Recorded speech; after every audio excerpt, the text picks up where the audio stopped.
Hello. Hi, friends. Hope you're well. Got Jamie up here in the background at the same time as me going live. Oh my god. Passing on the baton, are we? Wow. I can also see that Jamie's in the chat there as well. How excellent is that? And I'm live. And I'm live. What? He's live! Hi, everybody. It's got 53 concurrent viewers. Oh my goodness. Lost 20 viewers as soon as I hit the live button. There's something. Lesson for me in that, perhaps, somewhere, if I investigate that some more. What's up with that? Hold on a second, people.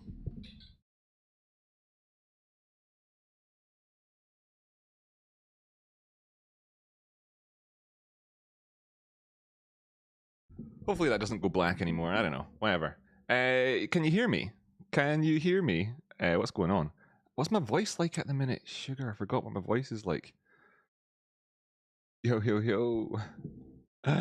Digging these thumbnails. Oh, it says punk. Right, sorry. Hello, everybody with a normal voice. I have shorts on. Why? Yeah, totally. Whoops. Didn't think about that at all. Should have. Well, there's another Adam Aron thing. Oh my god, Rocky revealed his true position there. It's not naked. Got shorts on because you got it, right? On the few days of the year in Scotland where it's actually worth wearing less clothes. You got to. Otherwise, what's the point in owning shorts at all, eh? So yeah. How are you? How are you all? Good to see you there. It's good. Cheers, Rocky. Or we could do it like this. We could do hello, everybody. Welcome to the Rocky Show. I really love you all. I hope you're doing well. How was that? Did that work? I hope that worked. Otherwise, it's just me singing into this. I've got this voice changing thing. Currently, no idea if my voice is actually changed or not. Hey, everybody. Hey. What up, Rocky? Says Danya. Nice to see our Dana. Sorry, said your name wrong, and then I said it like an idiot there. Hi. Hi, Christy. Hi, Feisty. Hi, Jeff. Hi, Jenny. Hi, Kim. Hi, AV. Hi, Dad. Hey, there we go. Hi, Adam. Hi, Jiu-Jitsu guy. Hi, DMC17. Hi, D Harker. Oh, wait, money towards repairs on the Jungle Canyon rope bridge. It's always broken, isn't it? Yeah, it's always broken. You know what it's like with those Tory cuts.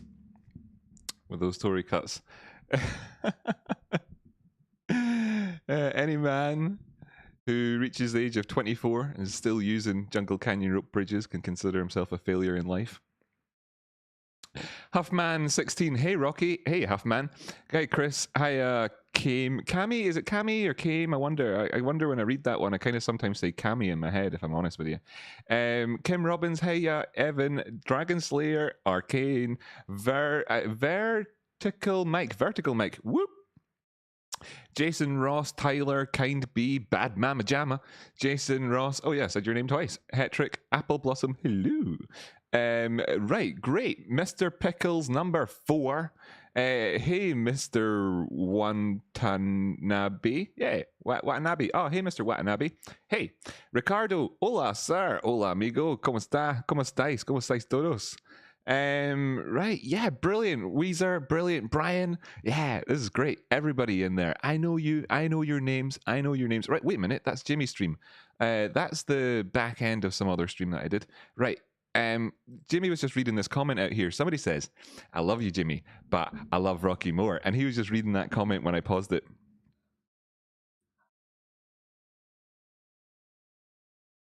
Whoop, whoop, whoop, whoop, whoop.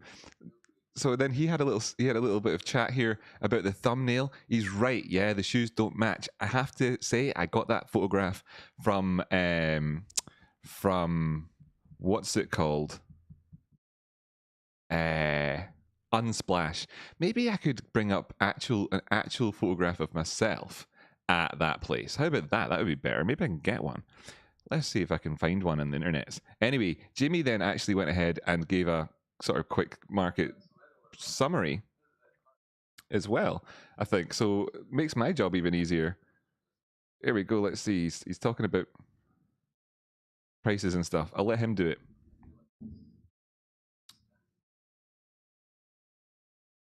Stop talking about your man's clothes. Exactly. Good. So this was 5 minutes ago. I can't hear the video. You can't hear the video. Oh, no, that's no good. Right, well, I'll need to fix that. If you can't hear the video, desktop audio not coming out. Ah, well, then you're not going to hear. If you're not going to hear the video, then there's nothing I can do. It seems my desktop audio. That sucks. Maybe I can fix it later on because I like to play music and stuff during the show, but that's crap. Right, sound. Well, we're not doing. We can't roll with Jamie making it easy for me to do the TA. Let's just see though if I can still manage to get. I went to Facebook and it took me to Instagram. That doesn't seem right. So I want to see what was it? What was that place called again? Oh, I searched the wrong thing. So if I look at my own photographs, I might be able to get a picture of how do you even use Facebook these days? Goes to show you how little I use Facebook. What am I doing? Oh, I'm supposed to be talking about the prices though stuff. How about bring up the charts? Yeah, right now sitting pretty at AMC at $50. Okay, not fantastic to have come down to the 48 sort of 48 level here, but we did that and we did. Oh wait, Daniel's dropped down a $5 as well. Cheers, Daniel. I'm all over the place. I'm all over the place here at the minute. It's this early start, isn't it? Yeah, cheers, man. So, yeah, $50 on the old AMC. We came down that 48 area. All right, it's within the kind of the tolerance of what we're talking about. Where did I have it on the old Bolly Wallies? Yeah, so we're outside the range of that triangle as it stands. Fine, whatever. Let's just actually just get rid of that for now. And that top end of it, and we will just kind of go along with what we kind of knew was a possibility anyhow. Let's see, do we get the bounce here at the 50 simple moving average, the lower end of the Bollinger Band, and start to turn this thing around or not? We've come quite close to key levels, pushing down past the 46 and 47 price point would be changing circumstances somewhat at the minute. Okay, so we're looking out for that. Moving up above the $55 price point also is it. Well, yeah, moving above 55. I mean, we're talking like getting up and actually closing the hour out here, say at 56 or whatever, would be a change of circumstances over there on AMC as well. And fantastic stuff with GME having got positive news here today from superstonk. It will of course be revealed in due time as being kind of that misinterpretation of positive news leading to people then being disappointed, and you get this kind of kicking the can down the road FUD aspect of things, which I'm very much against, which is why I always prefer to get sort of confirmation on any sort of good news before spreading it around the place. Nevertheless, superstonk talking about how there's been more votes coming in than the number of outstanding shares. We're waiting to see if that's actually accurate or not, but the superstonk stream, of course, all over the place there. Love you, L, by the way. Think you do a fantastic job, really lovely person, etc.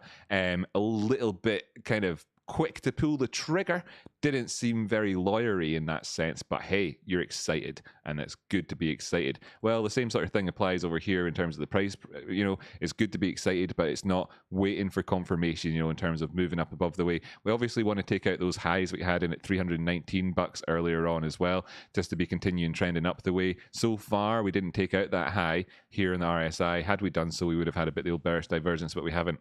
I wish I had paid more attention to Jimmy's TA earlier on. Certainly would have made the start of the show earlier for me had I actually known what was going on. Hey, but waiting to see how it goes. See if we do come up towards the 350 area again, etc. in the next wee while on these small term time frames. You're going to have people talking about cups with handles and stuff like that. That would be interesting. If they do start talking about that type of idea, you'd be looking at losing 50% of the distance between your ups and your downs anyway. So if we did go up to 350 and bounced away from that over the next wee while, what's the difference between sort of 280 and 350, 340, 350? That's like 70, 80 bucks, so 40 bucks off of that. So you could be going back down. So it would be 310 would be your next area to look to. How's that line up with our Ichimoku cloud? Well, that Ichimoku cloud's lining up there with that 310 area. Got a wee spike on the VPVR there as well. There's going to be a drop down towards that zone after any sort of rise up the way. If it did want to rise up in terms of GME here, looking at the price points, really taking out that 320 zone does indicate that you could rapidly approach the 330s and that thereafter, making it through that particular $10 range a little bit easier, perhaps, with a little bit less liquidity kind of forcing us back the way. Don't have the VPVR up on AMC at the minute, but suffice it to say that this is a consolidation at all-time highs. So you're not going to learn a lot from the VPVR, to be perfectly frank on that one. We've got chat in the stream, DMC, saying that AtoBit was the only one with some degree of pragmatism and professionalism about him. Yes, would like to give special shout out to add what was it called again? AtoBit during that superstonk stream for keeping calm a little bit, you know, and trying to find out what the numbers really are. We'll see at the end of the day. Anyway, totally still absolutely bullish on both of these stocks as things stand, of course. Rocky Outcrop, should we still expect a pullback or crash of GME for whatever reason? Yeah, cool. When you say pullback or crash, you're almost making it as if they're synonyms of each other. Well, a pullback and a crash are not really, although people do talk about fast movements as being like a crash, and I understand the sentiment behind it. And as such, I understand the question. And the question was kind of how I was intending to answer there. Overall, in terms of still expecting a pullback, etc., at the minute, well, kind of generally speaking, the range that we're talking about here in terms of pullbacks are small currently. What I talked about with if the prices went up to 350 and then pulled back thereafter to 310 might constitute that answer for you in terms of crash, because we're talking 10% there at that point. You know, movements here of $3 at this price point, let's remember, is 1%. There was a time when a movement of $3 on GME would have been, you know, 50% price movement. And that's, you know, really different circumstances to where we are right now compared to back then. So that's one of those kind of logarithmic aspects of looking at price. Great, fantastic, excellent. We already got through a question and everything in the stream. Oh, there was something else I was going to talk about. So there's a question. Pooh, check mark, excellent. 12 minutes into the stream, and Jimmy was saying earlier on, oh, the prices of GME are 313 spot 93, or the price of AMC over here 49.98, 49 spot 98, or 49 spot 98 on AMC. And I'm sure some people in the audience will have been asking, what is that? What's that word spot coming out there? I've not heard that word spot before. What's that all about? Well, welcome to trading. This is one of the words that we use. It's part of our vernacular, you could say. It's part of the nomenclature of trading. It is, of course, a word to replace point. Now, if you're to ask people who work in the bank these days why that's said, certainly what the explanation was given to me back in the day went along the lines of people across the pond, when you're talking from UK to America, or talking in the sort of the office itself to each other, different accents, etc. It makes it easier to hear that you're saying spot rather than point between numbers. So it's like a hearing thing. And for me personally, I kind of pushed back against that and thought 49.98, or indeed the current GME price as we're speaking, 314.65, is the same audibility to me as spot, and it kind of grated on me. But there are other reasons as well that get put out there. For instance, although I do understand that concept, by the way, of the language thing, especially when you're talking with people who've got accents from all around the world, or English is not their first language. So then as well, there's this other explanation that back before we used decimal places, we actually used to buy shares and fractions, buy and sell shares and fractions. So traders would then be talking about how they wanted a teeny, for example, you know, a teeny, which would be a 16th of a share. You know, you get quarter, eighth, 16th, etc. And a teeny was the word for that. And they would be saying, oh, can you give me a teeny of GME?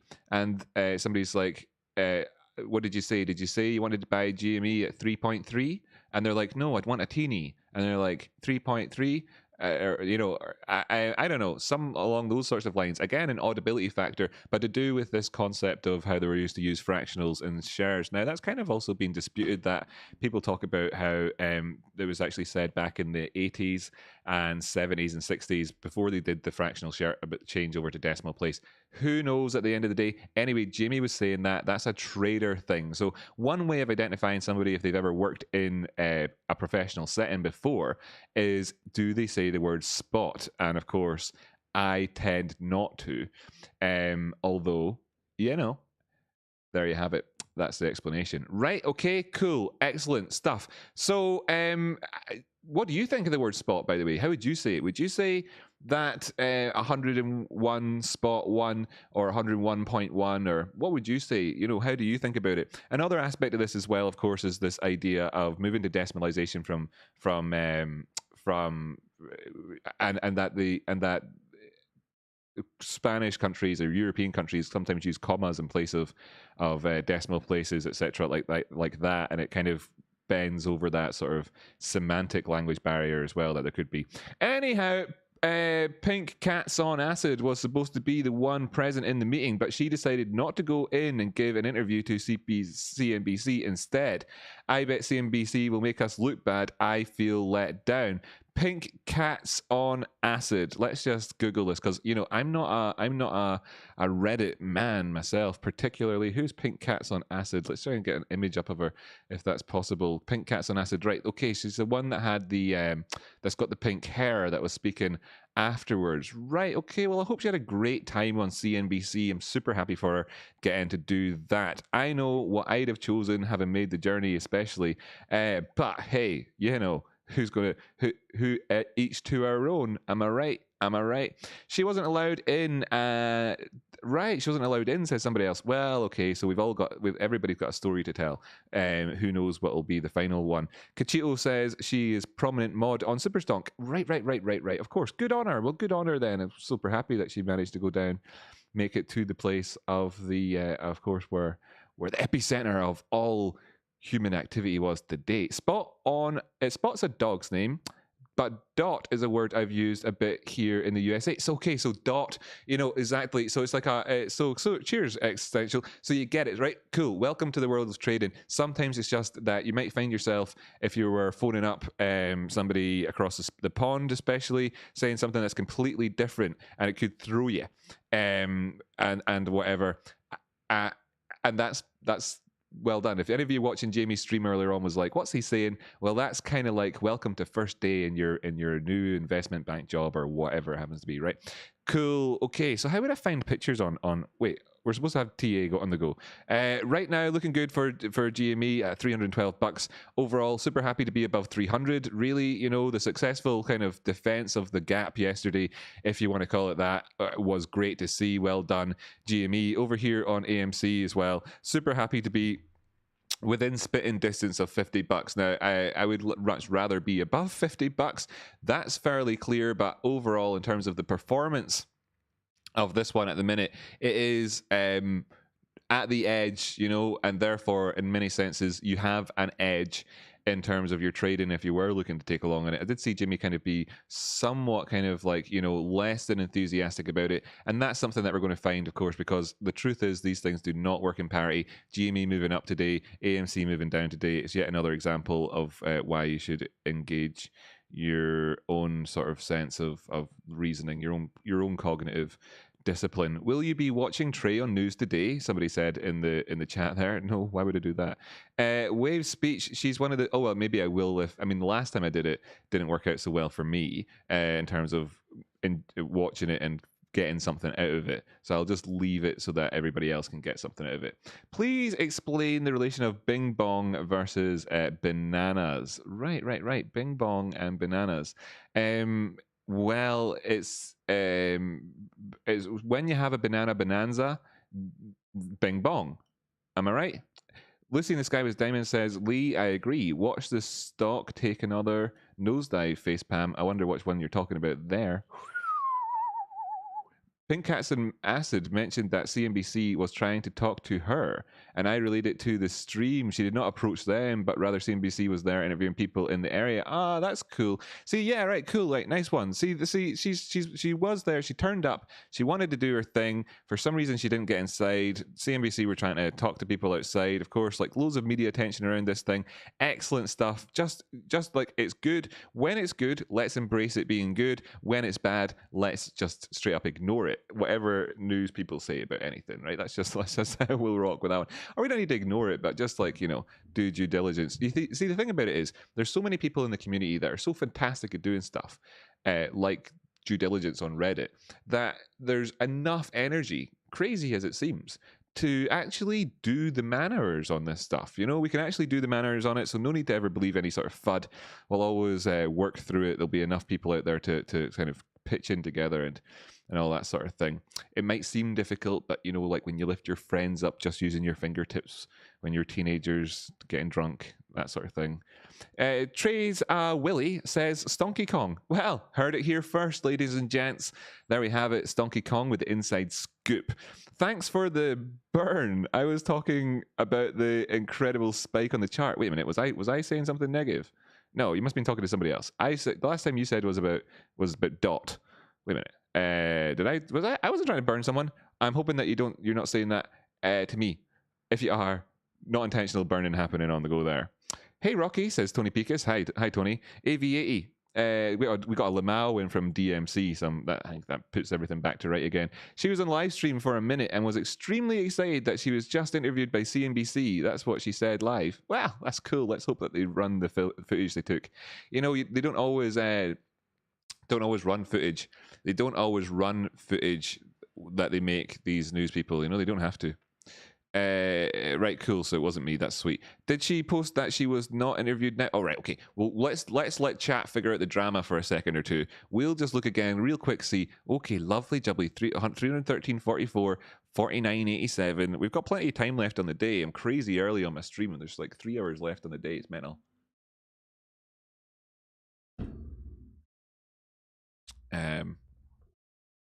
Oh, I did this wrong. I was supposed to be going live at 1:45. No, this is fine. I don't know what I did wrong. No, this is good. This is good timing. Good timing. Super happy to be here. Wait, Super Rocky doesn't have the pride flag. He's cancelled. Yeah, no, I got rid of it when we got drunk at the weekend. Should I put it back up? I don't know, man. I wasn't doing it. It's just, the thing is, I wasn't doing it to pander to anybody. I was doing it to celebrate Pride Month. I'm not actually a member of the community directly myself in that, but I feel like there's no point in whatever, man. Whatever. It's like, it's all good, right? It was celebrating humanity for a while. I can stick it back on if people want to see it, because I've demonstrated already that me personally, I stand together with these people. These people being human beings just like you and I. Warfox, prediction on how much you think AMC will explode to when the squeeze happens. Well, everybody wants to know, don't they? Everybody wants to know. Hold on a second, actually. This is a good opportunity to sing crap into the microphone, isn't it? Everybody wants to know, bum, bum, bum, what's AMC going to go to, bam, bam, bam. Yeah. Right, anyway, don't get too excited about things until it's time to get too excited about things, and the time to get too excited about things is at least after the prices are taken out 200, etc., up to the 1,000 price points, etc., and then you can start thinking about things. Currently, we're at the party, everybody's happy to be here. We've had a few drinks. Nobody's actually drunk yet. Nobody's tipsy. There's certainly nobody making a huge mess of themselves at all, and we're waiting to see, for like, we want to stay here till the cops are called, like this party. We want to stay here until like the TV set's been smashed, somebody's weed in the kettle. We want to be at this party till the dirty end. Okay, so let's just remember that at the minute all we're doing is kind of having an aperitif, looking at the pre-party. At the end of the day, it's as simple as buy and hodl, says Nano626. Sure, the stream could have been better, and it's still a positive day, and I'm as bullish as ever. That's a really good summary. Absolutely. Absolutely. Great summary there. The stream could have been better. Whatevs. Positive day. Whatevs. Like, the information, the only reason that they misreported stuff, presumably, and like L was unable to interpret the sort of simple semantics of the sentence from a legalese point of view or anything at the time, was purely down to the fact that we're all dead happy to be here in this moment, right here, right now, with each other. Okay, that's why we're super happy. Everything's fantastic. It was all positive. We wanted it to be positive, and we felt positive. So some people lost touch for a second or two. That's all totally fine. It was good. Right, bought more GME at 295 this morning, says Maxwell Putnam. Excellent, good on you. That seems like it's working out pretty darn good for you right now. Sweet. We cheap dates, says Jenny K at the Dead Money All Stars. I'm a 1 pint wonder, says Dead Money All Stars. The cheap dates, that's funny. The mods aren't YouTube pros like Rocky. We've got to cut them some slack. Cut them some slack. Cut them all some slack. It's amazing. I would imagine if I had 25,000 people tuned in even now, I'd still feel somewhat overwhelmed and excited about it. So yeah. In fact, how many people are tuned in? 245. Check it out. How fantastic is that? Thanks to all of you.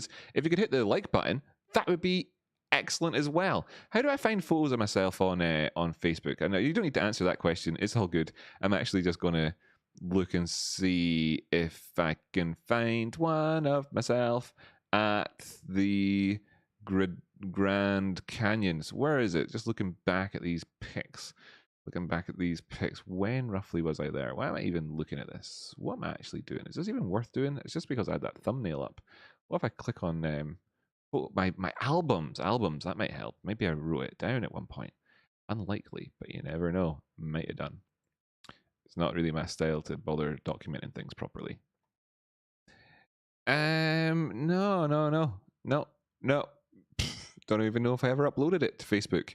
There you have it. But I have found a cool picture of a bike inside some flowers. There you go. So that's cool. Maybe I'll use that as a thumbnail sometime just for a laugh. Right, brilliant. Okay, complete fail on my part. There are pictures of me at the Grand Canyon. I suspect literally nobody cares. Right, great. Ricardo, I think people should appreciate the efforts of volunteers more. We're all human. I'm glad they at least tried and enjoyed the content. You could feel their energy. Really good. I feel almost ashamed of myself for reacting negatively to listening to somebody who I had unreasonable expectations of in an environment when I should have been more focused on being positive. That's true in terms of myself. Maybe we could all think about that from that point of view, with everything that we think about, I suppose. Maybe at that time. It's maybe that's right. That's right. Fair enough. Totally. And just because she's a lawyer doesn't mean that she needs to be good at interpreting the English language. Just kidding. Max, says Apple. I saw that this morning, but I'm not sure what they're up to. I hope Rocky responds to your question. Oh, scrolling up the way. So we've got a question here, which is, Hope, do you think when CLOV, Geo are fake punts by mainstream media and institutions who are short GME and AMC? Okay, right. This is one of those questions which is really interesting, isn't it? Because, okay, so let's think about it for a second. Think about it for a second, I suppose. Do they need to be, right? Do they need to be? Are we in a world where that needs to be the case? No, not necessarily. Okay, not necessarily does that need to be the case. Could it be worth investigating from a sort of technical analysis point of view to try and apply some objectivity? Possibly. Okay, so in that sense then, how about we bring up, that's in the background there, that was the Bitcoin chart. In fact, what's the Bitcoin price right now? 36,409. Jolly good, benefiting from that bullish divergence it had at those recent lows. Absolutely going to remain focused 100% on prior highs, and can we make another high on the daily time frame? We'll take a look at Bitcoin and all the rest of it later. So this is Windows. This is a different chart to what we've seen elsewhere. It's the hourly chart though, so we're not learning an awful lot from it. 24-hour time frame, zooming back the way, seeing that Wendy's was a company which had huge, which has had since 2012, but really actually since its inception has been a good buy.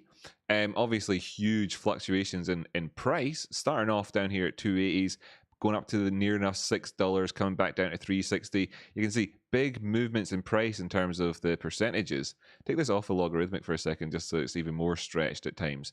And you can see then that this is, that to say right now that something happening in this area. How far back are we looking? What's the time frame on your question in terms of when? Right, Maxwell, what's the time frame on your question in terms of when?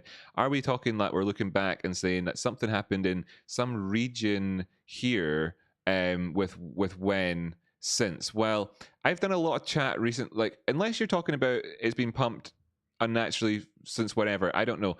But what we're talking about is a company which has done really well, which has a chart which is not too amazingly dissimilar to just the straight up American economy. Well done, Wendy's, for being so representing. Here's the SPY chart for you. It's not like a billion miles away in terms of like, you know, stocks only go up type chat, right? They don't only go up though, as we know. But you know, so it's not a million miles away from that. And it had this big drop down in March. That's the COVID 2020 drop. The prices came back up. We talked a lot about V-shaped recoveries and how this took out the 90% area. Came out to 90%, retraced from there, but didn't take out any significant levels. Came up again to sort of 90%, 100%, double top area, pulled back, broke the prior high, the launch pad down the way, you know, the diving board of the V. This is back over here in 2020. Came up towards highs, pulled down the way, and then has moved up since. And from a really broad perspective, I just take a bunch of highs here. In fact, if I just kind of go, this is something that we all had fun with on the drinking stream. On the drinking stream, if I were to just kind of like connect up a couple of these things, I could always do the whole. This isn't going to work, obviously, but the whole laser. What did I call it again? Lightsaber TA. There, so you can see that didn't work, right? Those connecting up those highs, not really the trend there. This here, you know, just connecting up these two highs is more of the trend. Does that go back as far as that?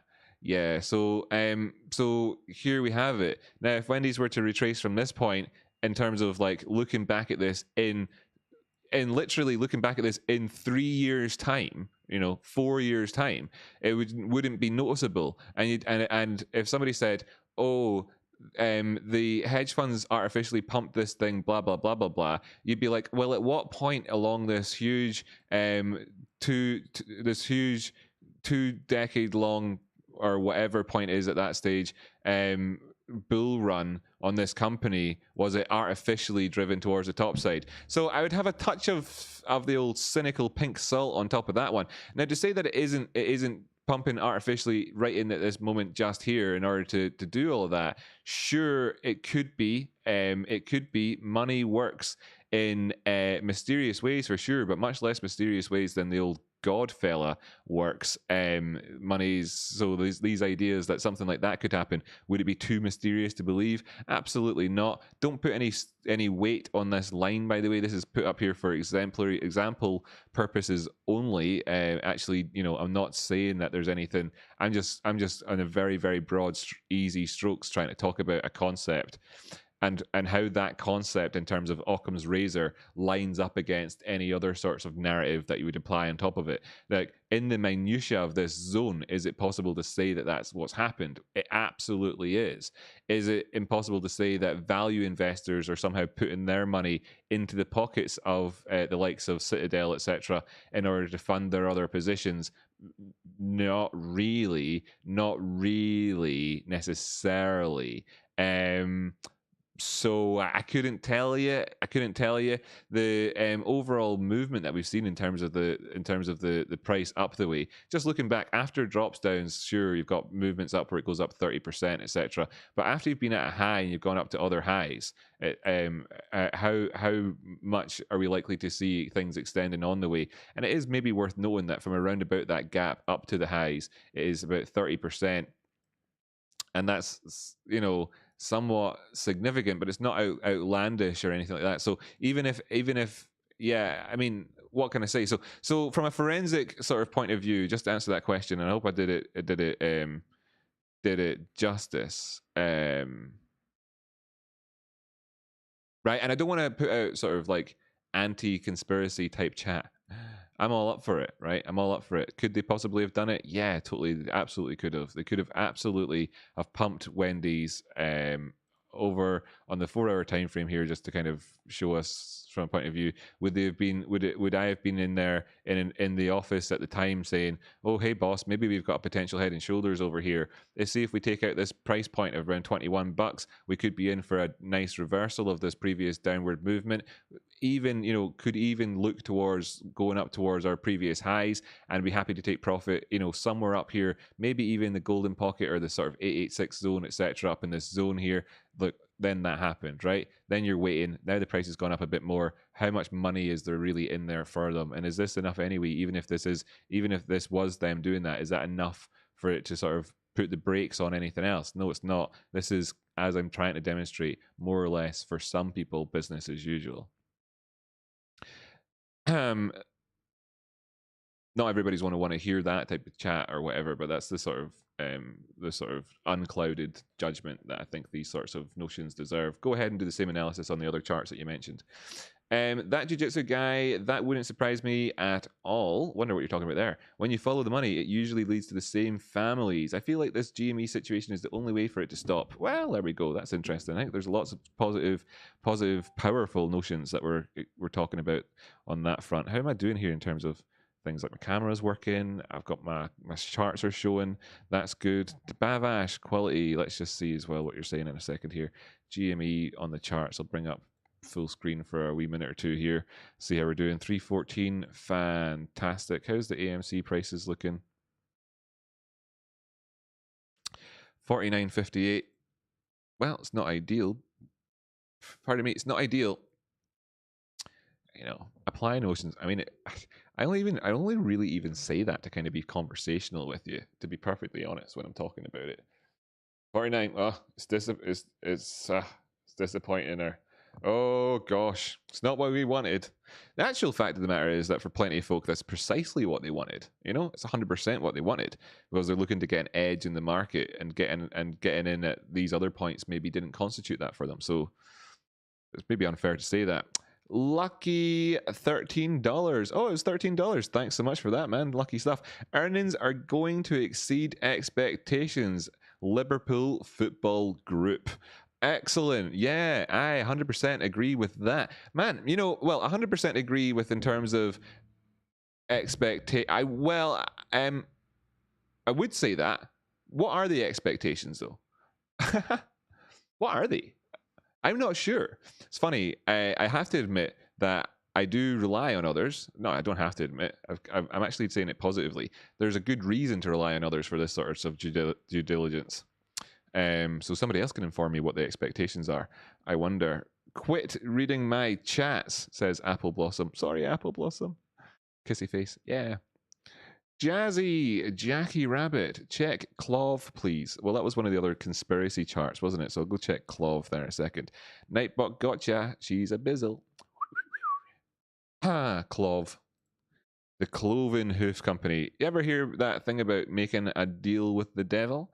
Well, CLOV is, of course, the devil's company. It is the Cloven Hoof Company. The primary function of this is it's a case of soul, sort of deals for souls sort of thing, you know? The primary throughput there is, of course, human souls. So what they do is they have a pretty strict revenue generation capital approach, where that's what they do.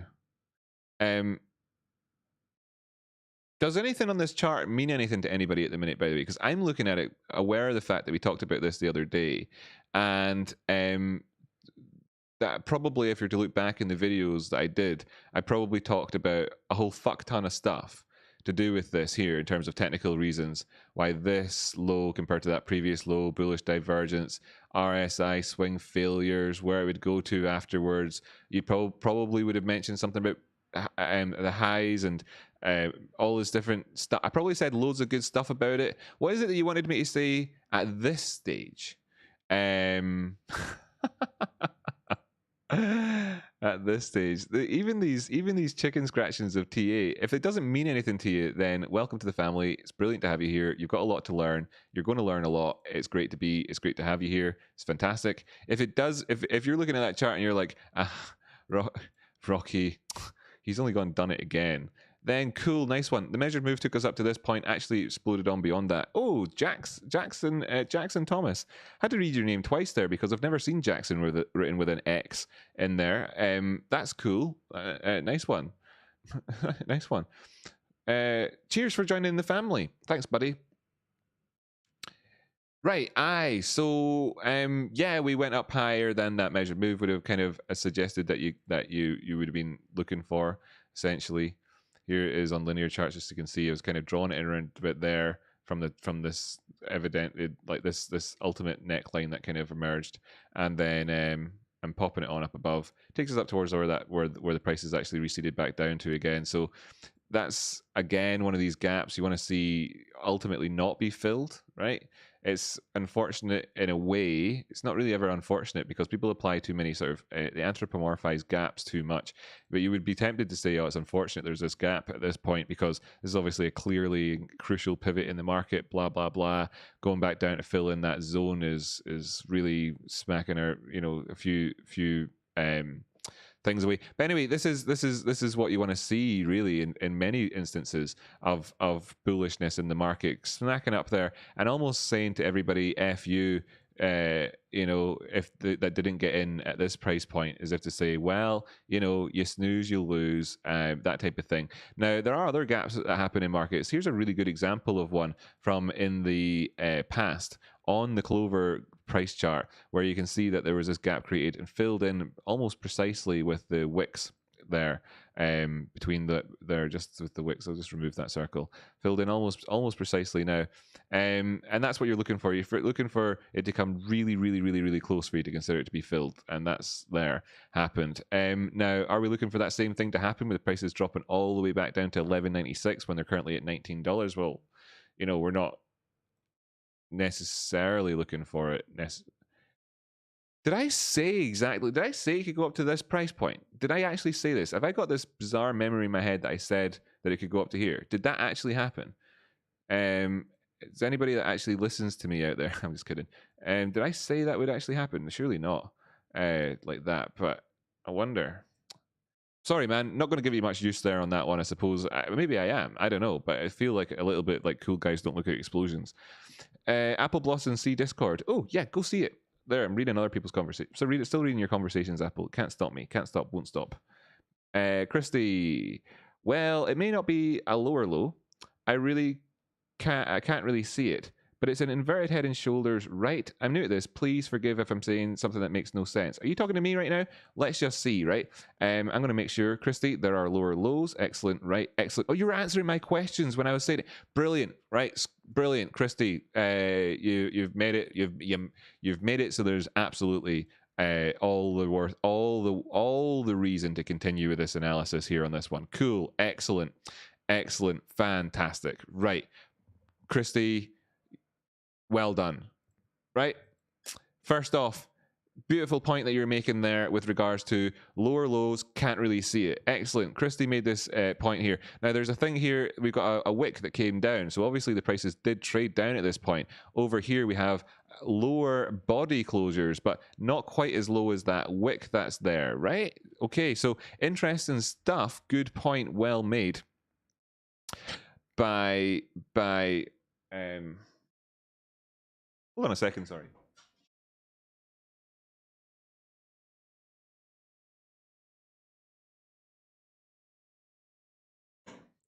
Thought there was someone at the door, but there wasn't. I'm paranoid. Right. This low, okay, so yeah, what do we talk about when we talk about lower lows? Well, we want to talk about closures. Closures of candles. really, when we're talking about them, really is what we want. So at this point here, comparing the closes that we had, that's the lower low setup. Okay, great. So you got low and then got lower low, and then down below here on the RSI at this time here, what you had was a low and then a higher low. Okay, so that's a low and then a higher low. Okay, right? So that, if we can agree on that point, then what we could do is call that bullishly divergent, right? Just got another super chat here. Fantastic. Although it appears on my Streamlab. Oh, there we have it. Hey, Rocky, can you do TA on Naked? I'll go over and do some TA on Naked in a minute. No probs. Right, cool. So, oh yeah, I keep checking my watch, like, because I'm in this market close mode. Better remember to go back before market close, or else I'll be letting everybody down. Oh my god, better bring up charts, blah, blah, blah. Plenty of time though, so we can relax. Excellent. Lows, lows, lower lows, low, higher low. Okay, we discussed this concept. That's called hidden bullish divergence. Okay. So if there was hidden bullish divergence in that point there, hidden bullish. What hidden? Sorry. Why did I keep saying hidden? Sorry. I do listen to myself when I'm speaking. I try to. It feeds through eventually into the old noggin.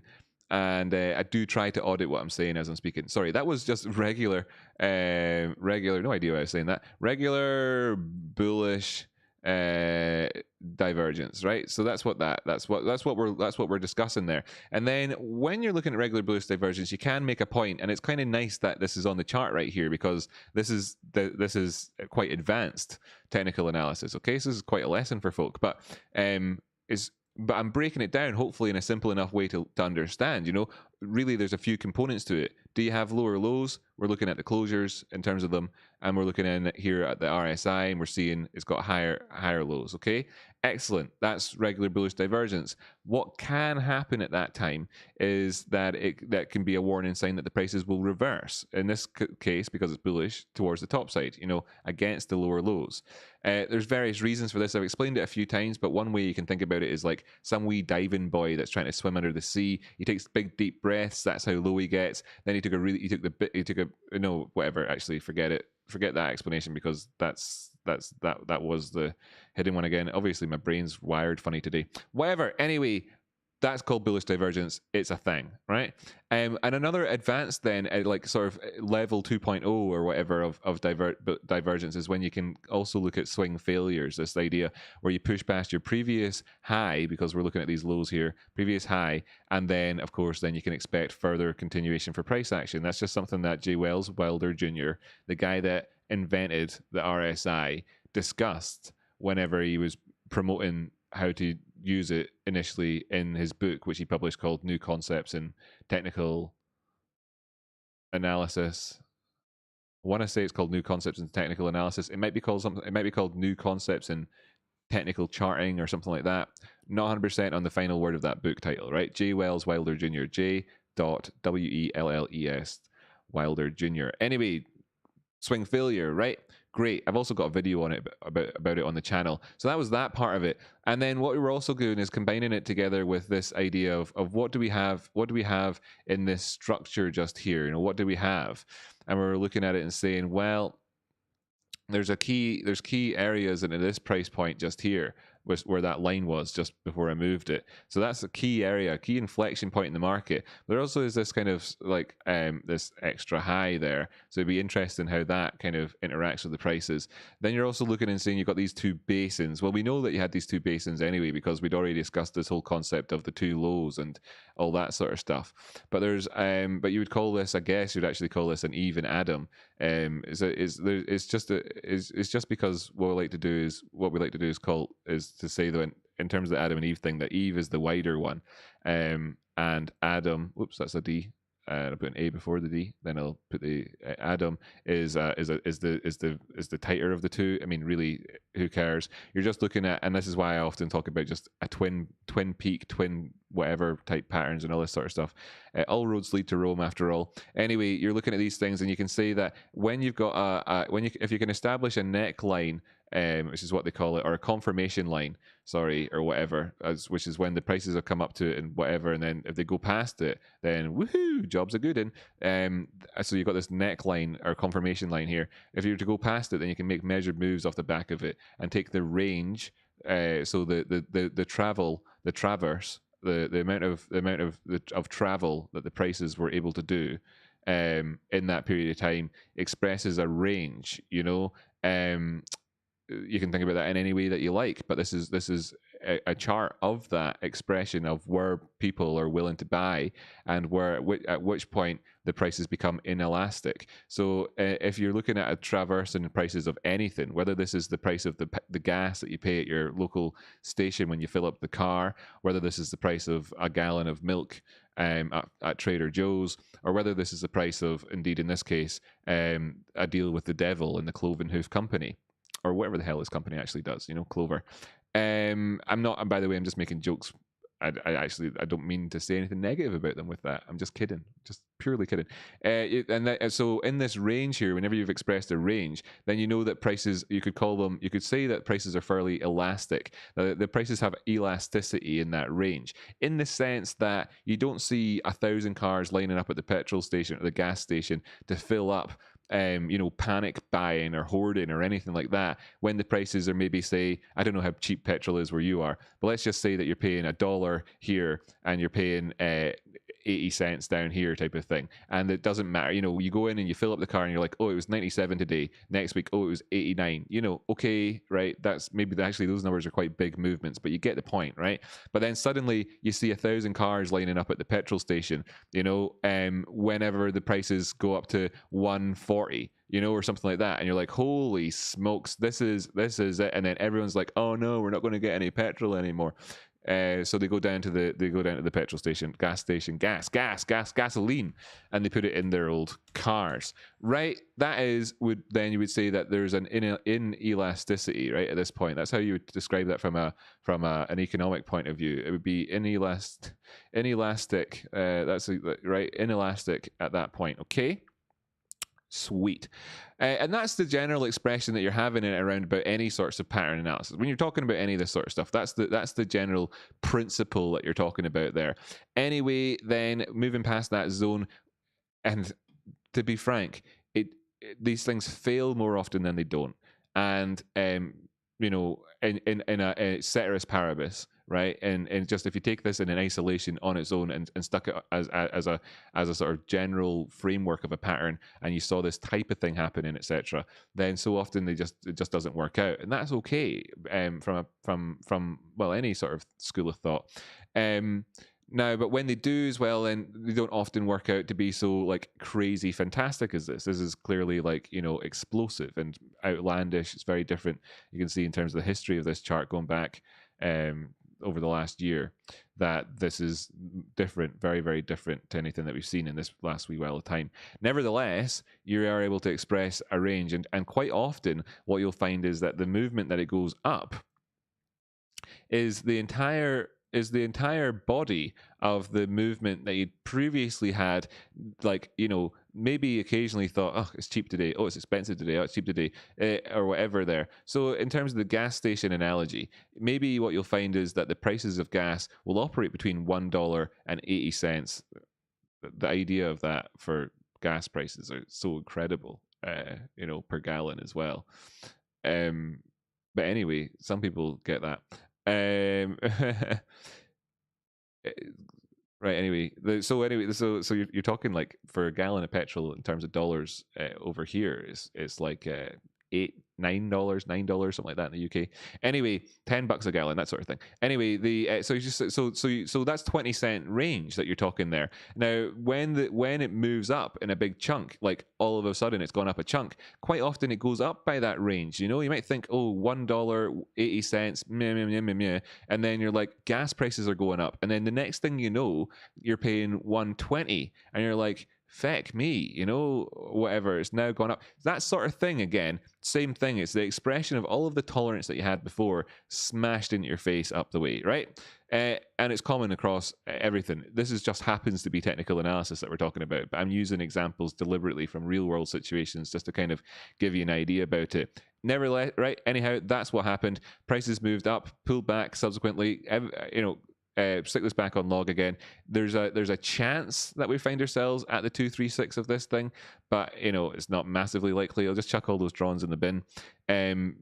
For people looking around though, who were looking before, that information I'd listed out there on the RSI swing failure, etc., all extremely educational. Now I'd go wick to wick when I do Fibonacci, so I actually drew this connecting up with this wick over here. I do place my Fibonacci's off to the side when I'm doing them most of the time, and I rely on the crosshair to get it in there for me.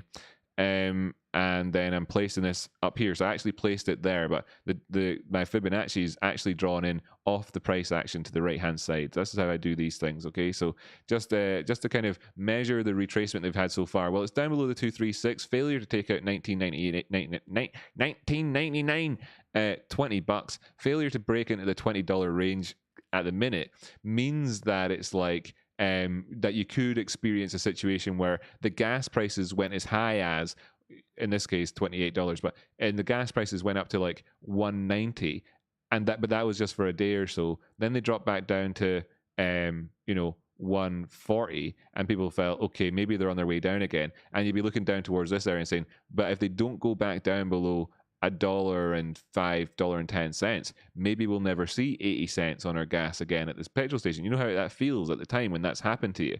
You know, over the last couple of years, that's kind of the way it's been. You'll remember a couple of years ago, before the oil crisis, sort of COVID, where the tanks filled up, the gas price, I don't know if it's this way in the United States, but the gas prices here were going up, okay? And then that happened and they went down, right, for a wee while. Not actually massively amounts down though, really, to be honest. It wasn't like it was like everybody in the country was filling up everywhere all the time. Then the prices went back up again, and overall now that they're back at higher prices are the same as what they were before any of that happened. It's kind of like that was never a big deal and didn't change the world for us, that glut of oil, etc. So that's the same sort of thing that you're experiencing here, in a way that if the prices are able to, in terms of the Clover chart here, currently stay above 11.25, then maybe you're not going to get cheap gas again for quite a while. However, at the minute, they have receded from where the extreme highs were at $28, you know, your 190 for your gas, and it's back at what is like close to being a level that you could think about. Maybe there's a chance it'll keep going down, and maybe in around 150 your gas. This is 1998 type prices, $19 prices, and then, or else it's going down the way, which is expressed here. It's like they went as high as $28. They're now underneath 20, you know, so maybe there's a chance we go back down to 10. But if we take out 20 again, then that starts to feel extremely less likely. That's the same expression here exactly with this Fibonacci. The 50% line on this would be coming in for mostly a fill.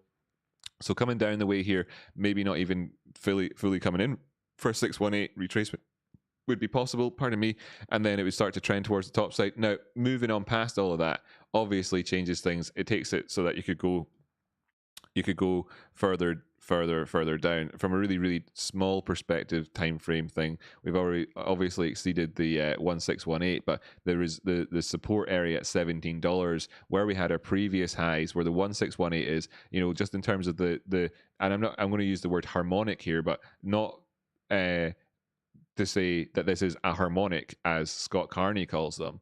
Sorry, that's probably over your head, but it doesn't matter. But instead to use the word harmonic as what it means and why Scott Carney called harmonics in the first place. So just in terms of the harmony of the market and the way that this thing goes, so often you can see that there's this synchronicity here between the 1618 at where the previous highs were down to the ultimate lows, and that's an expression of the entire lifetime of this thing. You know, its all-time highs and its lows is where that 1618 is, and now currently operates as support. So there's a good deal of support there. So I'm looking at that 17 thing as being your best price. If we move above $20, then maybe momentum will carry it through.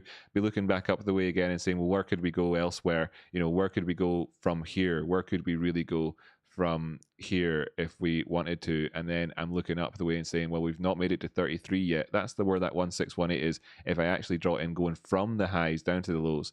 So you can see how it all lines up. 618 on this one would be a gap fill perfectly. This market here is like it's like it's been made for computers, right? I mean, is this not alarming?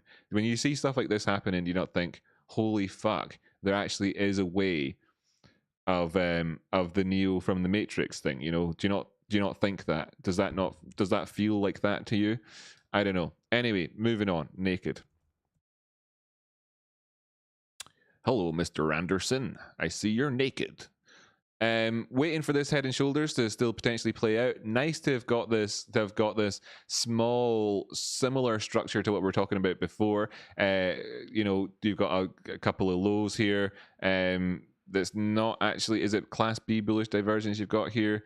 It's not quite bullishly divergent, you know, but you can see the waxing or the waning of the momentum on the chart just here.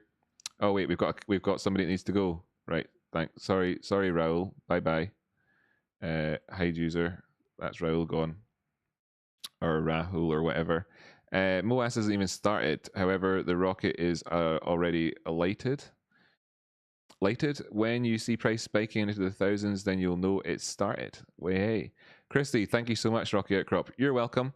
By the way, Christy, that was a one-on-one in front of everybody. Technical analysis coaching session. Ha. Jamie said in his chat earlier on, oh, the stuff Rocky does for the people that are paying him. To be perfectly frank, actually, there's a part of me that feels somewhat guilty that I don't do more of that on a one-on-one level for the people who are in there at the top end of the Patreon, you know. But the fact of the matter is that they chose to be patrons for me because I do to be a patron of this content so that I can deliver those one-on-one things to everybody. I actually think Christy might even be a patron. Actually, you are, aren't you? That's besides the point. The point I'm making is that I get so many messages from people all the time talking about how much this stuff helps, and I think let's do it. Let's just make things like nice and for I put as much energy as I can into helping as many people as possible by doing it with one person at a time and not putting up a barrier to entry as much as I possibly can. And that's what people support me to do. So sorry, I was writing to Dragon Slayer. Oh, you're welcome. You're welcome. That's the equivalent sort of thrust of what I was trying to say there. I've been meaning to sub. Oh, you're welcome to Maka Prime. Cheers, by the way, for becoming an early supporter. That's really appreciated. Chris from Discord. All right, cheers. Good to see you, Chris, man. Thanks. Thank you so much. It really helps, says Chris. Yes, brilliant. I look forward to the day that I can properly say thank you. You're well. See, like, look at that, amazing. And then other people, Eugene jumping in here saying, really appreciate that approach. Yeah, fire, isn't it? It's fire doing all that. How many people are watching? 267. 267 super apes, 267 absolute destroyer of fish. I'm not talking about 267 people who are getting taught how to fish. I'm talking about 267 people that are being given like actual the ability to drop 1,000 car batteries into the lake. You know what I mean? It's a beautiful thing. Right here in this area, while there wasn't a bullish divergence, what we're seeing is that we did have this massively waxing. Screw it! It just did the exact same brain fart all over again. Lol. This massively waxing.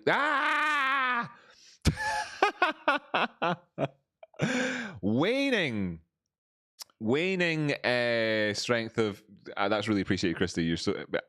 That wasn't what I was doing there. I feel bad now. That wasn't what I meant. I think we're cool. This waning of the momentum towards the downside. Okay, right, clear. And what we also had is a trough here. This movement up the way, you could describe that as being any sorts of like, you know, that you could look down at the lower areas and say we had a double bottom here. You can look up here and you can say that there's a confirmation line of some sort up here, yada yada. Anyway, prices what they've managed to do whilst moving on beyond that zone. didn't actually break up the way properly. And it's kind of worth remembering, especially as you're looking at things on a relatively smaller time basis, that things are going to, that they, you know, like, I mean, like, look at the range here of these candles. They're fairly large, right? That these wicks and all that. So we know that there's a good degree of the potential for flux in that zone, right? Okay, it's going to be movements towards this line and beyond have the potential to be frothy in their nature, because this is a chart which operates with a rather frothy manner when it's moving. Up the way, down the way, it had a much smaller true range. Yet up the way, it has a real sort of frothy, if you like, nature to its upward movements. Right, that's what we're seeing in terms of this type of chart on here on Naked. Okay, time wise, what I meant by that being smaller is that it's a heck of a lot smaller than the overall Head and Shoulders that we're looking at. By the way, with Head and Shoulders, this is a tool I never ever use, but I'll use it for this time because I really dislike the way this tool works. So anyway, right, so that would be your Head and Shoulders type idea just there. Okay, angles and everything else are absolutely inconsequential in terms of looking at this one. What is that as well? Oh my god, thanks so much, by the way, Nathan, for becoming an early supporter. That's super fantastic. Really appreciate it. Genuinely do. So this is your Head and Shoulders, and this is over a far broader time, am I right, than this one, and it's an otherwise frothy market anyway. So there's obviously going to have to be a degree of prudence when you're looking at levels, and instead think a little bit more along the lines of them being zones, and aware of the real upside downside risk, sorry, when if you are trading this with leverage. I'm not a financial advisor. None of this is financial advice. But what I would say to myself if I was trading this, especially with leverage, buying options, etc., is that there's obviously a good value to be found in waiting to get lows when the lows happen. Buying into this in terms of momentum can be dangerous, but occasionally highly profitable, as we can see, for instance, over here where the price has moved up and woof, went up 729% between the on this is the 4-hour time frame. So, you know, in a day, etc., these sorts of things can happen. Mental, right? And indeed, if the prices do go up to, which is actually our next target, that's 229, 230, whatever, you name it, because it really doesn't matter.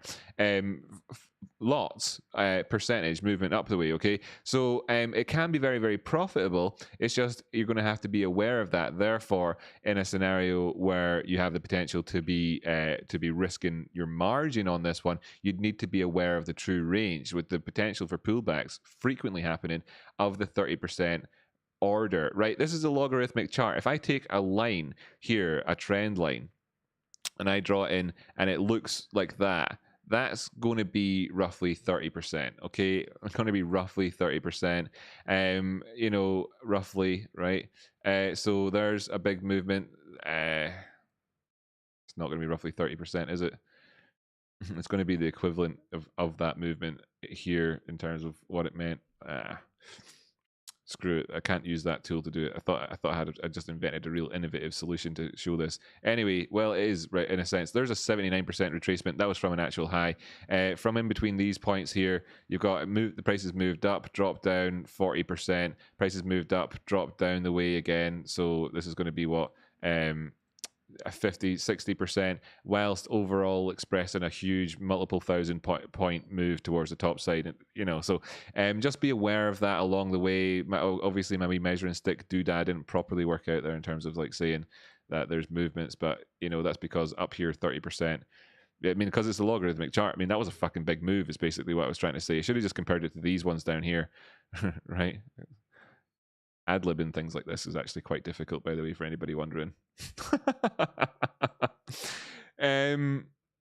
Right, cool, excellent. Feel like there was a lesson there. I'm not 100% sure, but I'm pretty sure there was a lesson there. Moving up the way here, this is the actual low. The benefit here of not having bullish divergence, in a sense, is just how you can kind of coordinate your thinking. You've come in here and you got a higher low, slight, but there it was, and then you've got a trend. So this is a high, and then this is obviously a second high, with both of these coming in without bearish divergence. either haven't found support at that point, measuring between those two zones and just kind of saying, hey, what have we got on the go here? Where's the 236? It's actually above our heads. We could see pullbacks taking us down as low as sort of 60 cents on this one again. It's a really good buy in the 60-cent zone at the minute, naked, really. Obviously, if it fails and pushes down below 60, then you're taking on additional risk, and it might be worth just waiting to see how things go. I'd rather be buying when things are turning around rather than when things are breaking lower levels. You know, breaking lower support, not great, but this is really a beautiful place to be above the larger 236. You know, 67 cents is a great buy on this one. Congratulations to everybody that watched along with the channel and all the rest of it and was trading it from then. But anyway, whoever, doesn't matter, because I'm not a financial advisor, no, it's financial advice. You always make your own decisions. And when I say congratulations, I don't mean it in a sort of prideful way. I mean it in a genuine altruistic way in that you deserve the congratulations. Oh, cool, excellent. Chica fam. Muchísimas gracias. Huntarte? Would you say that? Could you say that? Is that even a thing? Huntarte. Is that really it? Is that how you could say it? Would it be like juntarte nos? Is that actually a thing? Is that how you would say that? Spanish people can let me know. That's a really weird way of saying it. Maybe that's like super like old school sounding way of saying it. I want to say join, but I don't know the word for join, so I said together yourself with us is what I said there. Who knows though? Spanish, might work out.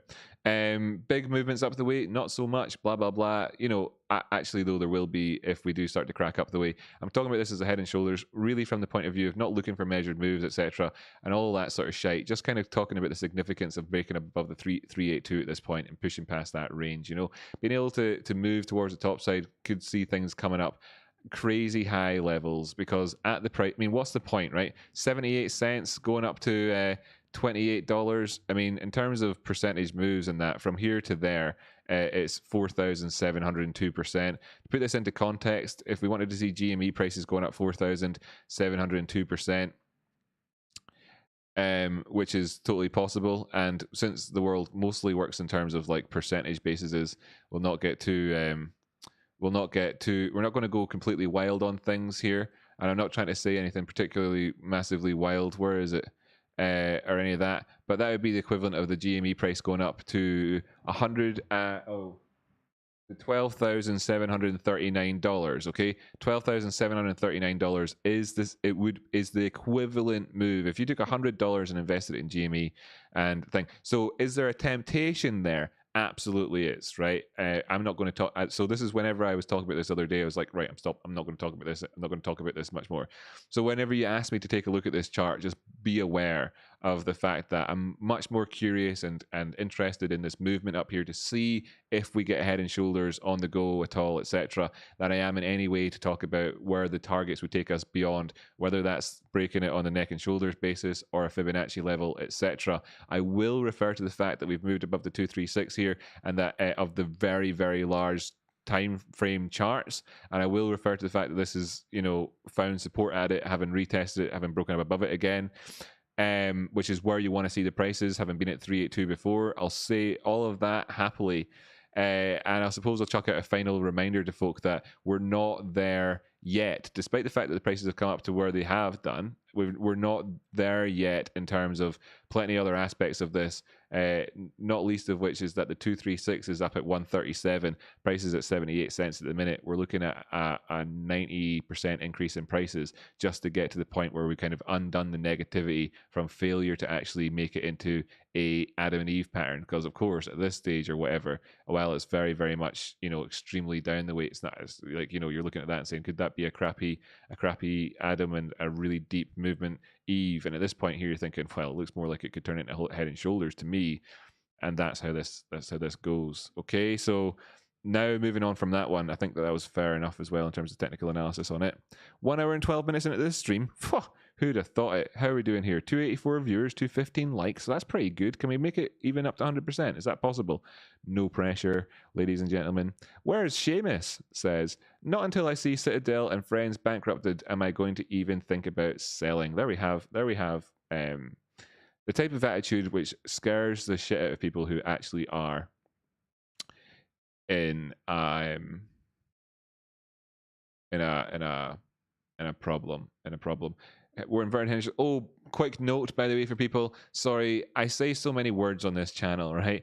That to constantly, if I say, oh, look, that looks like a head and shoulders, to constantly put the word inverted in here is an extra word, which I think is left redundant by having the sort of the cock and balls drawn in there anyway, right? So given that, you know, and when I'm saying, have we got head and shoulders here, head and shoulders, there's your shoulders, there's your head. I'm not saying the word inverted. I do appreciate that I'm taking something somewhat for granted in my discussion here in terms of people being able to follow along, that I'm leaving something, you know, I appreciate that. So clear, by the way, when a head and shoulders is like this, it's inverted.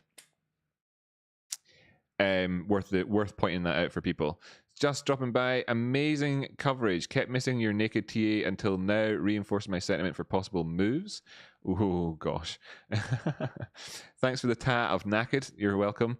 Stupid question. How to distinguish temporary price descents during MOAS from the final descent toward downwards? Don't want to exit too early, but afraid of ending up a bag holder. Man, so many people are asking that question right now with Bitcoin. How about we just take a couple of seconds to take a look at that chart? Rocky Outcrop is the real squeeze until Kenny is in prison. Yeah, man, yes. Right. Yeah. Certainly on a personal level for Kenny, right? But in terms of and a physical level, probably no doubt for him too. But yeah, totally. But I'm not going to. I could absolutely buy into that right now. But it's like the if we get our money and everything else, and then it takes a subsequent, you know, after MOAS, he's doing congressional hearings, and then they arrest him or whatever, you know, and then there's a lag time. I don't want to have somebody look back in the future and say, yeah, but you said it wasn't going to happen until he was in jail, and then the prices, you know, like that type of chat. So instead, I'm just going to nod and smile and stuff like that. Whereas Seamus, I disagree with your strategy. Oh, you're talking about each other, talking as well. Look at that constructive chat in there, right? Constructive, hopefully constructive chat anyway. I presume that it is. Probably is. I'm going to presume that it is. Pretty safe to presume that, I think. The question was, again, how to distinguish between temporary price descents during MOAS, etc. One of the things to do is to take a look at a market where a lot of people right now are asking that question. So why not, huh? In Bitcoin right now, we are experiencing, well, this is drawn on again, right? So again, for people who don't know what we were talking about the other day, we've been talking about this bullishly divergent aspect here on the RSI before. Could we move up the weight? Feeling that it was really quite weak. Wanting to say that that it would be nice if this is a wedge, but recognizing that it's it was very generous to use this second point here to rely on it catching the third point along the way. Ultimately, this here still kind of makes sense. Wicks going down below it, still a wedge, etc. I tell everybody regularly on the channel that I just draw these things in for demonstration purposes. I mean, if you're going to want to do this specific analysis and really hammer down on what the wedge is, then I invite people to do that themselves. Like I can talk about it and conceptualize it out the way for sure, but when I'm going to be spending the next 5 minutes talking about 10 other things as well and kind of educate people and all that sort of stuff, I tend to like not get too hung up on the specifics of where the line is. Besides, the movements here would be what we would be talking about. Whatever, it's the same story as it was before in terms of the here and now with Bitcoin, where we're looking at there having been a drop down the way, and people are asking that question. And this has got a lot of classic charting things on the go. Classic things like there's a discussion in the world with regards to Wyckoff distribution, which is largely seen in the movements that we've got here with the prices. You've got and I talked about this on the way up as well. I talked about this wedge that was there. I talked about divergences. I did the sort of I called this the wedge, and then talked about the movements in between and called that like the fingerprint on the, you know, of the like or whatever, and then all sorts of stuff. And that was kind of at that toppy area, and that toppy area does, you know, allow the prices to indulge in a rather drastic retrace. And the question at this stage is, at any given movement up the way, and you see me talking about Fibonacci and how things, etc. At any, if you took a Fibonacci from, say, for instance, this low here, up to the highs, you can see that when we broke the 236 blah blah blah down to 618 and actually beyond, etc. You know, you could do all that sort of analysis because this is having had an extremely long upward trend, which has moved an extremely large amount of percentage. Right, so I'm gonna have to just jump up a time frame here to get enough data on screen to make it easy for me. So it doesn't matter, 12-hour time frame. It should really be doing this on the 24, to be honest with you. Anyway, here for instance, now you can see that when you encapsulate the entire trend, this is one way of looking at things. When you encapsulate the entire trend of the market with Bitcoin from over here at its lows on the 12th of March 2020 up to the highs at 64k there, and then you look at where the prices have come down to, then all of a sudden, and if you've been watching along with this episode, you'll start to think, holy fuck, sometimes these things tend to have a schema behind them, which is interesting. And this is another one of those interesting examples. Now, this is precisely one of those times where you can find people who will say, oh, I'm in this camp, you know, or whatever. And then you'll find people who are I'm in this camp or whatever. And they can fight with each other about who's right or wrong. Ultimately, though, we won't know until the prices have actually moved on, and you can see then that there's that the prices are consolidating in this area and expressing this full range here of this area, this full range actually matching up with the full range that we had before. Because in this time just here, if I just take the replay tool and stick it back over the way here, in this time over here, there are similar sorts of questions being asked as with regards to the price movement, and with regards and we could see that this thing here formed a huge bull flag at that point. Now, propping this down the way, we didn't come anywhere near the 236 at the time, right? Just to put it into context. So it was like not so worrisome, but the prices were dancing around quite a chunk. So then the prices then moved on, and can I get this moving on? Where's that thing? I always lose it.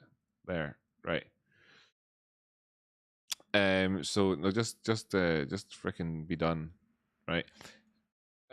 So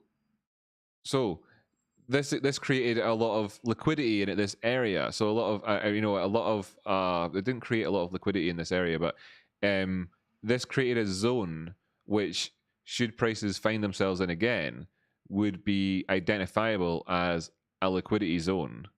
One of the functions of which was that we expressed all of this price action back when we didn't know any better or worse. And now it lines up here, now that we do know a little bit better or worse, and the markets are obviously got a big yes/no question as to, like, you're asking, and we've got a huge spike here on the VPVR. This is now that retrospectively can look back and go, we have a liquidity zone here, even though that all this happened in all-time highs.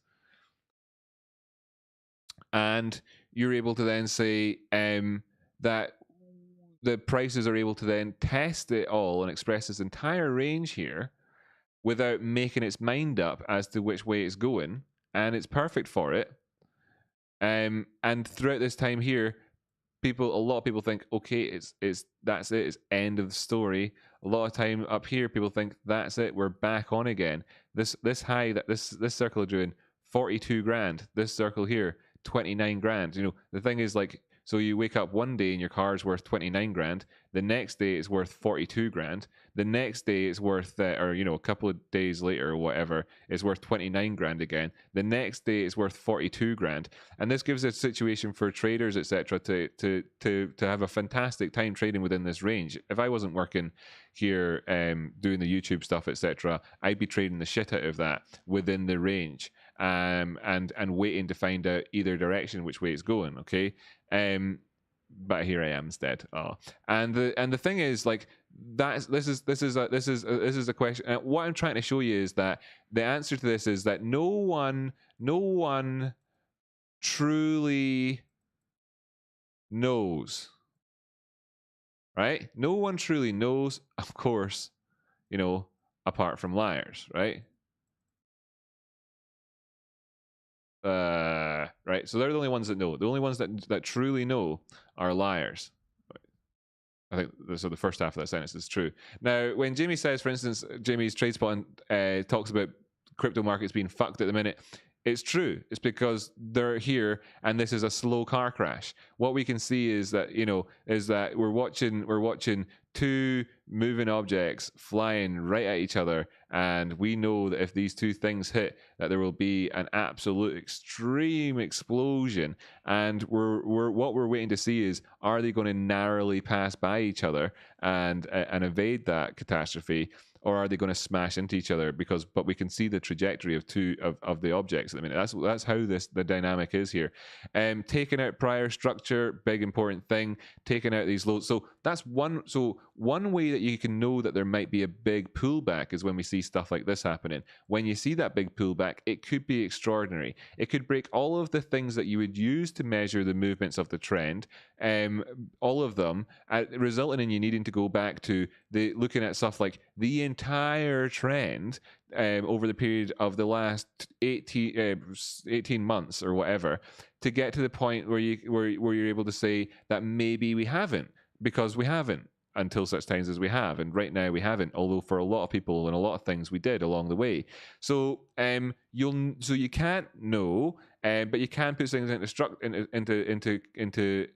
perspective, and that's to say that the risk here at 29k of us going all the way down to even as far as something like 5 grand is extreme here, especially in crypto where there's nothing really to back it up, if you like. It's extreme risk of that. The chances of us actually finding support at 10 grand are much more likely, but it's extreme.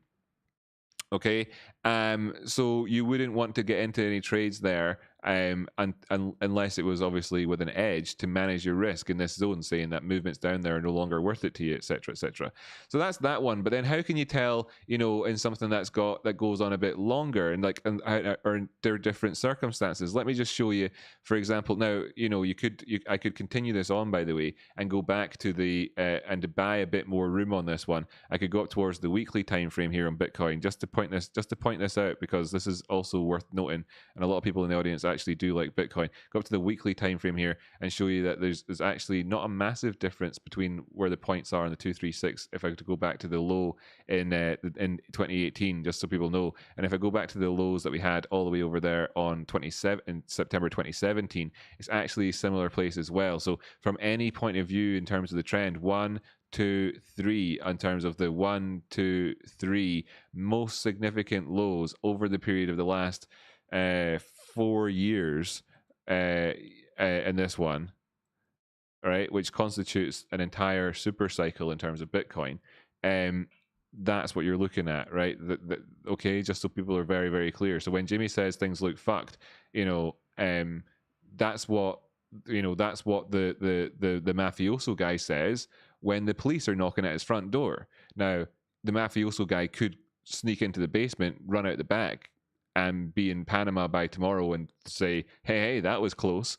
But when they look at when they look through the people who stand on the other side of the door, they say it's fucked. Okay, and that's the situation that we have with Bitcoin and therefore all other crypto at the minute currently, unless we see an alt season happening in the meantime. Sweet. 7:15. Pretty much. Probably did crypto TA there in a sense that people really haven't seen or are unaware of this could be considered to be extremely long-term technical analysis on crypto from a couple of different points of view. Now, I'm going to just continue the story going, in fact, here for a wee while longer, because we can. That stuff there, very, very good, very, very interesting. I'm just going to hide it off there, though. Back to a clean chart again, and I'll show you a couple other things. So you've got these moving averages. What do we have here? This is the weekly time frame. The 200 simple period movement on the weekly time frame has only got one dot. If I jump over to SPY, just to show you real quick here, this is the 200 period, the weekly time frame. Look how many dots the 200 has on SPY. Okay, going back the way, look how many dots it has. Right. This time here, this was COVID. It went down below it, recovered very quickly. Typical though, and by typical I mean here's an example of it in 2018, and the previous example was in 2016. So typical, you know, and this is on a medium, by the way, from a business point of view, medium is like up to 5 years, but from the audience's point of view, from a long-term perspective, typically looking at this, you've got retracements coming down to the 200 simple period moving average on the weekly time frame with a degree of regularity, right? Whatever. This is just an example from markets across broad long-term perspectives, and I just wanted to show you that in terms of Bitcoin, for instance, at the minute, that there's oh yeah, cool. There's actually there's tons of 200 weekly. Oh, there's 200 periods on the weekly. Ah, yeah, that's great. That's great. Of course there are. Because this was on a too recent chart. This is where it is right now. It's got more than one, but you know, it's not got tons of history there anyway. And you can see here the weekly time frame. Then anyway, that's those lows in 2015. Those are those lows there in 2018. Those are those subsequent lows in 2020. So where are we now? So if we did pull back down the way, where's that coming at? 13 grand, and that could be where the next low could end up being at. So you could see it pushing down the way. What's the story? Then it dropped down here to 3 grand, but the line was at 5 or 6, so you could see it coming down here to 13, dropping down to 7, 5, whatever, pushing back up the way over the period of a week or two, where extreme fear in the markets. It would be like unreal, continuing on up the way. And then if you look at this from the point of view of, in some senses, this is what I want to see for MOAS, and I want to be able to go and do one of these sort of bollocks things like this. I mean, this is what I want to be able to do. You are here, you know, like all that shite that you see out there by sort of the moron school of stuff. I want to be able to do that, you know, and then point up to the massive way that it keeps going with these massive pullbacks along the way and stuff, and say that, and then to look back and go and to say, and bear in mind this is the logarithmic chart as well, like linear chart looks like that, and to be able to say to people in the future, that this is what MOAS would look like. That's what I want to be able to say now. I think that's extremely optimistic to talk like that, to the point where it almost makes me feel sad that I did it, because the chances of that really being the way that it goes for it are fairly slim. But that's what I would like to see. Generational life-changing wealth for not only you, but you know, the kids you haven't had yet, who get in on it in 3 years' time, 4 years' time, 5 years' time, when you open them up a savings account, that them as well, to be able to say that, you know, down the line. Anyway, that's where we are now. Weekly time frame at the 50 simple period moving average. So again, something you see an awful lot of times. Go back down towards the 24-hour time frame, and then point out the fact then, in terms of moving average crosses, that what we see is that here's a golden cross, good stuff. If there's a death cross here, which there will be in, what do we want to say, by July, there'll be a death cross on Bitcoin, unless it manages to pull the prices back up above 42 grand again. So then you can distinguish between drop, you know, so how do you go about doing it? Do you need to see something like this happen here so that you can say, hey, and then maybe you see the prices come up, maybe even they go higher and come back down and confirm it and go off again. Maybe you see that.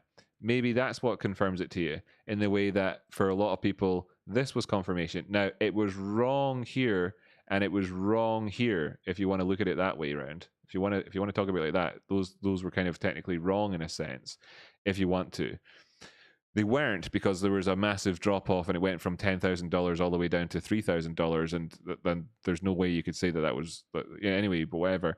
And so there's a million different answers to your question, mate. To give you an answer where you would say this is the answer would be laughable, and and nobody should do that.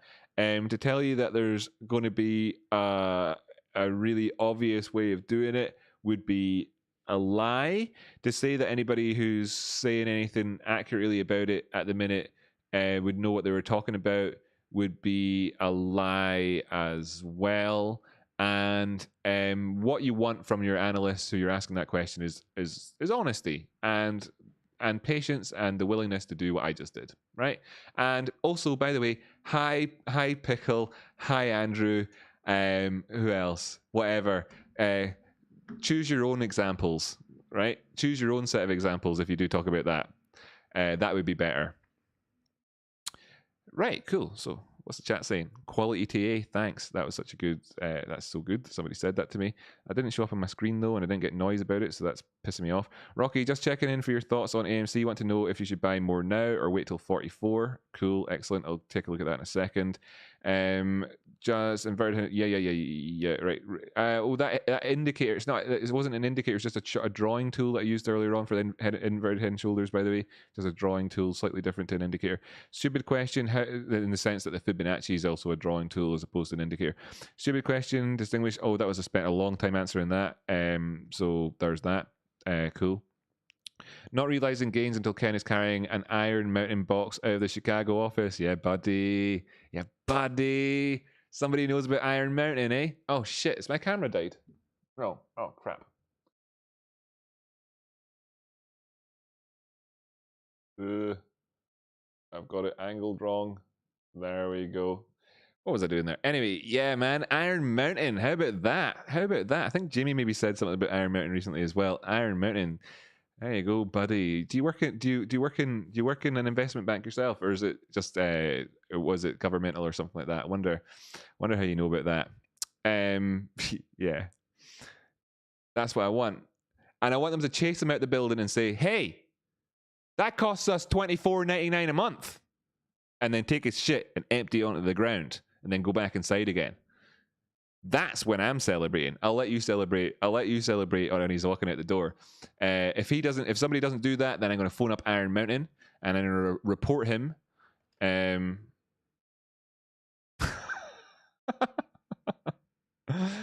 Somebody's coming in and putting letters. Do I need to kick Shubash Kumar? Jamie, if you can kick him if I need to kick him. Saying a lot of G's in there. I don't know what that's all about. Aaron, if you had limited. Oh yeah, somebody says boot them. Aye, screw it, I'll boot them. No problem. I've got no problem booting people who just put in spam like that. You can get in touch with me via Discord, by the way. Anybody who ever gets booted from the channel, get in touch with me via Discord. Ask me to unboot you. No problem, I can do that. Jason X, Aaron, if I get it if you have limited funds. Oh, another wee chat there. That's cool. Just let you chat away. Nice to see you, Trade Spawn. Thanks so much for joining us. Thanks for joining us here this evening. Way, Ronaldo's here. Thanks for joining us. Rocky Outcrop, cost is taking a bit of a hit today. Could you take a peek at it, please? Can you call it bullish divergence between June 4th and May 11th? Cost next. I'll take a look at AMC just for a couple of minutes in between because somebody was asking about $44 there as well. I'm pretty sure I've missed some other shit, by the way. Pretty sure I've missed some other shit. I'll just try and check here and see that I've not missed anything which was what you call them. So, Rocky, checking your thoughts on AMC. Yeah, I'm going to do that one just now. Can you take a look at Naked? We did that one earlier. Lucky, let's fucking go. Cool, I'm all good on that front. Right, excellent, nice one. Not letting anybody down. So we're going to take. Oh, don't put that back. Right, we're going to take a look over at AMC. AMC. It's the American Movie Company. No, American Movie Classics. Get it right. They've not changed their name yet.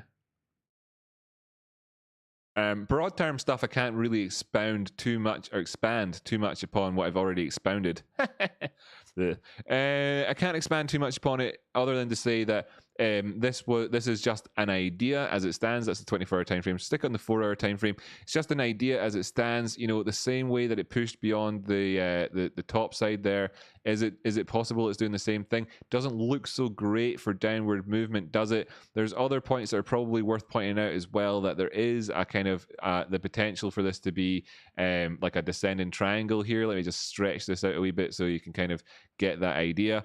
Now, that's not ideal. Why are these things not ideal, Rocky? 1, 2, 1, 2. What's not ideal, just for people's knowledge at home, is anytime you're doing anything like this and it's only got 2 touches on it, it's not particularly ideal. I know that's a lot of people, they'll feel like, wait, what do you mean, Rocky, when you said earlier on that you can have things like an Adam and Eve pattern, and it might not have, this might be your neckline here, and it might look like it's not, whatever, yes, I'm not, well, I don't know. I digress. Basically, that's irrelevant. Shut up. Why are you bringing that in? And what I'm talking about is that if you're talking about patterns that essentially use 2 converging trend lines, then you're looking for 3 touches on them, just so you can be aware. Because at any given time, when you're looking at any given pattern, you can just remove one of the 2 lines that you're talking about, and then you've got a trend line. Am I right? Yeah, I'm right. And so that's what I'm talking about. Hey, Rocky, can you be on during the evening call? Cheers. Yeah, I mean, if we can get, hook me up with a link for that shit or whatever. Wait, what time is it though? Is it like really evening? In which case, is it like real? I don't know, man. The answer to that one's I don't know. So anyway, I'm not bothered about this pattern stuff at the minute here with regards to this one. Instead, I'm just kind of talking about the more simplistic market structure points of view, looking from this low to that high, for example, for the Fibonacci stuff, and saying that when the prices go above 56, we've invalidated it. As it stands, we're able to maintain it above the 382. As it stands, that's what we're able to do. The previous low, in terms of that massive wick down and all the rest of it, took us down to that 37 price point, and we're aware of it. And plenty of people have benefited from that retracement. Would I like to see more? Would it be okay to see that? Would I like to see that happening again? No, I wouldn't like to see that happening again, to be perfectly frank. I don't want it to happen again. It's done for me as far as I'm concerned with that one. But could it happen again? Yeah, it could. Yeah, it could happen again. Have we got? Well, there was a question though. It was a different chart that was talking about the divergence. Instead, he was talking about $44. What was the question specifically? Actually, let me just get this. Rocky, just checking in for your thoughts on AMC. Want to know if I should buy more now or wait till 44. So that's the question specifically. I'm not a financial advisor. None of this is financial advice. It's important for me to say that, by the way. People, not just for the YouTube gods, but also for the reality of it. It is important for me to say it. Our highs previously were at a 6.1 or 6.18 because you do need to be your own heroes. 44 is the 236. If we came down to that, we'd be testing the 236. I'll just pop a wee line on there for we've got your line on it, right? Stick that like that. So yeah, it's important for you guys and girls out there to know that what you're doing here is you're actually embarking on a journey towards self-reliance, and getting a skill for life, okay? So not only is it important for me to say to people, sort of for the legislative type of points of view, to I'm not a financial advisor, etc., etc., but it's also important for me to remind you that you are capable of doing this yourself, and that you absolutely are, and that, of course, I want you to continue to keep coming back here. It doesn't help the channel massively when I talk like that in terms of people kind of not coming back once they've learned a lot, etc., type of stuff. But that's amazing to be helping people become their own hero, and that's what I want you to do. So that's one of the reasons why I say it. We're below in terms of the 4-hour time frame, we do have a downward sloping 9-period exponential moving average here. It is sloping down the way. There is that negativity above us. We do need to see the prices need/want. You call it what you want. 51, 52 is what we need to see on AMC, because until such times as we see that, then things don't be so good. Really, just that's it. If we're below that price point, could we go down towards 44 and touch off of this next one? Well, in a lot of senses, yes, that's your next target. The fact that we've come down here to what is clearly like within what could potentially be some sort of range that ends up looking like that at the minute, then that's not this has an edge to it, and this is obviously a buy zone for people who are just playing sort of simple support and resistance plays. If you are looking at it from the point of view of that one low there being enough to constitute a high support and resistance zone, which, well, it is. So So yeah, should you buy more now or wait? How long's left in the day? An hour and a half left on the day. Should you buy more now or wait? An hour and a half left on the day. What would I do? Right now, it's a bit weird one, isn't it? In many senses, if I was trading this myself, given that there's a more than 10% move down towards this zone, and I was trading it myself, I might be looking to see for some smaller term. So we got a bit bullish divergence on that low, and it's a wedge. At the 200 simple at 47.34. It's a bit of a bollocks that I didn't answer your question maybe precisely when you asked it in that sense, but I'm not actually a financial advisor. Yeah, no, 47 would be better. If it gave us another taste of this, just to be a dick about it, because it might, then that would be your best buy there to go up. So yeah, 48, just to kind of round out the number, would be it. If it doesn't go now up the way, then 48 would be your best buy price in terms of this operating as a wedge. But that's when I specifically, though, when I said if I was trading this, then I probably wouldn't actually experience any more risk, put any more risk up for grabs really than this zone just here that I'm kind of filling in just now. And then I'd be happy enough to kind of consider again at this point what I was doing if I was just kind of trading it in terms of like, you know, on this time frame. The thing which is so like obviously like arse about face about talking about things on the 1 minute time frame, for example, like we see on Trey's show and other people, Matt, etc. Good guys, like big respect for them. But the thing that's obviously like part of the sort of the what makes people feel after a while that they're not getting what they need out of it, etc., or that perhaps it's maybe a bit of a phony type thing, is because it's the 1 minute time frame, right? And if you're trading on the 1 minute time frame, then you're taking profit at some point within, well, how many minutes are there in a day? I can never remember the answer to this. 60,000 or something. How many minutes? And that's more or less in a day. I have a really bad answer there. What is it? 1,460,000. 1,440. So if it was the equivalent of you taking if you were looking at it and you were saying, on the 4 hour time, so that would divide 1,400 by 6. So what's that going to be? Whatever, man. So in terms, if you were looking at it on the daily time frame, now I recommend to people to look at the daily time frame when they're looking at charts a lot, then that would be the equivalent of waiting for, of course, 3-4 years to go by in terms of when you would take profit if you waited for a whole day. So if you're on the minute time frame and you don't take profit for 24 hours, it wouldn't be a whole day, would it? It'd be a couple of days in terms of trading. So if you made a trade based on anything you were looking at in the 1 minute time frame and didn't take profit until Wednesday, it's the equivalent of making a trade on the daily time frame and not taking profit for like a few years. So how does that make any sense at all to operate like that? Well, it doesn't. So when you're talking, it doesn't. So what's the point in it? Very limited point in it. Very limited. So, and that's when you ask that sort of a question in a sense. So if I was trading this here and I was looking at it on the 50-minute time frame or whatever the hell I was just doing, what was this? The 1 minute time frame. What was it? The 5 minute that I was drawing that on before? I don't know. If I was looking at it and I was thinking about this, I was trading it, then I'd be looking at these sorts of areas and saying, well, yeah, I mean, this may well be a wedge, but this is negative price action and it'd have to be taking profit at these areas. And where have you heard that story at before? Well, that's actually, what we're talking about in terms of the Bitcoin chart on something like the 4 hour time frame here. Where you're saying, well, you've got a wedge here. You'd have to look to take profit at these areas because we don't know where the fuck it could be going in the meantime, etc. So what you're doing is you're taking so when you look at this type of price action we have on the daily time frame here in Bitcoin and how this all played out, and then I jump over to the AMC chart again and I go down to the 1 minute time frame and hit the auto button.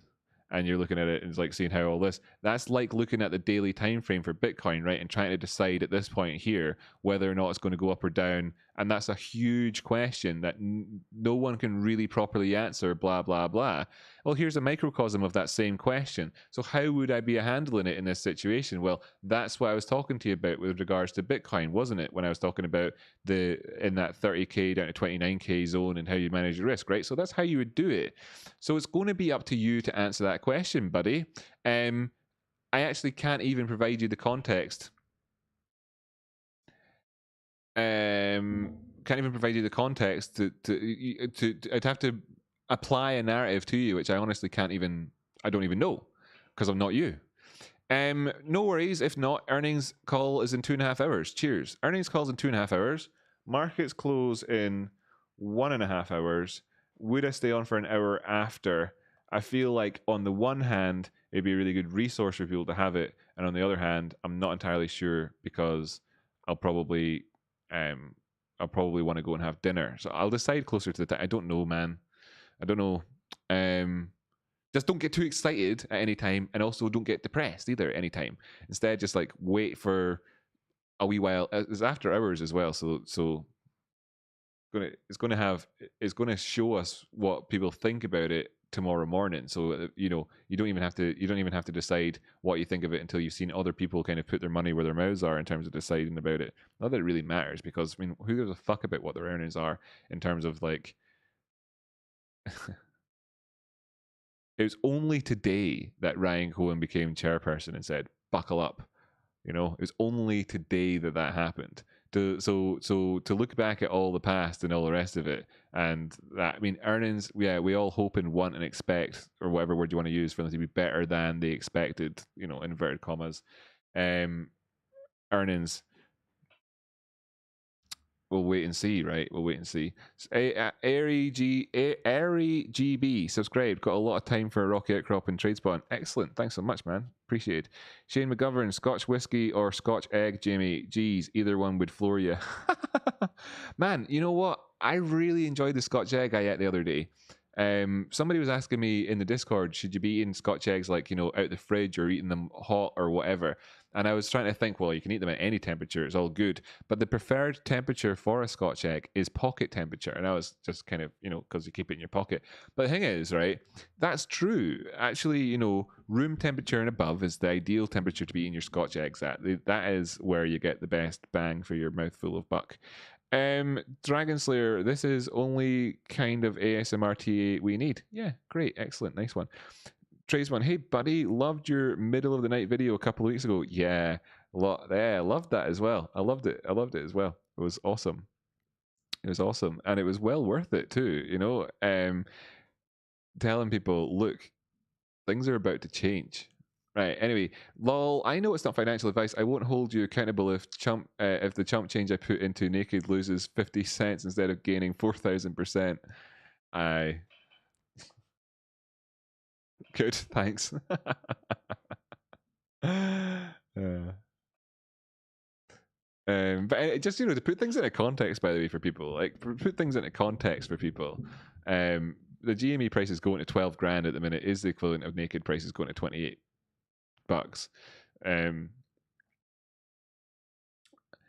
And you can see that there is the potential for that to happen, in terms of wealth, because if nobody traded shit on anything, if this was the naked chart, which it isn't, but just imagine it was, if nobody traded shit on anything, by the time the prices got back up to this point here, you're only taking money off of people who are making money on the way down. If nobody had ever closed out any of their positions, etc., until they close it out with you, blah blah blah. So really, it's like the wealth is there. Like, where does the wealth come from to provide these things? Well, on the naked chart alone, you can see where the wealth would come from, because it's there on the chart. Yes, there were stock splits and stuff in the past, though, so that's not a 100% accurate statement to make, but you get the point. I mean, it's like people often talk about, is there enough money in the world? And I just want to remind people who ask those questions that they've had their general glass ceiling in terms of how much money exists in the world, substantially depressed by whatever information they've consumed throughout their life, and that. Because you know what? There's only going to be more and more and more money. Now, I'm not talking about some sort of manifest it, the secret abundance of money type chat. No, I'm not. I'm talking about the Fed printing trillions of dollars. And the more dollars there are, the harder it is to inflate them. Hey? Right? You know, we might as well print out another couple 100 trillion now, right? Just print them out now, right? Then think about it. In the future, when we print out another trillion, what's that going to be? Nothing, eh? Yeah. Now, how would you actually achieve that if you wanted to? Well, funnily enough, the way you would achieve that concept without actually doing that is by pumping money through the Fed into buying stocks and stuff like that. Because then it doesn't go out into the banking system and isn't fractionally lent out. So it's an inflation which is of the dollar supply, but doesn't anyway. Economics, eh? Who fucking needs it? I just use crayons. Fuck economics. Give me some crayons any day.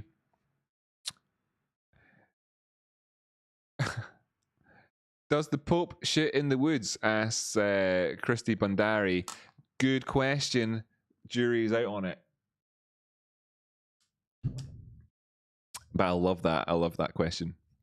It's a good one. Fapping it says, I wish I had understood options as much as I do now. Would bought one option. IV killing everyone now. Yeah, man. That's right. Implied volatilities. Implied volatility is a real killer for people. It's one of the reasons as well that I'm not massively keen on options, because it's another like, I'm not massively keen on it, because to be massively keen on it, you have to be well into that. You know what I'm saying? So it's like, I can identify myself as being not massively into it because I haven't done that. It's just in the same way as that I've got this channel on YouTube. I've got one video on it, and I'm into the Wheel of Time. I do know that I'm massively into the Wheel of Time myself, but I think a lot of people would think he's not massively into it because I don't actually have any physical copies of the book, because I gave them all away over the years to friends and stuff, and I never bought any more. But if I was, but you'd think if I was massively into it, I'd have a copy of the book like right here on a shelf as I did my video, but I don't. So some people watching my videos would think to themselves, I wonder if he's massively into it or not. Anyway, so when I'm looking at the options, I'm like, I don't like working all this stuff out. I'm not massively into it. It's like, you know how you're an absolute raging alcoholic if when you open up a bottle of vodka, you throw the lid in the bin, right? That's not a disparaging statement. Talk to hardcore alcoholics and they'll tell you that's probably true. Free, you going to keep spamming that bud? Wait, somebody spamming stuff? Who's spamming stuff? I'll kill him. AMC going to squeeze. AMC going to squeeze. Max is going to squeeze. Is AMC going to squeeze? Yeah, buddy, spam that one more time and I'll just block you. Who knows, man? Who knows? Ralpho Pinto. Maxwell Putnam. First books in the what were best? Oh, wait. Oh, aye. Max. Apple Blossoms on book 2. Big difference between book 1 and book 2, and then the rest of the season and stuff. Looking forward to the TV show massively. AABB crypto stock before exchange opens in September and price rises 1,000% or more for AABBG tokens. Is that a conversation that I'm just like reading at the minute, or is that spam? Donald, do me a favor. Just write any other comment out there just to prove that you're actually watching and listening to the show, and that'd be cool. Just do that, no problem. Any comment you like at all. Actually, any comment you like, so long as it's not, straight up the same thing as what you just said. Okie dokie. When moon, sir, please. If I donate, can you look at a stonk looking for a different opinion, no financial advice? Absolutely, Ralpho. But I tell you what, how about you tell me what the stock is? I look at it, right? And then afterwards, if you feel like it was worth donating for that, then you go ahead and do that. Otherwise, no, I don't want. No, we'll do it that way, right? You can donate anything you like afterwards. In fact, as well, you can do it. You can do it through PayPal directly if you want to cut down on fees and that as well. So you can kind of like shave a couple of bucks off the top of your head of what you thought you would have given me being able to do it through that and reduce the fees. So I bet that make it an even better setup for both of us. Rocky, is there any chance you could give me a broker recommendations for CFD and shares UK? Man, like the easy go-to answer to that one is for CFDs is like plus 500, but they're sort of dodgy, so it wouldn't do Forex on them. If I was going to do Forex, then it would be through, well, multiple other people. As well, I'd also consider in terms of CFDs to take a look at spread betting, just as an idea, just take a look at it. But certainly can recommend, you know, if you want to buy a stock in the UK, I've got a link in my description for free trade. It's like Robinhood, right, in terms of easy to use app with commission-free trades on it, right? Yeah, cool. They're going to be selling your order flow, etc. But you get a free trade, you get a free stock if you use it. Sound like I'm selling the fucking thing. You get a free stock if you use it, so you can join up to that thing if you like and use that link there. We both get a free stock, and then you can just like, you know, not use it anymore. How about that? So there's one for you. If you're just getting into it, then there's something to do in the meantime as you kind of like try and as you like are doing everything else. But you know, if my broker recommendations, you got things like IB. I'd probably go with them. Catch you next Tuesday. Still waiting for that joke, Rocky Outcrop. So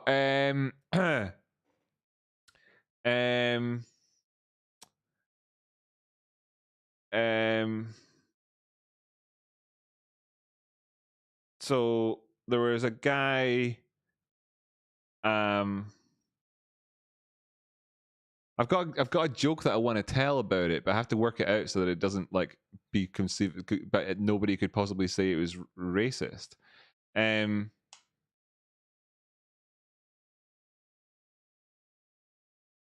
So there was a guy.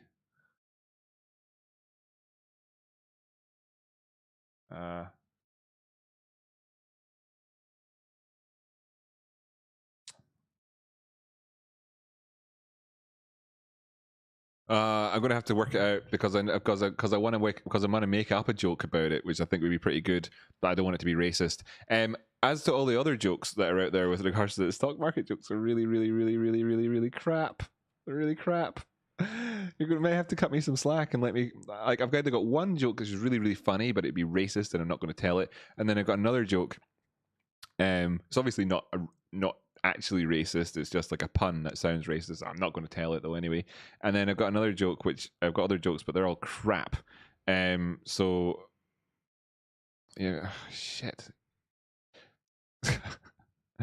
Save it for drinking. Did your man donate, by the way? Oh, right. Stock is AVA. Right, good. I didn't want you to donate. Don't donate just yet then, Ralpho. You asked in that way, and that's fair. Stock is SAVA, shorted by Citadel, currently developing Alzheimer vaccine ATM. I like the chart, but I wanted to get a second opinion. Will donate via PayPal next week when paycheck.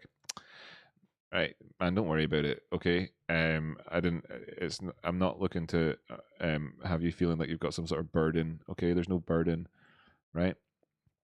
This is something that's highly illiquid in terms of the 1 minute chart. That's not a surprise. 5 minutes still shows you a couple of things that are worth doing when you first open up a chart for the first time. I'll just hide off these moving averages as well so you can see it a bit easier. It's worth looking at the lower time frames.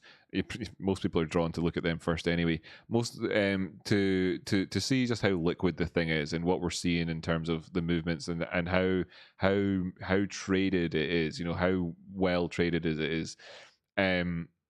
So it's low that amount of thing. Is it also like a real small cap? I bet you it is.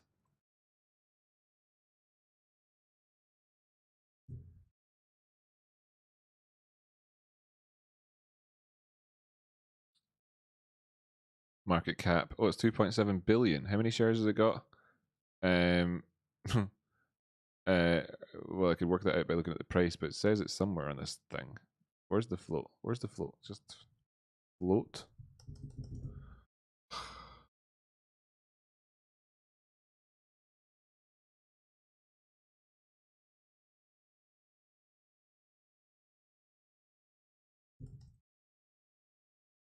37.45 million.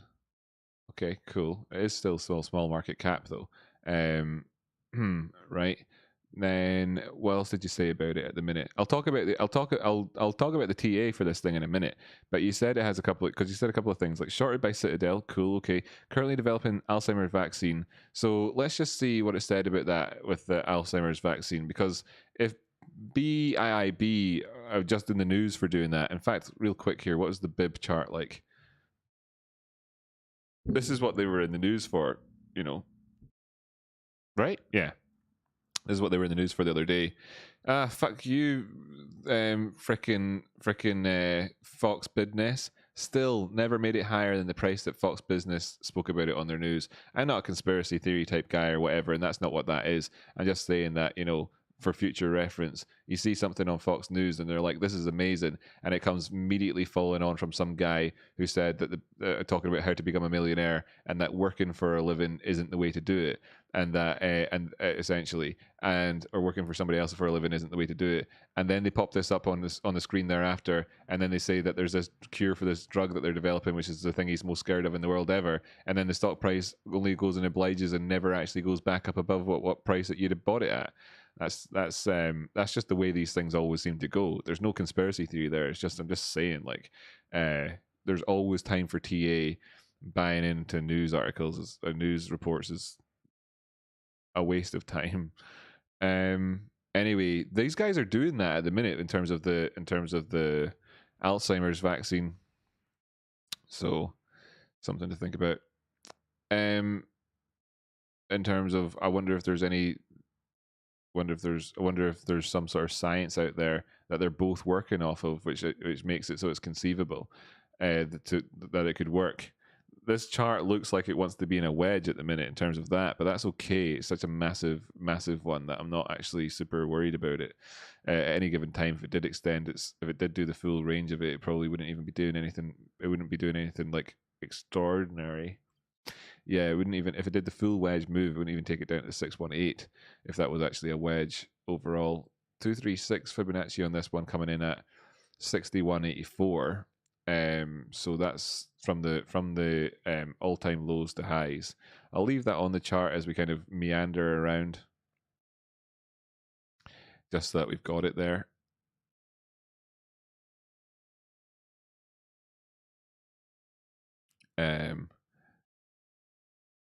You can see what that's kind of encapsulating there this time round. It's kind of what I don't usually do, I suppose, with them. Okay. Right, so where are we right now in terms of its previous highs then as well? So what we want to look at is the downtrend, this down to here. Just to put things into context for us, right? First step. So we have a context right now. I'll not look at the current price action, but let's just put in a couple of horizontal rays. Say this is the low end. I could have done whatever I wanted to, but horizontal rays extending out. So I've extended this Fibonacci using two rays lining up with the 618 golden pocket. It's pretty neat looking, isn't it? Let's just have a look and see. Ooh, that happens to line up with exactly where the price has got to.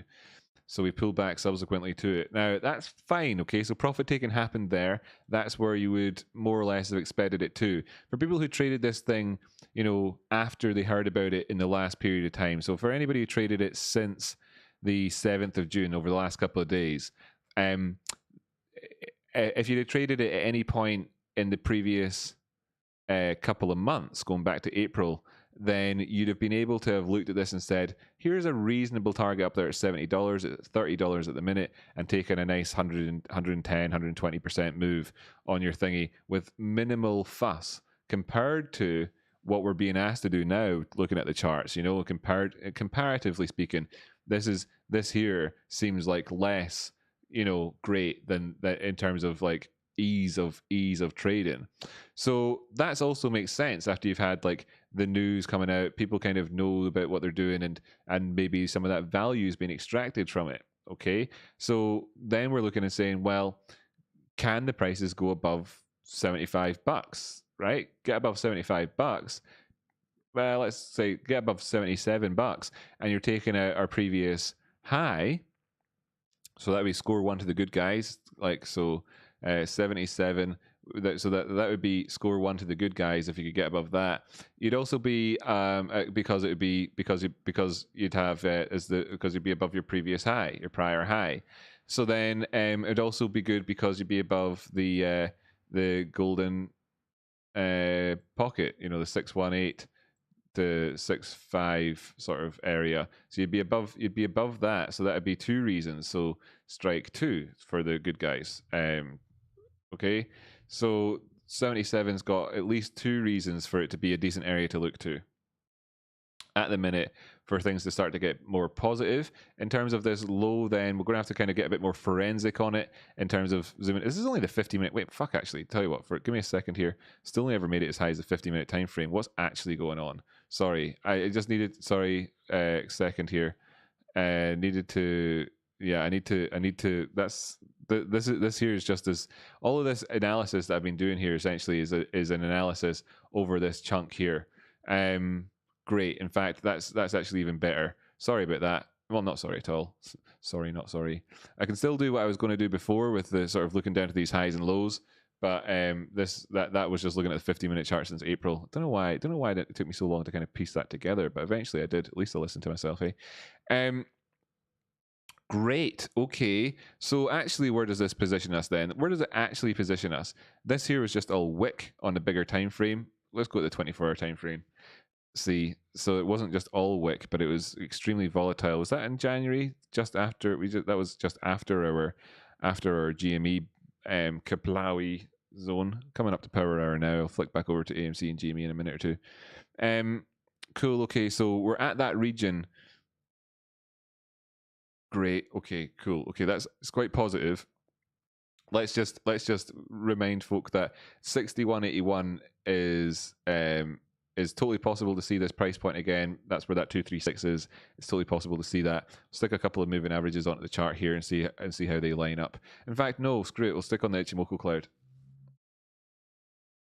And I'll remove those Fibonacci's for just now. We have a couple of lines left on from what we've already done with them. Yeah, wait, actually, where does that line up with? Here, 50% area is 48, 42 down to 618. So in that case, when we see this here, yeah, so the cloud at the minute is, if we had a pull back down, where you'd be looking to find that support at. So we've got confluence again there. If you don't see what I'm saying, essentially what I'm saying there is that this zone at the top of the cloud and this zone at the bottom of the cloud is actually where the 618 is, right in here at the minute, if we were to actually see a pullback down the way. So if the prices were to take out $60, then I would be looking for the prices to drop down somewhere between $40 and $40 and $50, if we took out 60, which is, in terms of percentages, a big difference and not really worth staying in any sort of trade that you're looking for in the meantime, really, from a broad perspective, although it's going to come down to you to manage your risk whatever way you want to, because that would be a far better entry anywhere in that zone compared to anywhere in this zone if we were to continue on with the overall upward trend. High, low, high as well at that point, and it's not bearishly divergent, although the way that that's so extended on that front, we jump down towards the 1 hour time frame, then is there something happening in here with it? No. Well, yeah, I mean, this is bearishly divergent. Like, this is class B. Did it manage to push just higher than it? Still, tons of divergence along the way. You can see here in terms of this strange sort of like the shape of that thing, right? It's got that 45-degree angle thing on the go there at that point. When you see that happening, you're pretty confident that in the lower term time frames you're going to be experiencing divergence along the highs, just never really quite doing anything. But it's you got to just wait for it to play itself out there. Then it did, and it didn't pull back very, very far. That's the thing. Do I expect to pull back down to this area? Yeah, I kind of do, okay? I kind of do, and then I'm going to be looking to see how we can handle it on the way towards the top side. At the minute, that's what I'm looking to see happen. Okay, from a trader's point of view, what I'd like to see if I was to trade this, which I'm not actually going to be doing or anything like that, would be for this to happen. Essentially, attack the cloud at this thinner point, find that the cloud eventually migrates up to here, because it will just a little bit, and then it'll cross over again. And for us to get through at that point, you know, after its second crossover at that point, that would be kind of it with what we wanted to see happening. Now, what we need to then see happen for the sort of the bullish case scenario, some reason why that wouldn't be the case. Okay, so we got a bounce off the neutral line so far, so that's pretty good. The Ichimoku cloud doesn't make it. The Ichimoku, like, this is good. You get to see, like, I don't care about the cloud here. Just bouncing from that zone and not going through the cloud doesn't matter. Look here, when there was this cross, and then the prices did drop down a wee bit. You know, it's worth bearing in mind that there's that little bit of a need to have a pullback every so often. Here was this cross, and that was actually after the fact. That was post the prices had already moved. It was lagging in that sense at that point.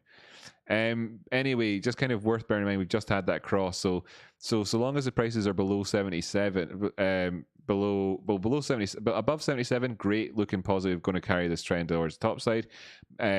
Big potential moves up the way. Below 65, and I'm expecting 62. Oh, it's not much of a difference. Anywhere above 62 is a decent enough buy, but below then, anything above 62 starts to seem regrettable in terms of buying it, right?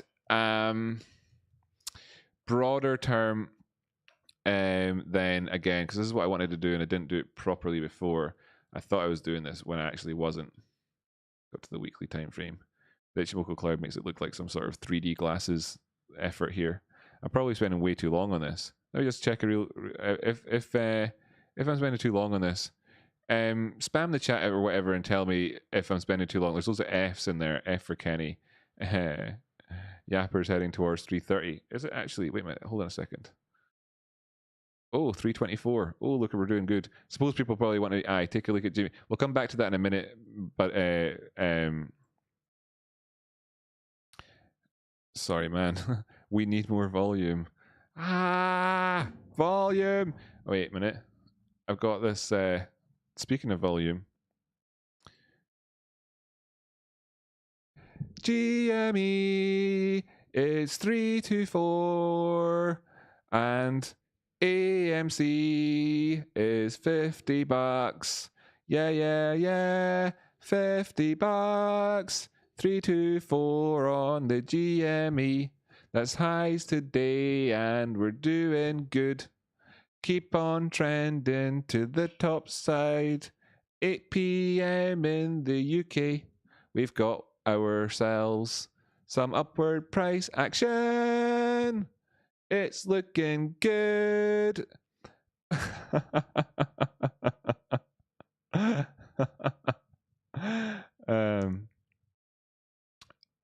just going to put on the scary sounds for a second.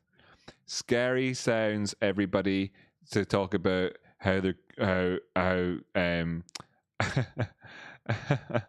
why am I even talking about scary sounds? Who gives a shit about scary sounds? This is really, really great. This is great. Where are we at the minute? 324. I mean, really putting it in to be able to have 310 be a decent area to in that. Yeah. Coming up, the Ichimoku cloud rapidly is actually above 310 at the minute, so the lower end of the cloud as well. Yeah, great, fantastic. So we're going to have the cloud encapsulating that 310 area as well soon. Everything's looking great. Moving on. Really looking forward, like Jamie said. Oh wait, why have I got this voice on? Sorry. That voice was crazy. Now I'm on this crazy voice. Ha ha ha ha. Just like Jamie said earlier on, I really want to see it getting up towards that 341 area. That'll be sexy, but I don't need it to happen right away. Wow, brilliant. Have we got extra volume coming in? Look, this slight increase in volume is fine. This is a small term time frame. This is a 5-minute chart. That's a slight increase in volume. It's fine. This overall thing just gets sucked up in a couple of days when you go into a bigger time frame, you know? The volume is all right. The volume is all right. It's not huge volume. But it's actually all right. When so earnings report coming out now. Earnings will be good. So will we see a sort of a kind of reaction anyway after the earnings? Are they like being priced in at the minute or what? I wonder. Love you both. Rafael Pinto, thanks a lot, Rocky. Much appreciated. Levels are set up waiting for things to play out. I don't know, man, Rafael. I didn't finish it. Do you want me to go back and do any more? Look, if you want me to go back and do some more, I'll do some more. Forget about donating. You can donate whenever you want to. Donate whenever you feel like. And that. Just don't feel guilty about it. We need one more like to get to 300. Wow, can we get one? That'd be awesome. Thanks, everybody. Thanks to Mr. and Mrs. 300. Short attack inbound, says Irish Meltdown. We did it, says Apple Blossom. Oh, brilliant. We got to 300. 5. Wow. Thanks, guys, girls. Thanks so much. Hedge hunting, says the Zig. Hey, hedge hunting. I like it. I legit recommended Sainsbury's orange and mango squash. It was a Tesco man until I had tried that. Oh, you're talking about the legit. Yeah, man. This is a Tesco orange one, but you're right. The Sainsbury's one's pretty good as well. I mean, like, we know if you're talking about this particular brand, we know they come from the same factory, right? It's the same bottles and everything, but the Sainsbury's recipe is better. Oh, 321. Oh, yeah. 321. Great number. Fuck yeah. Are people of the bit 321? 321, guys and girls. God, I can't believe I missed that. 321. We were at 321. 321. 321. We're at 323 at the minute, but we were at 321 earlier. Oh, what a price! I mean, if the prices crack on up massive, right, then people are going to look back and be like 321. You know, the people who buy it at 323 at the minute are thinking, I wish I'd got it at 321. They want to be able to open up their app or whatever and see 321 right on the screen, right? Okay, that's a human thing. I'm not the only one that thinks that way. I really amn't. There we go. There's another bit of Northern Irish for you. Or is it? I'm not too sure. 329, 330. Are we going for all the threes? Am I delayed? What's going on here? Why is my chart not showing me like the latest prices? Is this the CBOE being bullshit? Do I actually need to upgrade my trading view to get that prices on there? What the fuck, man? Likes match GME price. Oh, that would be quality. Do they actually? Oh, they do. Oh, wait a minute. That's why I was confused. Wow. The likes and the GB. Wow. What, have I still got a stupid voice on? I do. And I still have a stupid voice on throughout that entire time as well. Completely forgot about it. Wow. There you have it. 321. Wouldn't it be great? 321. It's at 321 at the minute. Let's hope that we can sustain 321. Don't you dare. Oh, it's at 320. Damn you. We want it to be 321.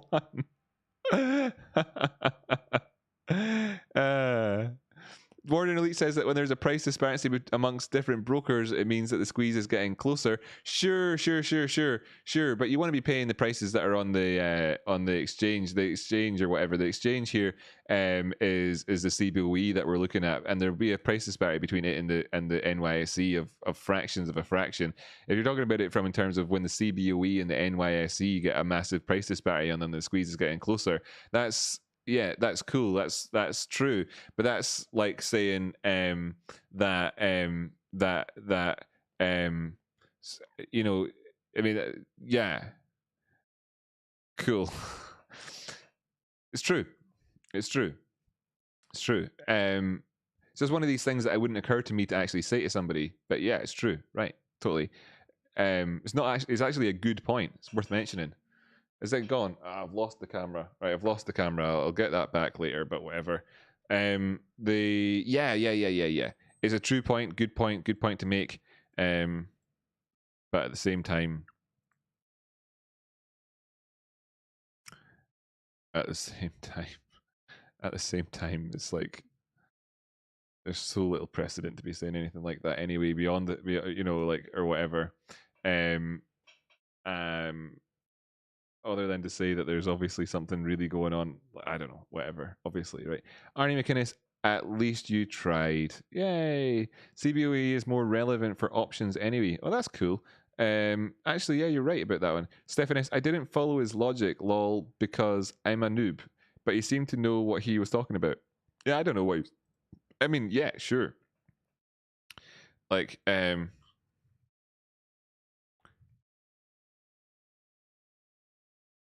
just Google up, for example, huge difference. This is my Google search, was huge difference in the CBOE and NYSE prices. And if that's what you're talking about or whatever, then you've got this idea that CBOE prices are led by the NYSE on this article. When was that published?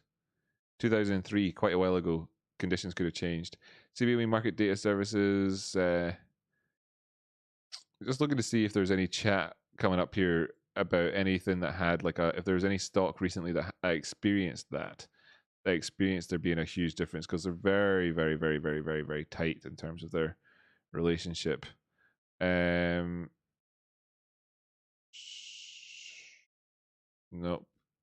You've got different market making systems. Yes, of course. Whatever, forget it. Who cares? If that was what he was talking about, but if he's talking about between your broker and whatever, then maybe it's because your broker's doing options and they're actually doing the options through the CBOE and you're looking at the NYSE prices, etc. So maybe that's why your broker would have different prices, etc. Who cares anyway? I don't. Arnie McKinnon, it's not even fair to give someone all the sex. What about the rest of us? Yeah. What about the rest of us? Yeah, what about the rest of us? My sell price is homeless bankers. Yeah, I like it. I like all the abstract way of saying it nowadays. It's like, yeah, screw it. Why is people so focused on numbers? I sell I sell one GME share for every bucket of tears that Ken Griffin cries. Right? Like that. That's what I do. He was talking about wait, Rocky's talking about CV WAP. Oh, that thing. Oh, yeah. Of course, yeah, man. Big time. Absolutely. Good point. Yep, we should look at that. Definitely. He gave it all to you. All right. That's cool. We'll negotiate later. We'll negotiate later about the distribution. We'll use a trickle down distribution approach here. Everybody is fair. It's fair that way, apparently. Can we please get a DFV tweet translator? Okay, yeah, cool. Let's go check out what he's been saying. And I'll check out that CV WAP thing again. I keep forgetting about it. I'll look at it again sometime. It's not exactly relevant at the minute. But if it is relevant, then cool. Totally. I'll look at it. Oh, what's this? Quality tweet from Jamie there. Where are you, Mr. Gill?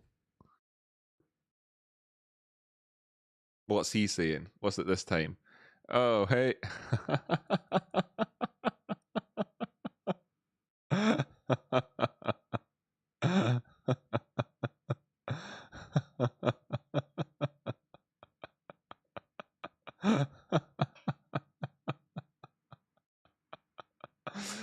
What was his last one?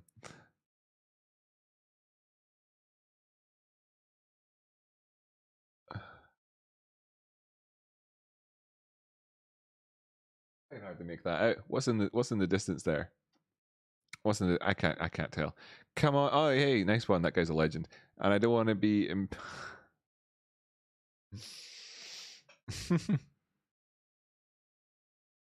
what was this one?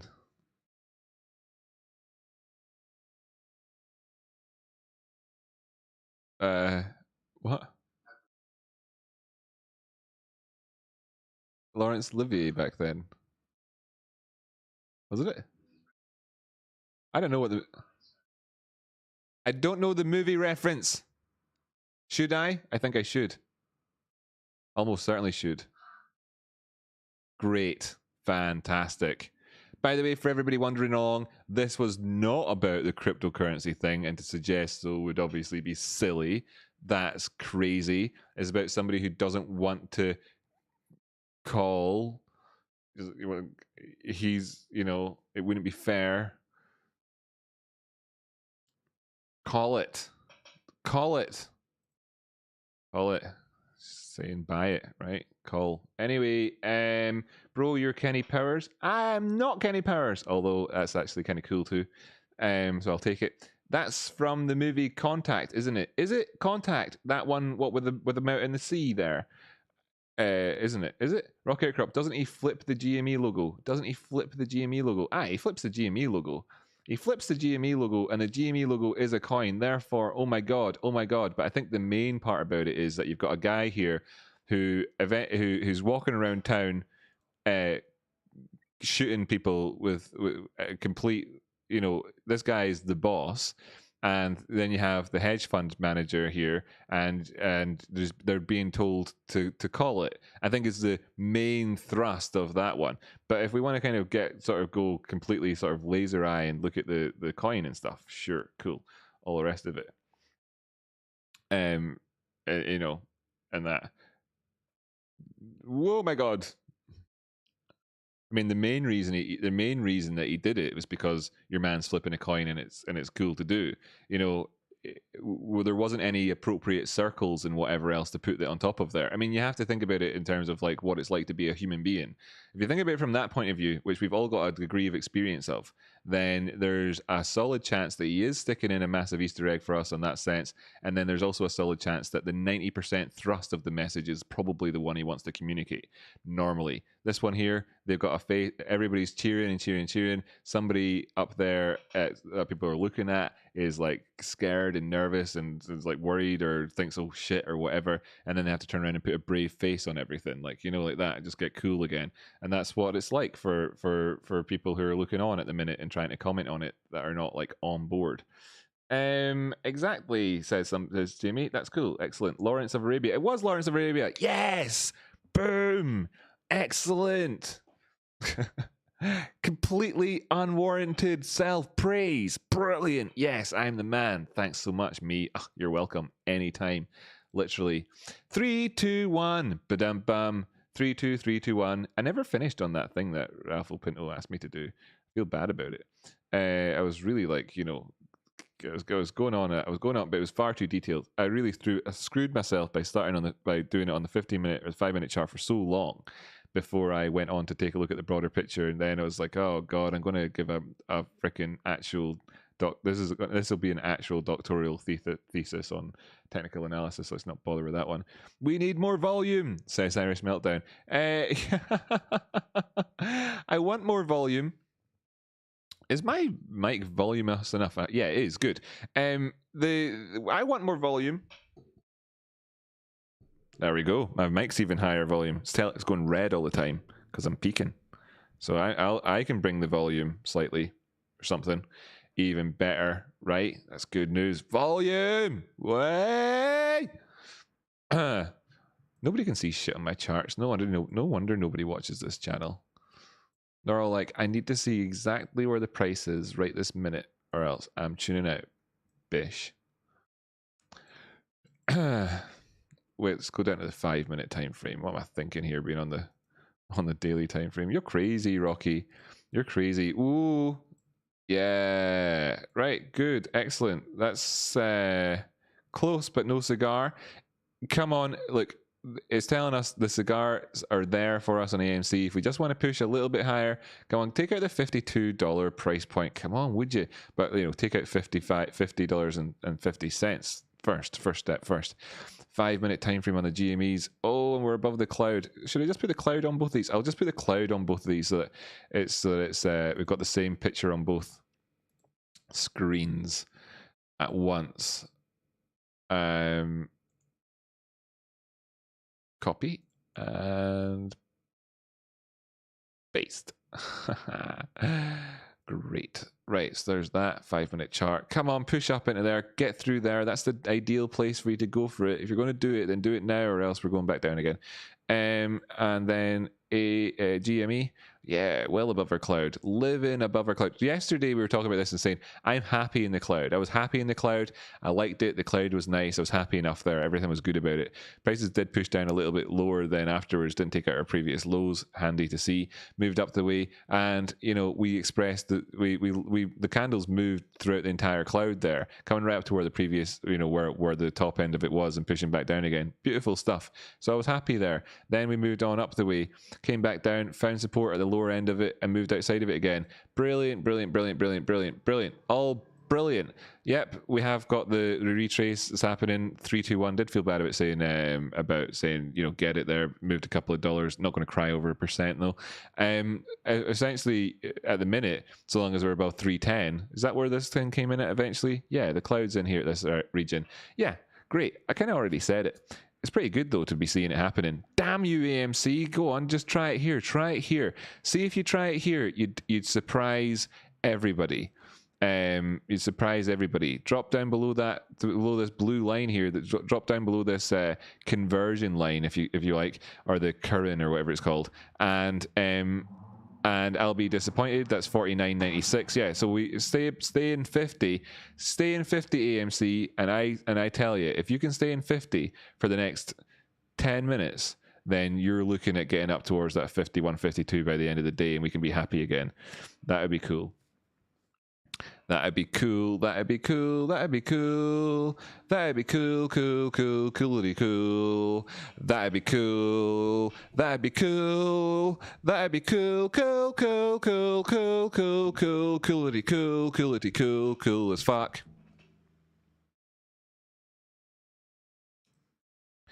Yeah. Anyway. F for Kenny. F for Kenny. Would that be cool? I think that'd be cool. What are we doing? Oh, I'll go do some crypto TA and I'll come back to this thing in a minute, right? You can spam away. That was Airwolf. Yeah, that was Airwolf. Catch you next Tuesday. Yeah, that's right, Airwolf. That's right. Airwolf. What a ridiculous show that was. I used to love Airwolf and Killer Whales back in the day. I felt like they were almost like the same thing. That Killer Whales described Airwolf in the sea. S squared for Kenny. Kenny the Fanny, says April Lynn. Yeah, Lambo Yet, hilarious. Loved that show. I loved that show as well. It was so bad. Yeah, it was. Sorry. That's the thing. I heard somebody talking recently about Knight Rider in the 80s and how it wasn't any good, and it's like, yeah, it wasn't any good, but I mean, you got but that's not what it was about. I mean, it was really good. It was really good. The whole thing was good. I don't think you should be doing that, Michael. Was brilliant as well whenever he said that. And it was like every episode. It was great. It was constant laughs. Fanny is such a gross word, says Apple Blossom. Well, Americans, you're always saying it. I mean, if you think fanny is a gross word, then it's like your man, whatever's on this show. It's like every time an American says it, it's like reminds me of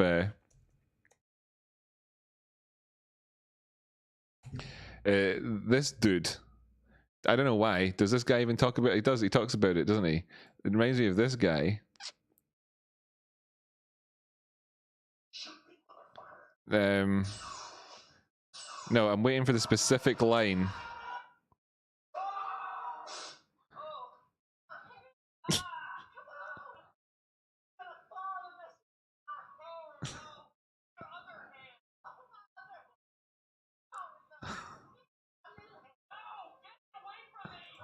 That guy. That's what it reminds me of. And he's like, my money's in my fanny pack. And there's me going, God, that doesn't sound right. The way you're saying that just doesn't sound right. Pish flaps. That's a good word. Quim is wait a minute. Okay, look, we're doing okay here. Fanny means butt in the States, doesn't it? Yeah, it just means, yeah. So we've got bum bags. You talk about bum bags, but not many people talk about bum bags as a place to keep your money because it's like a colostomy sack, isn't it? We talk about bum bags though here, and in America you got fanny packs. It's like, man, who are you calling a fanny pack? Fanny pack. It's touch my fanny. Don't touch my fanny. That's another line from something, isn't it? No, I'm not going to search YouTube for something about things like that. So we got to hold the line at fan. Yeah, 2, was that right? I don't know. Lol, says Christy. Whew, thanks. Are you entertained? The zig was waiting for that one. Wait, what did the zig say? Right. You get battered for wearing a bum bag. Don't ask me how I know. Yeah, you don't want to be wearing a bum bag over here. I use fanny when I talk to people as a term of endearment after working with Sparks from Glasgow for years. Yeah, man, that's it. That's it.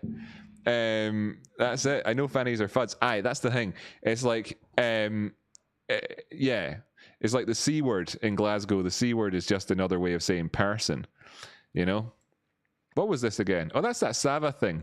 Oh, I forgot about SAVA. Yeah, basically, if SAVA gets above 77, I'm looking pretty good on it. If it drops down below 60, then not so great. 10% move either direction, you know, is a start, but actually it does need to move that 20% towards the top side to really start to get positive on it. At by which stage you start to get really quite positive across a far broader spectrum. In terms of the chart, yeah, mostly doing pretty good though, and that's that. Now. What else did we want to look at? Oh, I was going to look at some cryptocurrencies because I do that on the show. Bitcoin pulling back at this price point. Oh wait, no, wrong one. Bitcoin pulling back at this. Wait, that's too big a time frame. Hold on a second. Just need to go in here. Bitcoin pulling back at this price point that is at the minute. Shock horror. What did it get as high as? 36,285, coming up to where its previous highs was, and unable to do anything about it. I think at the minute, if you're looking for something on Bitcoin, let me just make it kind of easy for you. You need to see, in terms of like smaller time frames, taking out previous highs. So, you know, when you start taking out the previous highs, that's good. We're near doing it at the minute, but we pulled back from there and just refused to do it. Then what you want to do is you want to do it on all those time frames, the small time frames. So 5-minute one, doing pretty good.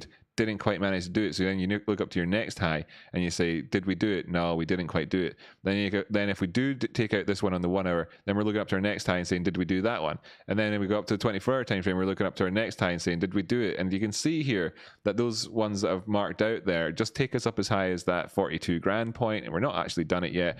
Anyway, I don't need to do any more tea on Bitcoin. I've kind of done it. I could do it in terms of for people wanting to know where the prices are going specifically in the next 15 minutes, but those people are just looking to avoid learning how to trade themselves, and that's not really what I'm all about. Especially since it takes time away from me specifically doing that exact thing, so it literally costs me money doing it. Chain link here, yeah, within this range, still waiting for it to express itself. So, you know, wait a minute, that's the wrong. This is Ethereum. TradeSpawn says you might want to adjust Nightbot's emoji limiter. There's a second toggle thing to turn her off for them, and if and when we hit 373, chat will explode and Nightbot will get angry. Right. Here we go again, chat. Let's do it again. Let's do a different voice for this one. We'll do party time.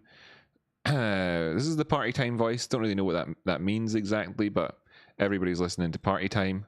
I'm just logging into the old Nightbot over here. Logging with the old YouTube over here.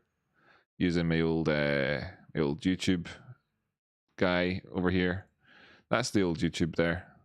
Yeah. You're already in here doing it, Nightbot. Don't lie. Don't make me say all that permission crap again. Right, so I've made it in. I've made it. Right, so now I'm into the thing here. So you've got like your spam protection jobby. Great, right? Blacklist, excess emojis enabled. Way brilliant. Get to disable this one. I had it disabled before.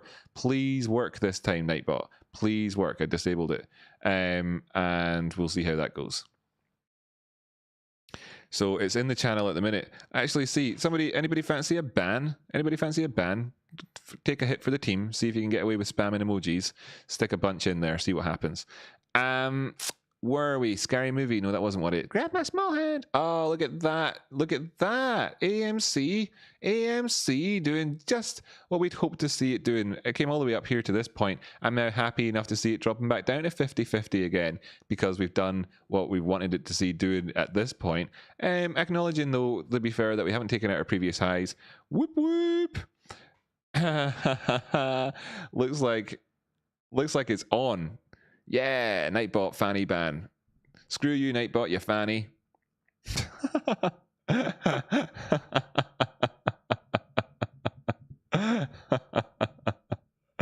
Right, okay, now we're chugging mackerel, says TradeSpotting.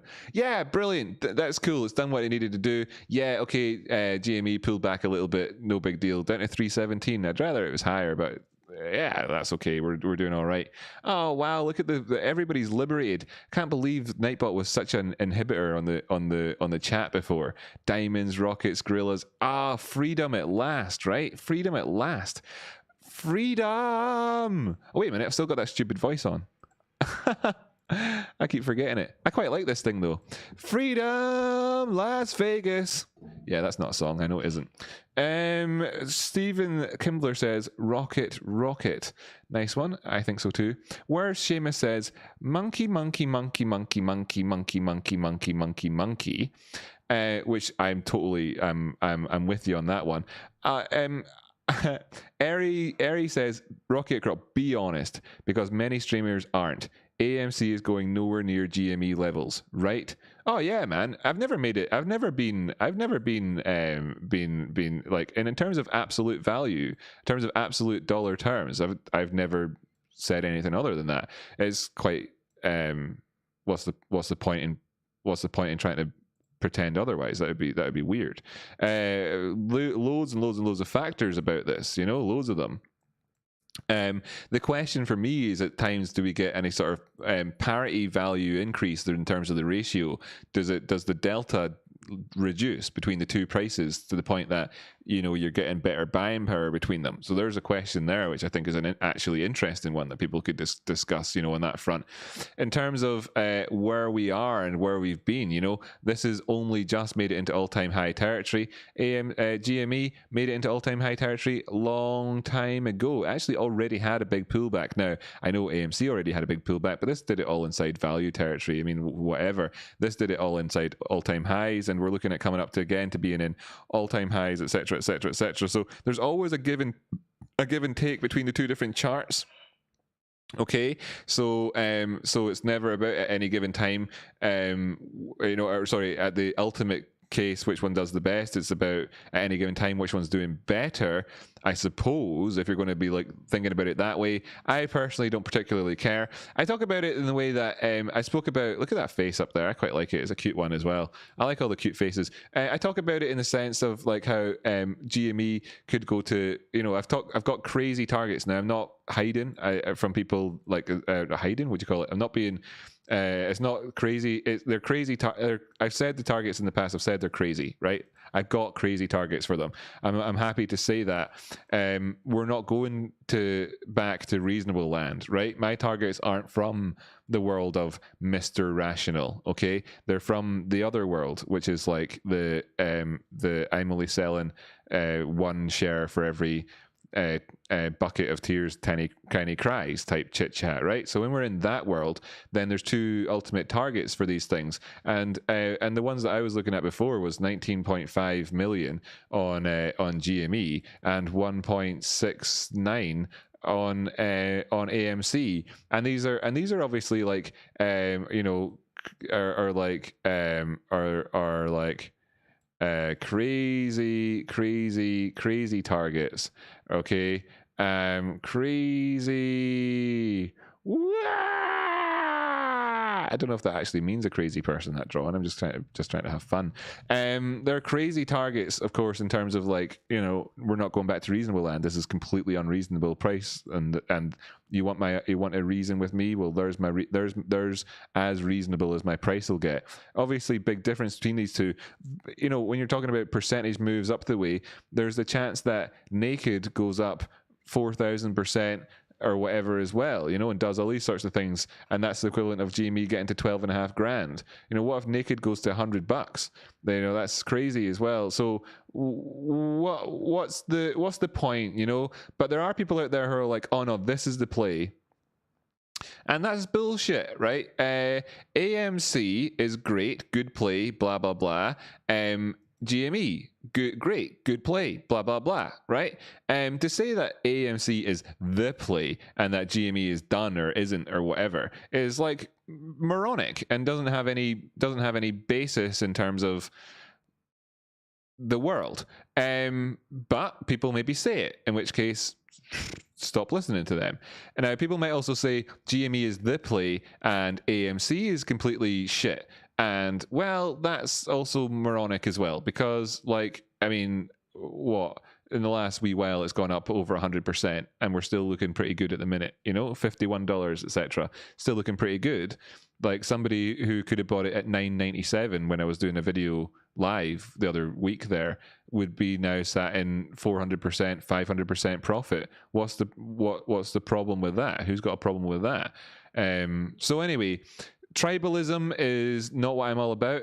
So I'll never say something along the lines of there's that or whatever. I mean, unless it was proven by like Adam Aron doing something stupid or whatever. Oh, by the way, to everybody, Adam Aron now follows me on Twitter. How's that?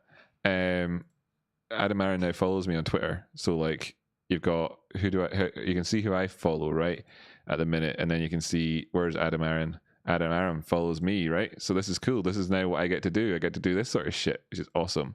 I have to go,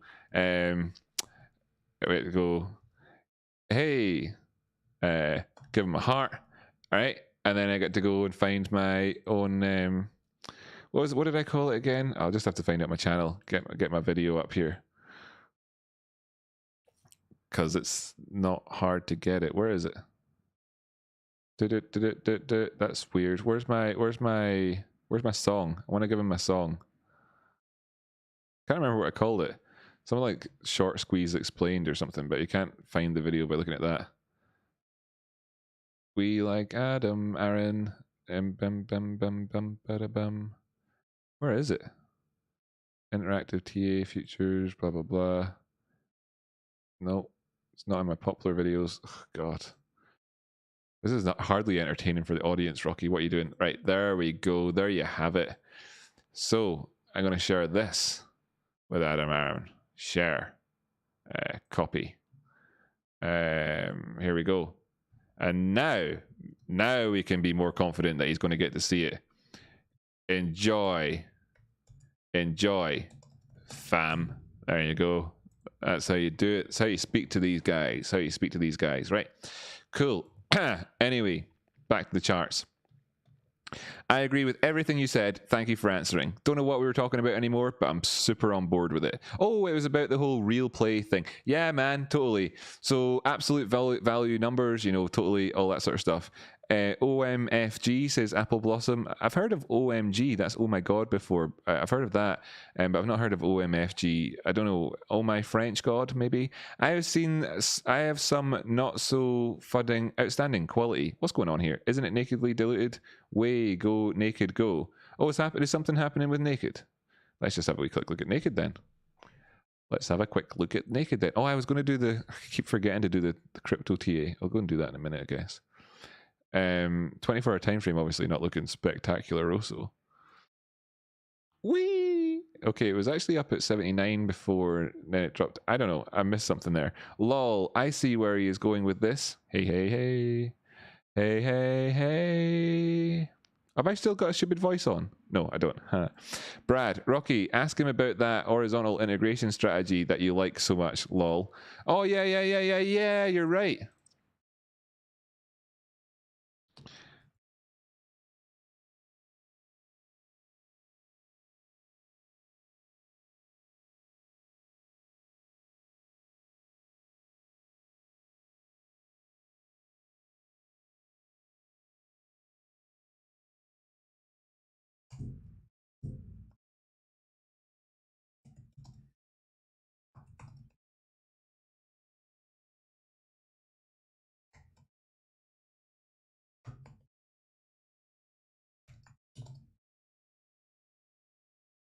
There we go. There's an idea for him. Drop that into his Twitter inbox. There we go. Excellent. The world is on the right path. $310 GME. You're kidding me. GME going to $310. I mean, ultimately, I think we're okay with this here. 321's funny.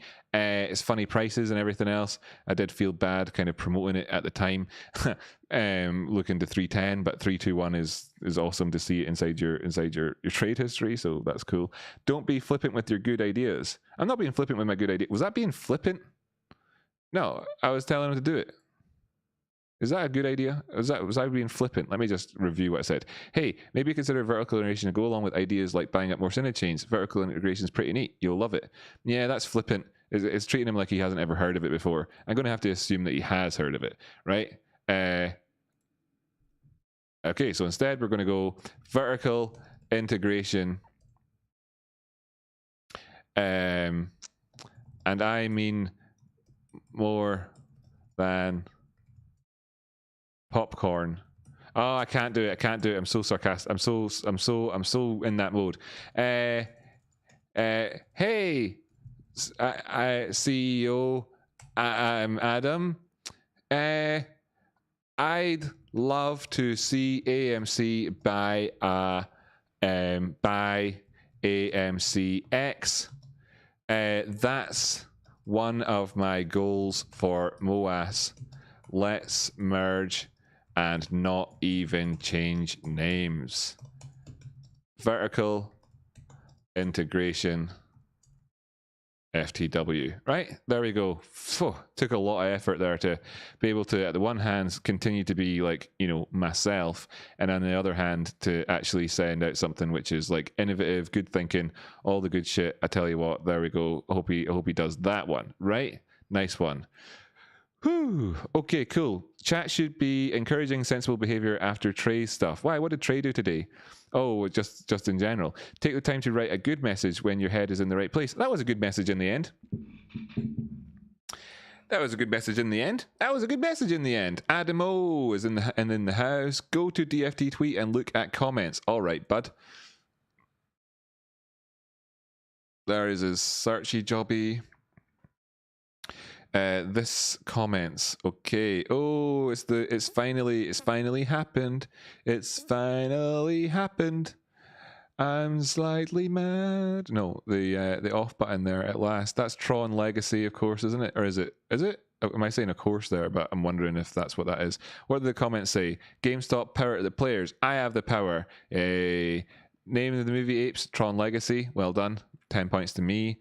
And the new CEO is, well, it's almost certainly not going to be Ryan Cohen at the current way that it goes, but maybe it will be. I hope that it is. But anyway, I think that Adrian Brody guy, I think that is Adrian Brody, I think his name is Free Stiff. Am I reading the right one? I feel like I'm missing something here. Can't stop, won't stop, GameStop. Yo! First, are you available for an interview later?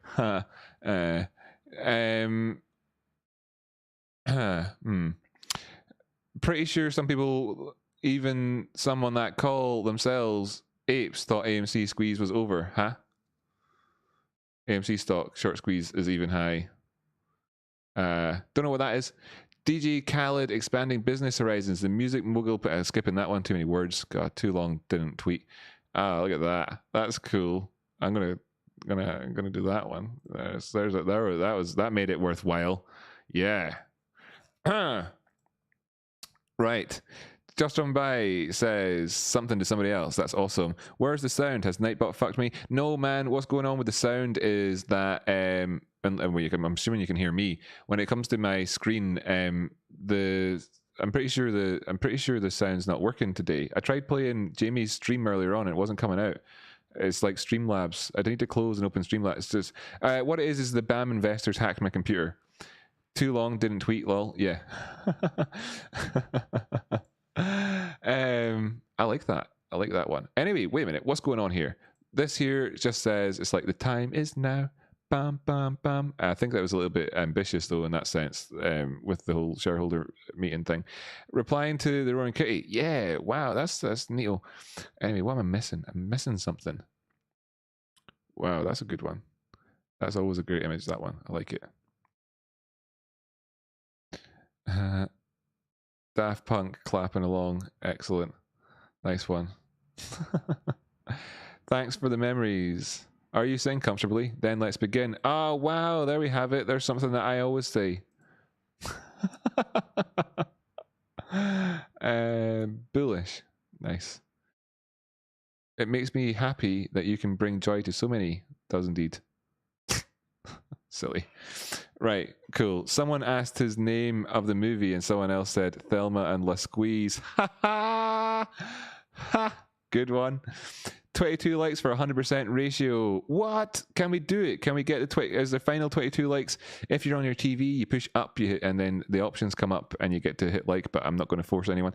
That Microsoft deal was announced last year, 6/8/20 or 8/6/20 for the Brits. Oh, right, the 8th of June. Actually, a year ago was when that was announced. What's this? I just like this. I stole your meme. Oh, that's sad. Don't mess with diamond hand apes, I'm going to guess. Power to the shareholders. AMC. What's these guys talking about? AMC squeeze.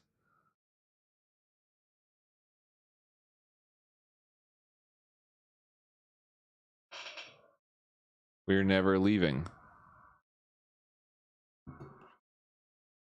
Fair play to anybody who paid to put that up. It's pretty awesome. It would be cool if they come up with a better tagline. And if it was AMC themselves, then come on, guys, get a better tagline. We're never leaving. What the fuck? GME. Yay. What's this? I never watched that Star Wars. I couldn't stand her, so I didn't watch it. Not her, not because she's a woman at all, just because of the actress. It was personal, as opposed to some sort of generalization, which would be misogynistic. I wonder what CLU the Roaring Kitty's giving us. There's your man. There's your man. I'll just give a bit the old. I'll not retweet that one. Notifications. Wow. Yeah. Brilliant. Brilliant. Brilliant. Brilliant. Bang. Bang. Bang. Love yous all. Right. Rarefied. Oh wait, I was reading that earlier when I was read one. 10 p.m. GMT. That's quite a while away, isn't it? Yeah. Nothing new on the press release section of the site. Brad says, I tried to check BAM Investor and everyone came at me. Guy came out of nowhere this week. AMC ran up and is selling access to a platform. Brad, yeah, do you mean in here in the chat? I hope not. I don't think people would come at anybody here in the chat here, or if it was in Discord or whatever. But, you know, maybe it's just that the guys, the guy... I don't have audio on my stream from my computer at the minute, or else I could show you the sort of things that I am not a fan of hearing necessarily. Have I got double audio this whole time, by the way? I hope not. Audio input capture is not showing up anything. I'm all good. I'm all good. Right. McAvoy, aye, that's McAvoy. GameStop meme time. GameStop meme time. GameStop meme time. He disliked her regardless of gender. That's what I was trying to make the point was there, yeah. Hey apes, from James' channel. You guys are so alike. I love it. From Jamie's channel. Oh, that's cool. Yeah, man, we're alike. It's because we knew each other growing up. He's a gobshite. Eugene Kim. Nope, no double. Jamie says, sounds good. There we go. Bam's a bum. Look, I have no idea about Bam. All I know is that he went on and spent an inordinate amount of time talking about how he is worried about how he gets hacked and copied and all this sort of stuff. And then he even said that he's hired a PhD computer science software development cybersecurity guy to work for him. And then during that same stream, he then hacks Trey's computer, or else Trey opens up a stress test software on his own computer to make it go slow, and then lies about it. Sorry, wait. My story started off with me saying all I know is whatever, and ended up with me accusing him of lying. That's not what I wanted to do. I wanted to do something else that sounded less like I was accusing him of lying, but was precisely that. I don't know. Basically, smelled like bullshit to me. Was the point I was making. There were, I mean, maybe it wasn't. Maybe, you know, the hackers did wait until the end of the conversation he was having with Trey to hack him. Maybe they did. Maybe they were like watching along, looking through Trey's webcam and everything else, and being like, you know what, this is so good and enjoyable. How about we wait till the interview's coming to a natural conclusion, and then we'll screw Trey's computer? And that makes more sense to me that that's how it would pan out timing wise, than that it was the BAM investor doing it himself to Trey, or Trey just, you know, ending the episode.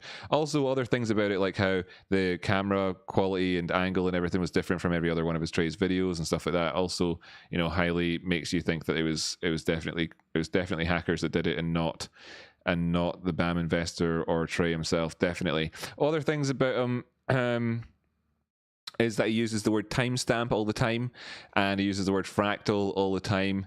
Not into that. That's just judging somebody on the words they use, though, which is probably like as bad as any other type of judging, so I probably shouldn't. But I don't trust anybody that says the word fractal more than once a day, unless the sentence that they're saying it in is to do with how it's built, unless they're being meta about it like I am right now. Then what else is there about it? so he tries to talk about how he predicts times that prices would move, and he put out some stuff saying that he'd predicted that something would happen at 3:05, and then because he said that it didn't happen and something else happened. Yeah, he said the prices would go up at 3:05, and then at 3 until 20:03 nothing happened, and then the prices dropped, which to him is clear evidence that that people are deliberately painting price action onto the charts, that's to say deliberately spending millions and millions and millions of dollars just to make him look like an idiot, which again, I'm not going to say is inaccurate. It may well be the case that somebody's spending millions of dollars to make him look like an idiot. I'm not going to say that. I'm not going to say that that's what they're doing, and that I'm not going to say that, and I'm not even going to say I'm not even going to say that it doesn't make him look like an idiot or anything like that. I'm not going to do any of that sort of stuff. So I'm just like highly suspect about it, and yeah. Should we go see what he has to say? Should we go see what his latest video says? In fact, as well. Bam. Bam. Bam. Bam. Bam, bam, bam, bam, bam, bam, bam, bam, bam. You'll not be able to hear this at home, so I'll need to put on the subtitles. Hey guys, it's Jim here. Thanks a lot for sticking with us. It's been a complete embarrassment, the way the membership rollout has gone. Oh, really?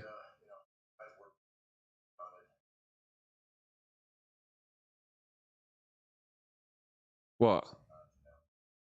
Sometimes, you start on YouTube,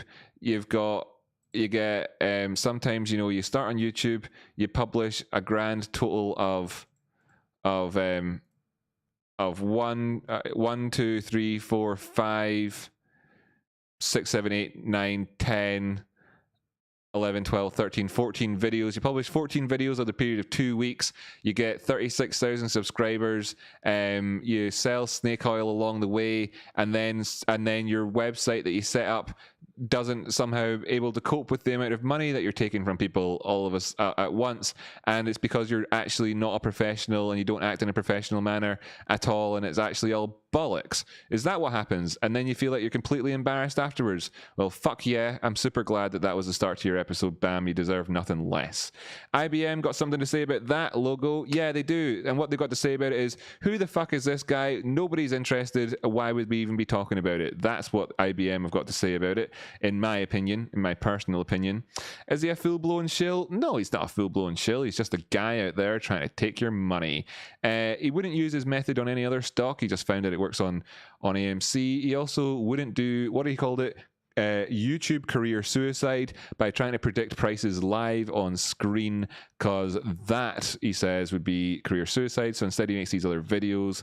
I don't really know what the difference is in doing one or the other. And of course he talks about things like trigger. He uses the word trigger all the time. He says the 1 hour trigger, the 5 hour trigger. He uses like things like 5 minute. He talks about macro implications happening on the 5 minute time frame, the fucking 5 minute time frame, the 5 minute time frame where you think, oh yes, okay, so this is a trigger for us in here. This trigger for us in here is going to be super important. And in terms of like creating any of this sort of shit, no.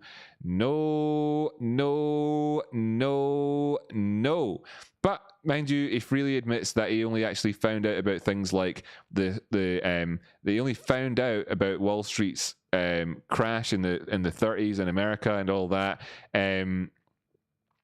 by looking in the paper when he was trying to find out about articles of his granddad, who was a sports player back in the day, and that's when he found out about Wall Street crash, and that's what got him interested in the economy, which I thought was a really, really cute story. It was really, really cute story that he put out there. I thought it was nice. It was sweet, probably actually quite true, but also complete and utter codswallop, because anyway, and other stuff. I mean, I don't know. I could talk all day about it. We've got 9 minutes of the day left. We've got 9 minutes of the day left. Plenty time, in fact, to see what else is embarrassing him. Plenty time left.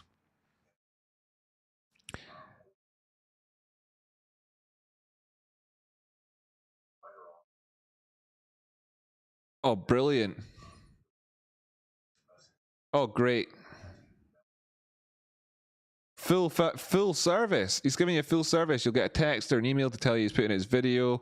That's great. They'll be great. There'll be videos just like this all the time. Be great. Super good. So be sure you go and do that then. So then what next then, mate? Cool. Cool. Could you hurry up though, please, man? Right, that's better.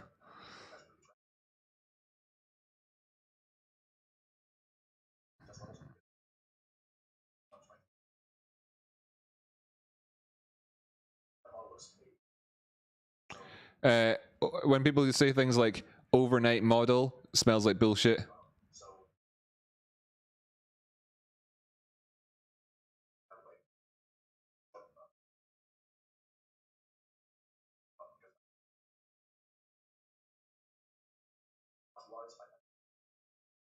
Velocity wise, he puts out words like velocity but doesn't explain it, doesn't use volume on his chart.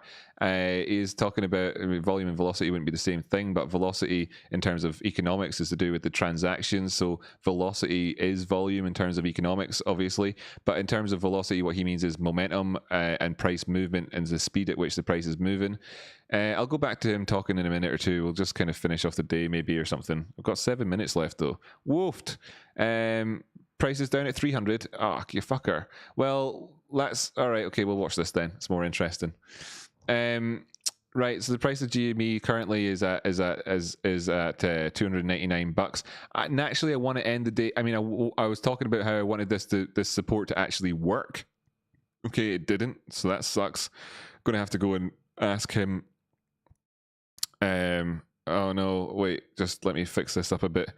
I'll say, I'll just have to put in a thing. I'll go, oh no, I just committed YouTube career suicide by watching your video and calling price action out totally wrong at the same time. Don't think I'll be able to survive this one. Obviously pretty sad in an event for me overall there with regards to, oh, the price is above 302. Ah, fuck. How do we delete it? How do we delete it?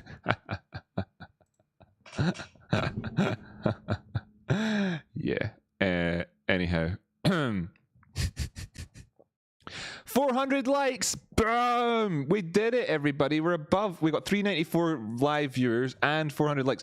Right, cool. So okay, the prices are above 300 bucks here. Really, I'm actually satisfied if the prices manage just to stay above the above 300 bucks, but I do want to see them above 310. It's a 5-minute time frame, so I'm not getting too carried away here. But the trailing line being below the cloud right now is not the ideal situation, you know, to capitalize on us, to try and be able to trend above the cloud. Essentially, you know, I'll go up to a higher time frame where we're still probably within the cloud. Here's a 15-minute time frame. That's a bit better. It is the last 5 minutes of the day though, so I'm going to actually go back down to the 1 minute time frame and we can see how we end out the day. I want to see us being above 300 bucks for the day. It's annoying, isn't it? It's the same as yesterday, all the way around. So what does that mean? 24-hour time frame. What does that mean? If I go to the 24-hour time frame here, it means that we've obviously got a huge doji on the day, a doji candle on the day. The gap for the day, obviously, the gap at the start of the day carrying us up to a few bucks meant that we've obviously come back down really, but it's essentially kind of leaving off where we left off last time so far. Right, still within the body of yesterday's day, and I'm not particularly bothered about it overall. I would have much preferred to have seen 310, but 300 is fine. I want a rant, Rocky, says Zachary. Fuck you, Rocky's YouTube career will fucking rocket. I wonder who you said that to. Who you said that to? Don't ever get yourself dragged by Rocky. Jesus, lol. Thought they would save the salvo for after earnings call. Yeah, man. Yeah. Okay. Hopefully that's because hopefully it's because earnings will be good. Hopefully it's because earnings will be good, and then the news articles can be GME stock price heading towards all-time high on more positive than expected earnings would be an absolute killer headline. Anyway, we've still got time left on the day. I know that I'm in this situation again where I've really left it to the last couple of minutes, but this is what the markets themselves do essentially. Can we get above $310 for the on the 1 minute time frame? It would be astronomically good if in the next couple of minutes we could get as high as 310, 313, etc. Now it is feasible, but it's quite outlandish expectation wise. Here on AMC, again, it also fell down. Oh, these two charts, maybe they worked, but oh wait, has anybody ever noticed this thing, by the way, that GME and AMC seem to work in tandem? It's amazing that somebody out there needs to look into this. We can see clearly that by looking at these two charts that they operate exactly the same all of the time. So you can see that very clearly there. I don't want to hear anybody out there telling me that that's nonsense now, because I can see it very, very clearly that they operate exactly the same. So proven. Anyhow, so hoping that we see a resurgence in hoping that we see a resurgence in 50, 66. Have we ever made it to 420 viewers on the channel before? Wow, 417 concurrent viewers. Can we get it? 421 likes is amazing. 420, there it is. Blaze it up, everybody. Blaze it up. Blaze it up. What? 420. Amazing. Thanks so much. Right, anyway, bollocks. Yeah, we've still got a minute and a half left on the day. So it's totally, it's a bit inconceivable to think that the prices would go up towards 418. Yeah, sure. But what we want to see is the prices being above 300. 310 would be incredible. Again, massive amounts of expectations on the, pressure on the prices. So we're not going to ask for that. All we're asking for $300. AMC, likewise, it would be amazing to be at $51, $52. I'm asking for $50. It really doesn't matter massively overall. Big retracements on these things relative to our highs today. When you look at the lows, I mean, you're losing 10% on both of these. Well, no, wait, they operate exactly the same. So, yeah, 52 down to 49 and 330 down to 297. There, that's exactly the same number. Whatever. Right. New viewers, by the way, won't get any of my satirical esoteric chat, so I should explain myself a bit better. Making jokes, by the way. If you're just joining me, I'm making jokes. Right, anyhow, yeah, 30 seconds. Finally, gosh, we've got down to business time. Right. Joking, not joking, sort of thing. Right, 49.50 is fine. Yeah, we're not going to get up towards. We're not getting there at the minute. Last business hour. Last business. I'm going to be able to finish a sentence before the end of business today. I don't know. Let's try it. GME finishing above $300 here for the day, as it stands right now, is actually pretty good. Now, it's obviously I have to actually. Why don't I let the prices end instead before I start going on to talking about future style stuff? Sorry, I should actually just let them end first, shouldn't I? Patience, Rocky. Patience. There we have it. Right, now we're ending. Okay, now we're ending. So 435 viewers, 435 likes, says Apple Blossom. What? That's so good. Thank you, everybody, for tuning in. Fed says ding, ding, ding. That is the market ending. Okay, cool. Right, so bigger time frame stuff then, because at this point the 1 minute stuff, the joy of that's all finished. So 15-minute time frame here instead. We're only going up to 15 minutes. Not exactly going wild. You can see we pull back down towards an area of support, putting in what is ultimately a higher low, having put in higher highs throughout today's trading session, bringing up the shithead down below here, the RSI. We've got higher highs in the RSI in this section, so what's that mean? That's convergent. There's no divergence there. That's good. What do we have here in this section? Well, we have higher lows on the downs. What do we have here? Lower lows on the downs. Excellent. So what we have here is a little bit of hidden bullish divergence to finish the day up with that tank down. The last hour's pricing having done not enough to change anything around, giving us a perfect setup for having positive earnings report here and then a nice day tomorrow. That would be the positive setup. That's the way the narrative normally blows. The hidden bullish divergence is what makes me think, looking at this, that the story will be positive. Okay, AMC, right? overall today, putting in highs here compared to the previous highs and just scraping by without that divergence. Good to see. Coming down here, putting in lows higher than our previous lows and just scraping by in terms of that hidden bullish divergence. The price movements here, having just done these things rather than a little bit clearer that as it is over there, is somewhat a function of the fact that, you know, for instance, over here we're looking at the prices having not quite dropped down as much as 10%, etc. in that period of time, while the GME prices did, for example. While they might have general kind of thrusts and movements in the markets which can be correlated at times, what this shows us here is a push down the way towards the end of the day, which is experienced by both of them, and coming in with hidden bullish divergence on both charts. So handy that there is enough correlation with the fifth on the smaller time. Oh, that's a 1 minute chart. Fuck me, I'm on the wrong time frame. That made me look stupid right there, didn't it? Didn't it, everybody? That made me look really stupid. BAM Investor is going to be all over that. It's going to be like, my God, that guy committing YouTube suicide with his calling live price action, thinking he's talking on the 15-minute time frame, and he's actually the 1 minute the whole time. That's what a joke. That's what I'd be saying. That's what I'd be saying. Yeah. Anyway, rejected off the neutral line here on the 15-minute time frame of the thing. We didn't get higher high. There isn't that discussion there. The price action is actually quite distinct. High, higher high, high, higher high. Not the same. Damn it. My whole thesis about these things being exactly the same has been completely destroyed, leaving me without anything to talk about at all. What a pain. Well, actually, the 1 minute time frame was similar to the 15-minute time frame on GME. Literally nothing to be learned there from that, other than to be able to point out the same lessons. So it was a bit of it was handy for being able to be brief at the time, completely taking advantage of, used up all of that extra time that I earned with doing that, though, with that meta chat. When you talk about higher lows, can you do it in the style of Steve Winwood's higher love, as in gimme higher lows? Betsy Shackelford, love your name, by the way. Whoa, give me an higher low. Give me the higher lows. People Jam, Rocky Outcrop. So regarding that sort of movement, is that regular market activity or fuckery? It's regular market activity in the sense that fuckery happens on the reg in market activity. So that would be, I would say that it's more or less regular. Everything that's happened here so far has been more or less regular in terms of them, but there is a good degree of fuckery that goes on. The fuckery things are more like that type of stuff was more fuckery, and this was more like fuckery, you know, was more fuckery than whatever else, which is cool, you know.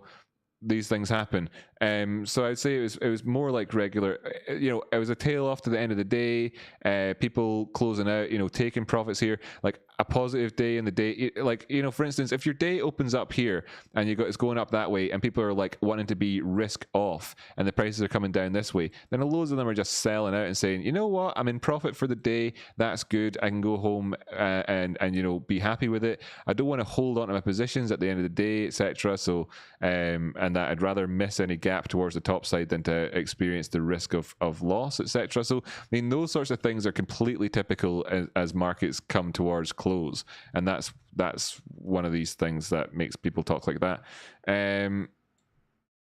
Certainly. Lucy in the sky with diamonds. Wait, hold on a second. Lucy in the sky with diamonds. Rocky Outcrop, the chart slayer. Thanks for that, Lucy. Right, Katie says to Zachary, we're all learning. And I agree. I'm learning too, by the way, people. I still learn. Everybody learns. Randy P, 313. Spiking. So we got post-market going on at the minute in that sense. Question mark. What's that mean? I guess that's what people are talking about there. Right. This is the content I'm here for. Whee! Excellent. Nice one. So happy. Long AH right now on GME. Long AH after hours. Strong after. Why did I read strong as long? There you go. Strong after hours right now on GME. Yeah, man. So we just pushed down the way there. Yeah, it's 310. I mean, I was hoping for 310. It just didn't have it in it towards the end of the day. Too much selling pressure as people closing off their regular hours position trading, moving up towards 310. I'd like to see that be like, you know, areas for us, and that's what I'd hope to see is the gap for tomorrow if we're going to have one. AMC, wonder how it's doing in post market. Did I just bring up this? Did I just add on the bloody wherever it is, events, no, earnings, no. Trading, show positions, count, standard lines, sound, instant, rejection, buy, sell, zero, nope. Appearance, scales, cursor. I'm sorry for making everybody wait. I forget this all the time. Pre-post market price label, yes. Indicator, average close, symbols.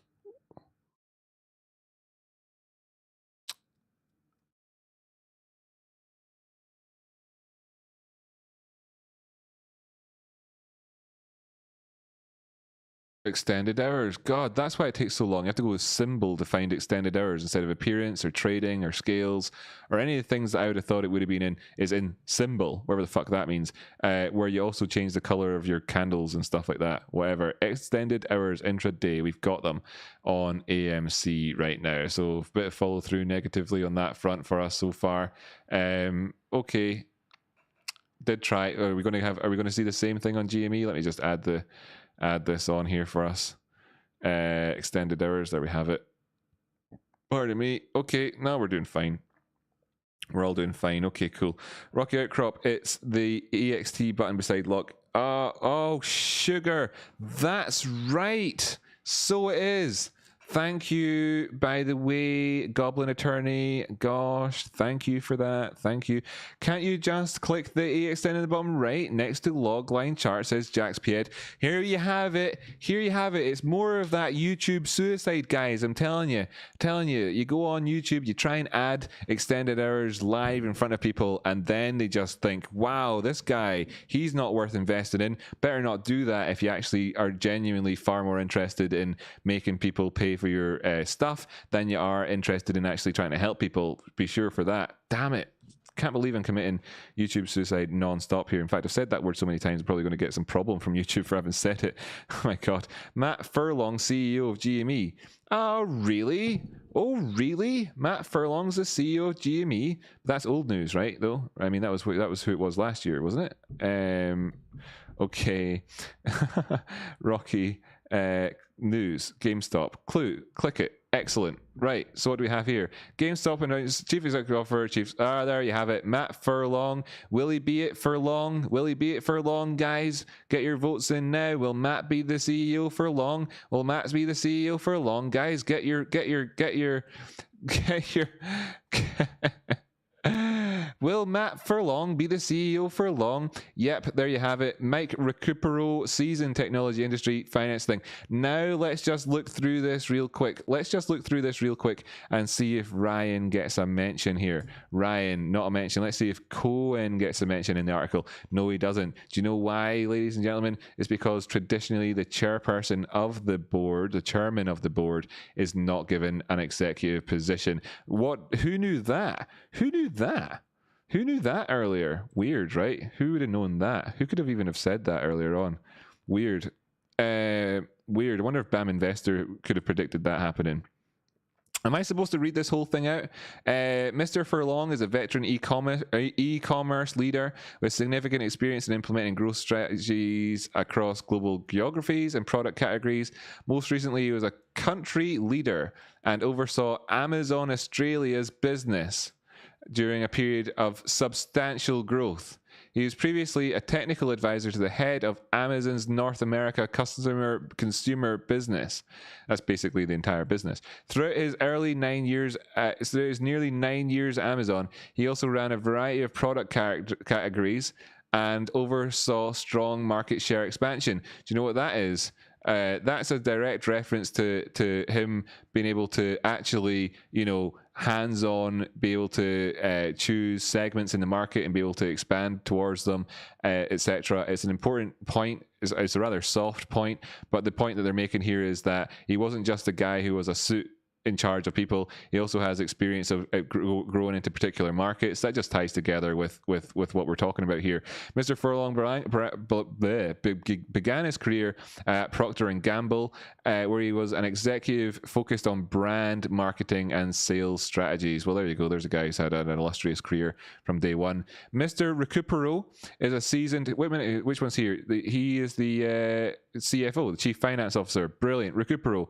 The only two that I was really interested invested in this thing here, and that's why they're the only two that are getting spoken about. Who spent more than 17 years at Amazon supporting growth across global geographies and product categories. Okay, another guy from Amazon. These are the dynamic duo. He most recently served as chief financial officer of the North American consumer business. Again, these two in cahoots there. After serving as CFO of Prime Video. Adam Aron, pay attention. These are the types of guys that you need to get on board with AMC as well, by the way, as it happens. He previously served as the chief financial officer of the European consumer business, the ECB. That is a thing.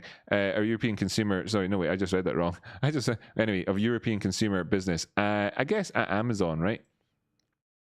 Yeah, I guess he previously served as chief financial officer of the European consumer business. Let me just search for this to make sure I've got the right idea. European Consumer Centers Network, ECC, the EC. So that's what I made the mistake of, or was he? Forget it. Anyway, it's pretty good. He began his career at Amazon, holding analyst, manager, and director roles of increasing responsibility. Sure, I'm sure he did well. These appointments reflect the refreshed board's focus on building a technology company and investing in growth. Cool. Right. Cool. So, do you want to meet your heroes then? You know that phrase, never meet your heroes. Shall we go meet them and see if Mr. Furlong, is it right? Or are we just going to take it at face value? I'm happy enough to take that at face value and kind of do all the discussion about it over time. You know, we don't need to rush to anything here, but that's pretty cool stuff, right? That's pretty cool stuff. Let me see. Look at GME. Oh, sugar. I've missed people saying to look at GME. GME's back under $300 again. Let's not get too worried about post market stuff. Where is it? Where is this chat? Here it is. Here 290. You fucker, back at 289. Okay, so it's going back down here again to do this chat again. Will it actually though?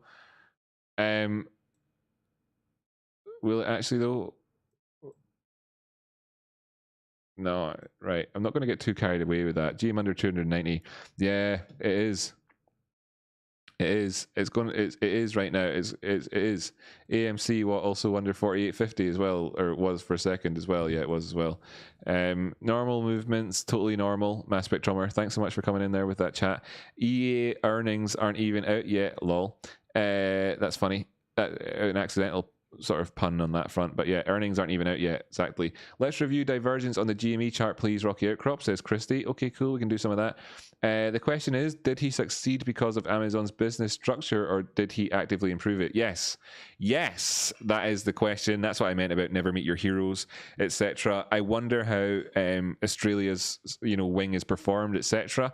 Check RSI. It's just touching the 236. Check RSI. It's just touching the 236. Don't know what that's in relation to. I mean, I could figure it out, but we're all good here at the minute. The current price on this one, 294. Yeah, retracing back up the way. By the way, when people talk about this, is it possible to do to use Fibonacci's on RSI, etc.? It actually is. Crazy as that may seem to people, it actually is possible to do that. So if I take this high to this low in terms of the most recent price action on the RSI, this is not something that I'll ever really talk about really at all. We can currently see that the 236 is right on the neutral line. So, incidentally, and by the way, if we do go up to the 618 and then turn around, it's putting in a higher high again in terms of this structure overall. This ultimately, we don't have a closure on this time frame, this 15-minute time frame, looking like we're still coming in. How long have we got left? It's not giving me a countdown for some reason. In post market, doesn't want to give me a countdown. Whatever. What's that all about? Oh, we've just closed it, or we're closing it in the next 30 seconds. So how's this lining up? Yeah, I mean, this is your last low, high, low, low, high, low. Hidden bullish divergence is still there. It's still exactly the same setup as what we talked about before. What was it that you wanted to review? Christy, chuck a couple of time frames in there, etc. If you want me to review anything in particular with regards to those things. Aping into Buff Dodge for the big ride, says Jackson, and he put a wallet address in there. Tell you what, Jackson, you want to get unbanned from the channel? Just join the Discord and ask me. No problem, mate. No problem. No problem at all. No problem at all. What did that message up above say? Yep, absolutely. If you want to get unbanned, just go and ask for it. Otherwise, fuck off. So there you have it. Katie, great news for our company. Asaya, they need a TA with Rocky and Trace Betting series. Yes, they do. GME is the best, says Johnny Satsuma. Satsumas, are they the best? That's what I want to know. I think maybe they are, actually. LOL would be up for that. Goblin Attorney says, Rock Aircrop, would you mind taking a look at costs? Oh, I keep forgetting, and people were asking for that earlier on. Yeah, sure I will. Christy, let me know what it was that you were meaning with review the Divergence, because I will. Earnings beat. Wait, have they announced earnings yet? No, that's too early. It's not happened yet. But if they beat their previous earnings, that'd be awesome. Back green. Back fucking green. There you go. Let's just stick it on like 5-minute time frame so it looks green again. There we have it. And where are we? 294, but looking good. Can we get up? Whoop. There we have it. Come on, 302. Come on. Come on. Yeah. Mass spectrometer. Thanks so much for chucking out that little bit of cool collectedness earlier on as well. Liked it. Earnings are out on the GME website. Oh, are they? Earnings are out on the GME website. Let's go F this up. Let's just see. GameStop earnings. Let's just see if it comes up on the top. GameStop reports earnings Wednesday. What to expect? Ready earnings. Here's one thingy. GameStop ready earnings. Here's one area. Investor relations. GameStop Corp. Is this going to be it? 4 minutes ago. Is that right? Nice one. Listen to the webcast. Listen to the earnings via the. Oh, let's listen to the webcast. Oh, let's not listen to the webcast. By the company's YouTube channel. Yes, there we go. YouTube channel. Company's got a YouTube channel. That's right, they do. Subscribe. So, 5 days ago. Well, that's not it. Videos. 2 hours ago. Spotlight, Ratchet and Clank, Rift Apart. Okay, skip that. After hours, now 3:09. Early 40s. It's not on yet. Haha. It's at 5 p.m. Eastern. I will think of more questions for later. Oh, cool. Wait, she said something.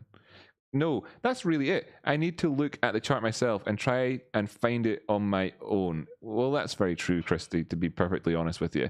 It's very true. So let's take a look at cost then, and we can do a couple of examples of trying to find it, whether I find it or not. Okay, 40 minutes. Looks like we maybe will end up being live for that time, although I do... this is if I do stay live right up until that, then this will end up being an extraordinarily long stream, and it's not the sort of thing that I can guarantee doing again in the future. Maybe even shave another one shorter to make up for it, kind of, Go back. The article link is on the top page you were on. The article link is on the top page you were on. Go back. Here, article link, top of the page. Okay, GameStop, there we have the earnings, first quarter earnings. You're right, thanks, I was a bit blind. When did this come out? Anyway, whatever. 9th of June 2021, Grapevine, excellent, nice one. Today reported results from the first quarter ended May the 1st, 2021, so this is up until the 1st of May. Net sales increased 25.1% to 1.27 billion. That's a fuck yes, by the way, compared to 1 billion in the fiscal 2020 first quarter. That's better than it was last year before lockdown actually got introduced. So very good first quarter of the year, overcoming a nearly 12% reduction in the company's global store base due to strategic densification efforts. Right. So they actually, are more profitable. Net sales increased, and the chances are that the profit ratio will also will hopefully have improved as well. But that's great. Overcoming a strategic de-densification efforts and continued store closures across Europe due to the COVID-19 pandemic. That totally agreed. Gross margin was 25.9%, a decline of 180 basis points compared to the fiscal 2020 first quarter. Okay, so it was harder for them. Well, that makes sense. Right, fair enough. Reported selling, general, and administrative expenses were 370 million, a decline of 16.2 million. That's efficiencies. That's good to have. Wonder where the margin came in at then here in the reduction from 365 in the fiscal 2020 first quarter, adjusted for severance, transformation and other costs, transformation being a big one. Selling, general, and administrative expenses were 351.7 million, a decline of 29.5 million of 7.7%. Oh, that's better. It's healthier. Operating loss of 40.8 million compared to 108 million within the fiscal 2020 first quarter. That's so much better, right? I think that's pretty good. Just want to check in with the chat here and make sure I'm not like reading something, being told to say something wrong. Yes, earlier on we did talk about the new CEO. It's your man Furlong. We wonder if he'll be the CEO for long. We hope he will be for a long time. Matt Furlong, the new guy Furlong. Look, by the way, earlier on, whenever superstonk were going wild, thinking that Ryan Cohen would be this chairperson of the board, and I prefer to say chairperson, by the way. You can continue to say chairman in America if you want to. That's fine. The more modern nomenclature is to say chairperson, but chairman, sure, whatever, because he is a man, so you can say that. He was nominated that today. Those people, generally speaking, are not executive officers in a company on the board at the same time. That's the standard practice. So, that's what we were talking about in the chat of Jamie's stream earlier. And Superstonk guys weren't, despite having so much time to do the research and being lawyer. By the way, I'm super. I need to cut them some slack, Rocky. Cut them some slack, for God's sake. Cut everybody some slack. Not everybody needs to be as good as Ryan Cohen. Not everybody. Okay? Right. Thanks. Message received, Rocky. Operating loss, 40.8 million compared to a shitter loss last time. Adjusted operating loss compared to 98 million, much better. Net loss, $1 per diluted shares compared to the net loss of $2.57 per diluted share. Fuck yeah, much better in terms of the basic ratios. Fiscal 2020 first quarter adjusted net loss 29.4 million or 45 pence per diluted share compared to net loss of 157.6 million or 244 per diluted share in the first fiscal quarter of 2020.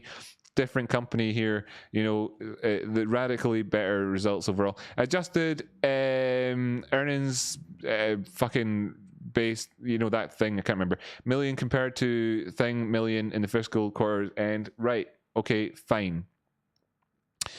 That's a nice one. Income tax expenses was 1.3 million compared to income tax expenses before. Interesting. I wonder what that's about. Capital May. What corporate update? Sorry, I'm going to skip through this because reading it in such dense information is a bit much. There's 10% right here. In fact, company completed its voluntary early redemption of 216.4 million in principal amount of its 10% senior notes due 2023 on April 30th, 2021. This voluntary early redemption covered the entire amount of outstanding 10% senior notes, which represent all of the company's long-term debt. That is such a massive fuck yes to. I mean, this is likely to be one of the most enjoyable reads in terms of these type of things this year because of things like that overall. Right? Before investing, read prospectus supplement. Before investing, always do your own research, blah blah blah, and the base prospectus in the registration statement and other documents in the company files with the SEC for more complete information about the company and the offering. Documents filed with the SEC may be obtained. Just going back because I'm realizing what this means. In addition, the company intends to file the U.S. Securities and Exchange Commission a prospectus supplement to the base prospectus included in the company's sheriff registration statement, Form S3, blah blah blah. And the company may offer and sell up to 5 million shares of its common stock from time to time in at the market offerings. Right?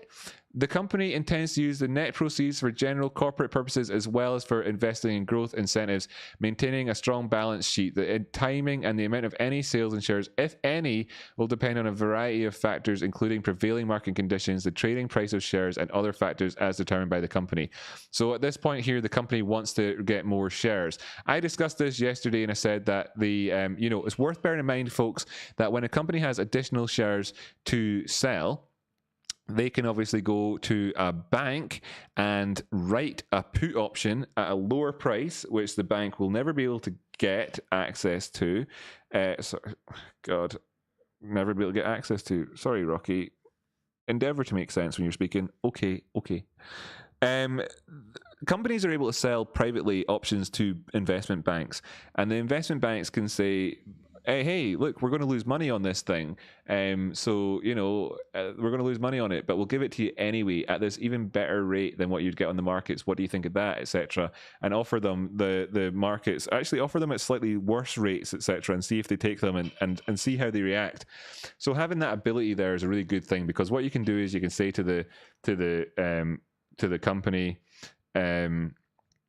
that to the investment bank that that you expect to that their option will never be able to be exercised, that they will lose money on it. And if you are giving that signal to the bank very strongly, then it means that you get that they actually go long on your company. So it's a super good thing to have. That's one of the few factors, I mean, on top of everything else that gets talked about with shares. And the only reason I'm reiterating that for the second day in a row is because essentially nobody knows that that's what happens, and that's how investment banks make money. That's not the only way they do it, but that's one of the ways investment banks make money is by doing that. It's like what an investment bank does. So anyway, worth pointing that out, that's one of these things. If any, will depend on a variety of factors, of course, and one of those factors, of course, being whether or not our own or whatever. I'm not going to explain it anymore. I've explained it enough. I explained it yesterday. I think the concept's very, very simple. It's more like not knowing that, and that's why it's worth mentioning. So obviously, before investment, you have to read all that shit with the SEC, and you can get it for free by going to their website and blah blah blah. Corporate update: GameStop announced today the appointments of Matt Furlong, Chief Executive Officer, Mike Recupero as Chief Financial Officer. Messrs. Furlong and Recupero joined from Amazon, where they held senior roles, oversaw various growth initiatives during their respective tenures. Company is continuing to actively pursue senior talent with gaming, retail, and tech experience. The 2021 outlook for GameStop is continuing to suspend guidance at this time. However, it believes the total net sales is the most appropriate metric to evaluate performance at this time. The company's second quarter sales trends continue to reflect momentum. May total sales increasing approximately 27% compared to last year. Let's not get too ahead of ourselves, is essentially what it's saying. Let's not get too ahead of ourselves. We know that there's radical stuff happening here. Let's just say that our outlook for the year will just boil it down to one thing and talk about sales, and they are continuing to go well. That's enough. Webcast and conference call information. A webcast and GameStop management is scheduled for, not long away. When's that? Scheduled for half an hour away from now. To discuss the company's financial results, and can be accessed on their website, that website, and the phone number as well. GameStop is a Fortune 500 company, whatever.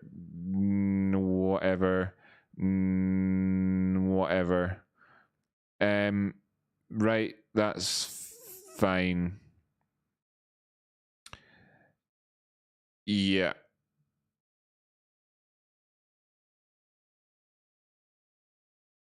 Okay, cool. We're all doing good, right? We're all doing good. It's an interesting number. 5 million shares is quite a lot, actually, considering. But actually, this is the sort of thing that we overall want to see happening. It's pretty good.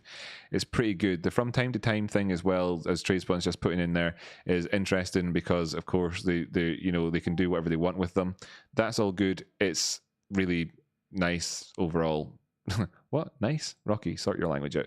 This isn't that many shares to sell, really, if there's already potentially maybe 500 million knocking about. What is a few more? Oh, there almost almost answered you seriously, then I realized you were doing a good joke there. Nice one.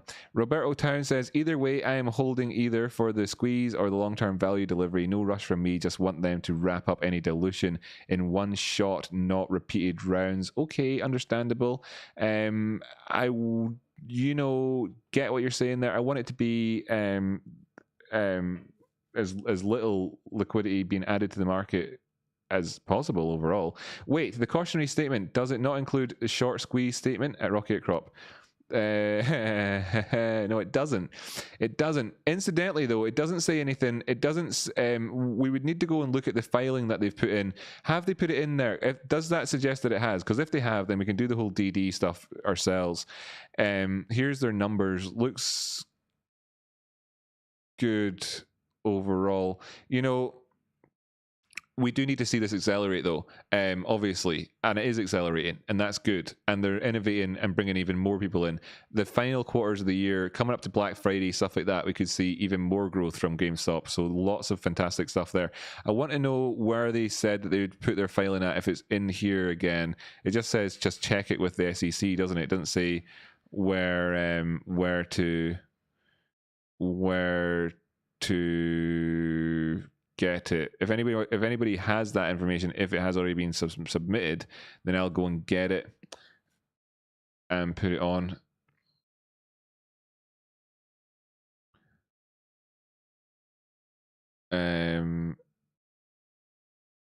I'll just keep that other tab as well for future. I want to hear your thing. Listen to the GameStop earnings webcast via the company's YouTube channel. We should be able to do this, right? It's just it's not scheduled, which makes me like think that we might have to wait, which sucks. Listen to webcast. What do I need to register to do this? Email, first name, last name, company, phone number. I mean, is it also bad taste for me to stream this? I don't want to stream out their call live if it's bad taste, but I don't think it really matters. Shit rock, even see if they even sell any. If they do, it'll be in a responsible way, taking into account the share price. Yeah, absolutely. That's what I think, right? Yeah, that's what I would think. I would think so. What I said, by the way, with regards to privately selling options contracts to the banks is a responsible thing to do. It actually incentivizes them to go long on your company, which is, essentially a good thing. By the way. So having that capability, I don't think they've got very many sort of free shares at the minute to be able to do anything with. So that's good. We're all shareholders. Will I vote for that or against it? I don't know. I'll take my time with that one and thinking about it, or whatever. But it's pretty good. I think it's pretty good. It's overall doing pretty good. Mitch. Someone said it in chat and assumed it as fact. Scrolling up the way. Who's Mitch? Who's Mitch? Mitch. What did you say? I don't know what they said. So I've missed that. I wonder what they said about that. The superstonk Steam earlier had a link that had the evening call link stream. Yes. But 8K link. The 8K is out. No, I don't know what it is or not. I don't know if it is or not. As well, we know that there is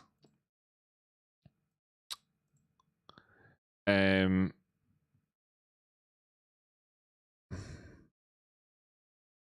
investment company documents filed at SEC may be obtained for free by visiting Edgar and the SEC website. Press release should not constitute an offer to sell or solicitation to buy.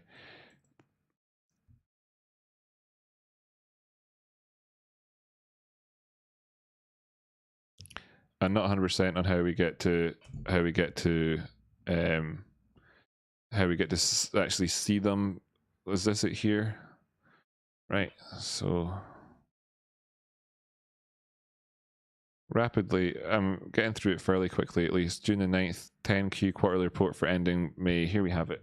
Okay, and the 8Q current report filing. So there we have it. Right, earnings release. So there's your 8Q. I mean, you don't necessarily want to spend all day looking at this stuff because it's pretty dense, small font and all the rest of it.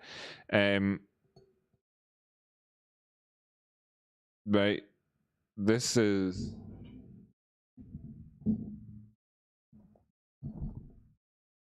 this is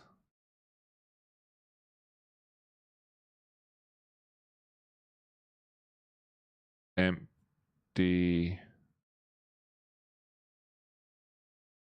They're an emerging growth company. That's quite cool. Oh no, are they? I mean, this has not been filled in. The only thing that's on here is common stock, GME, and the NYSE. This is not filled in yet. It's not there. Anyhow. Right. Oh, shit. Some noise happened there. I wonder what that was. I'm probably clicking the wrong links. It's not like I'm massively familiar with the SEC website, you know? You'd have to be on there all the time. Here's your 10K though. Financial statements, balance sheets, equity, unaudited, condensed, consolidated statement of stockholders' equity for the 13 weeks. Shares, balance, 65. Common stock. You need to like get the old accountants out there to start looking at things, you know.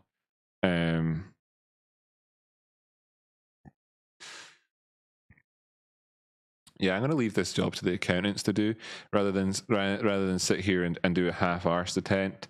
I mean, I could do one and I could probably find out some interesting insights into the whole thing, but to sit here and claim that I'd be better at somebody else at doing it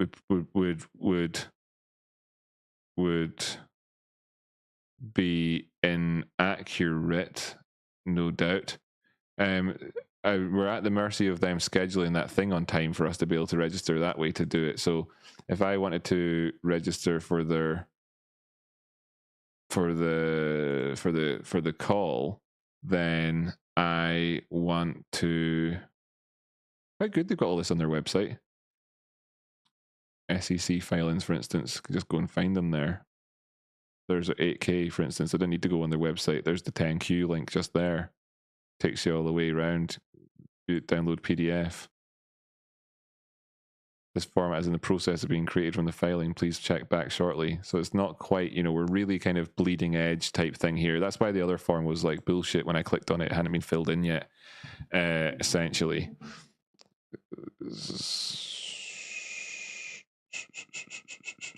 They've duplicated this here as well as for some reason, some sort of accident on their part. Let's click the first one. View HTML. No, I don't want it in HTML, not again. PDF. Oh, I've got stuff here. Shall we see what they said to Matthew here? Congratulations. Who wrote it? Who wrote it?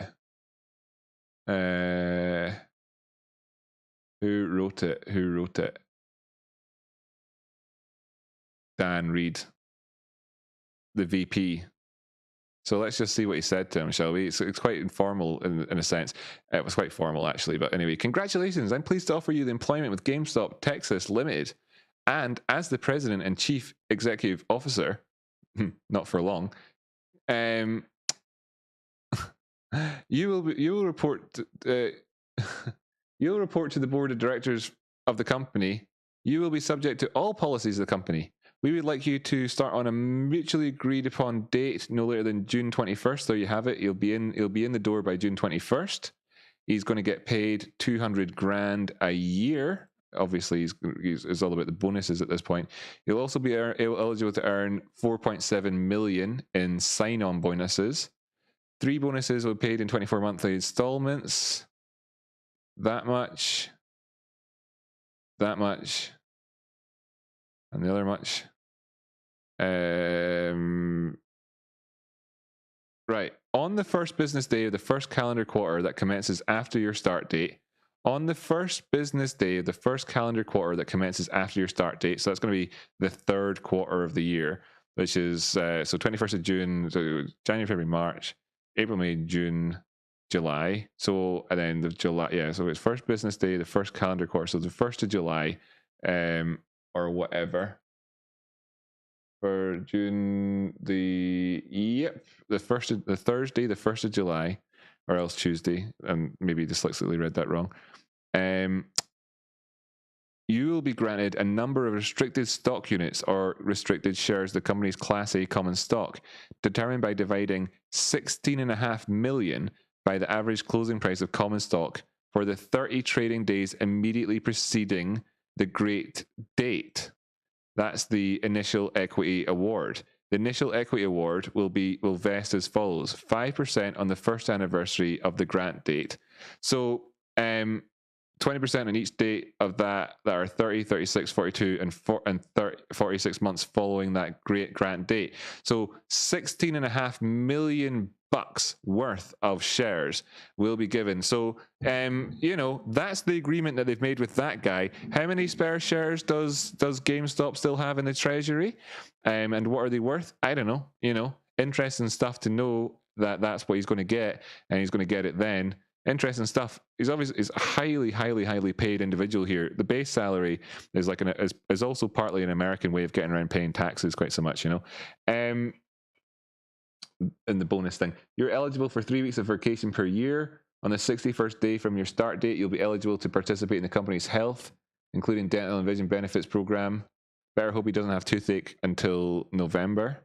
Okay, so send him your best wishes in that regard. You need to permanently relocate to Dallas, Fort Worth, Texas. Okay, you're not eligible for benefits under your new relocation policy. Instead, we will pay you a relocation bonus in the first pay period after your start date in the gross amount of $250,000 to assist.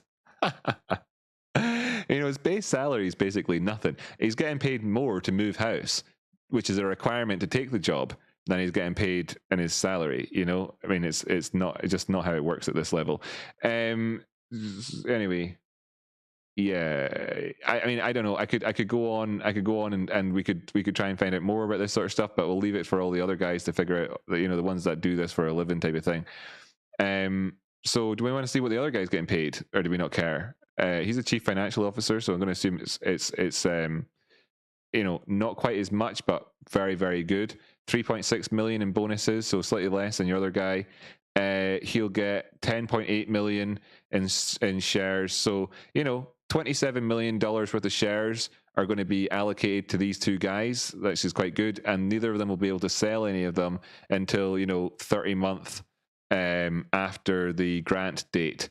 You know, well, there'll be 5%, you know, but they'll only get they'll get 5% on the first anniversary, 15% on the second anniversary. So in the first 2 years, they only get 20% of that stock back. So if anybody wants to know, you know, like, that's what they've got, but they can't sell it initially, right? So there you have it. Anything else? I don't even know. Let me just bring up the chat, though. I mean, the chat's probably, I'm missing the chat. I'm missing the chat. I need to plus those help. Oh wait, oh fuck, I'm missing. No, I'm not missing the call yet. It's only 21:43. Am I missing the call? I don't know. Am I doing all right? There's 70.77 million shares outstanding. Yeah, yes, of course there are. But how many are in the treasury? That's what I want to know. I can find that out by looking at their how did I miss 456 likes? 456 likes. Oh, how did I miss that? Thanks, everybody. Yeah, Jamie, do you want me to go and try and find that out? I can find that out in terms of how many shares they got left. I just need to go and look at their 10Q, isn't it? It's on the 10Q. I can't remember what you Americans call your forms all the time, right? Sorry. But it was in the 10Q, isn't it? So, or is it? Is it? Am I reading it? Have I just provides a continued view of the company's financial position? Yeah, it tells us in the 10Q where they're does it? God, I can't remember. Where is it? Stockholders equity, Class A common stock. Wait, liability, stockholders equity. That's that section.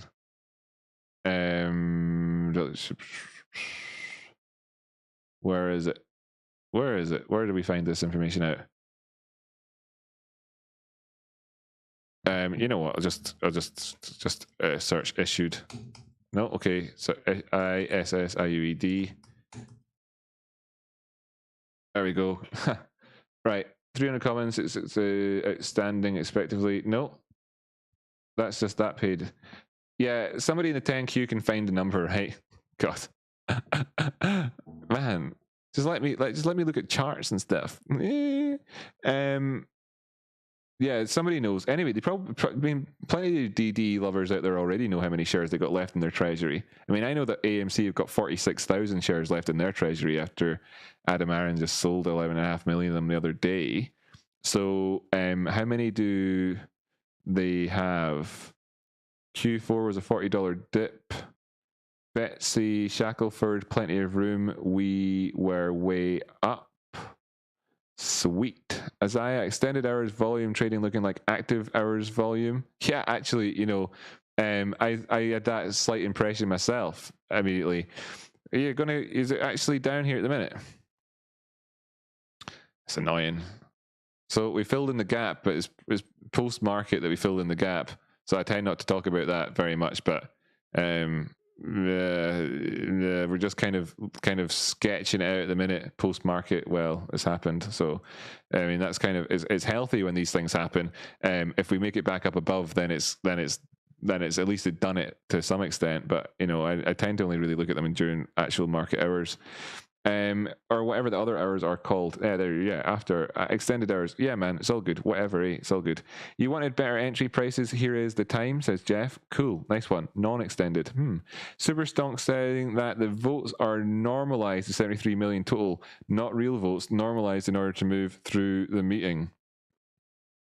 Man, at this stage, I'm not going to listen to anything that Superstonk as a headline says. I'm going to wait until somebody on Superstonk says something, right? Until somebody on it who's done the work does it. 55 million plus 70 million, institution 72 million-ish. Yeah. I'm not going to listen to stuff until they've actually come up. No offense to you, Stefan. Really massively appreciate you saying it. We'll see, right? We'll see. I'm not going to rush into it because there's just so much furore about it and nobody really knows, and then all it takes is for somebody to be making a stupid mistake and I'll just give it a couple of hours at least.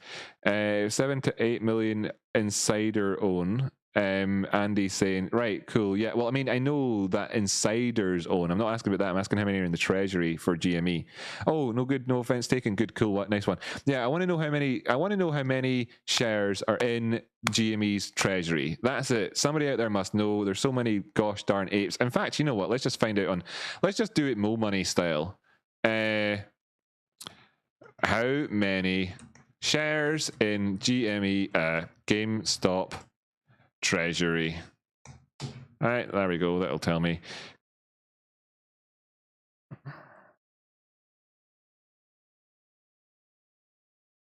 Yeah, actually, that's what it is. It's the outstanding. This is. Damn it, Paige! Tell me immediately, or don't tell me at all. 65 million. So is it actually that there's 7 or 8 million in the treasury? Doesn't matter. Just wondering. Can't even really remember why I'm wondering anymore. I'm just curious to know, I think that's what it is. GameStop. Thanks, Mass, says GME and me. I like that name. Max, usually shares in treasury is different than number of shares registered to sell. Yeah, it is. Yeah, exactly. That's why I want to know. What I'm asking here is that they're registering to sell them. Cool. They've already got them in the treasury. They're not even doing a new share issue, is what I'm asking. I mean, I can't remember even from reading the article at this point because my memory's gone. If they said that they don't think they were saying they're going to do a share issue. That was basically all I wanted to find out was, do they have sufficient number of shares in the bank to be able to capture this one? There we have the 44 price point for somebody who was asking earlier on. I mean, we're there at the minute. It is post, so like, the chances are your broker doesn't let you do it. You might be on Webull. Actually, the chances are you're on Webull, in which case they do try to give after hours stuff for people. So there's the 44 price point. It's happened there. Now, if this was during trading hours, it would be somewhat of a concern if we didn't see immediately a price bouncing back up from this region or so. Could go even lower, I suppose, down to these 41 price point. But we'll wait and see. I'm not pleased by any of this, but anyway. There you have it. Whatever. No, the price is dropping due to hedgy fuckers. Aye. Mass Spectrometer, every single earnings call has a dip. Yes, thank you, Mass. Thank you for that. Every single earnings call has a dip.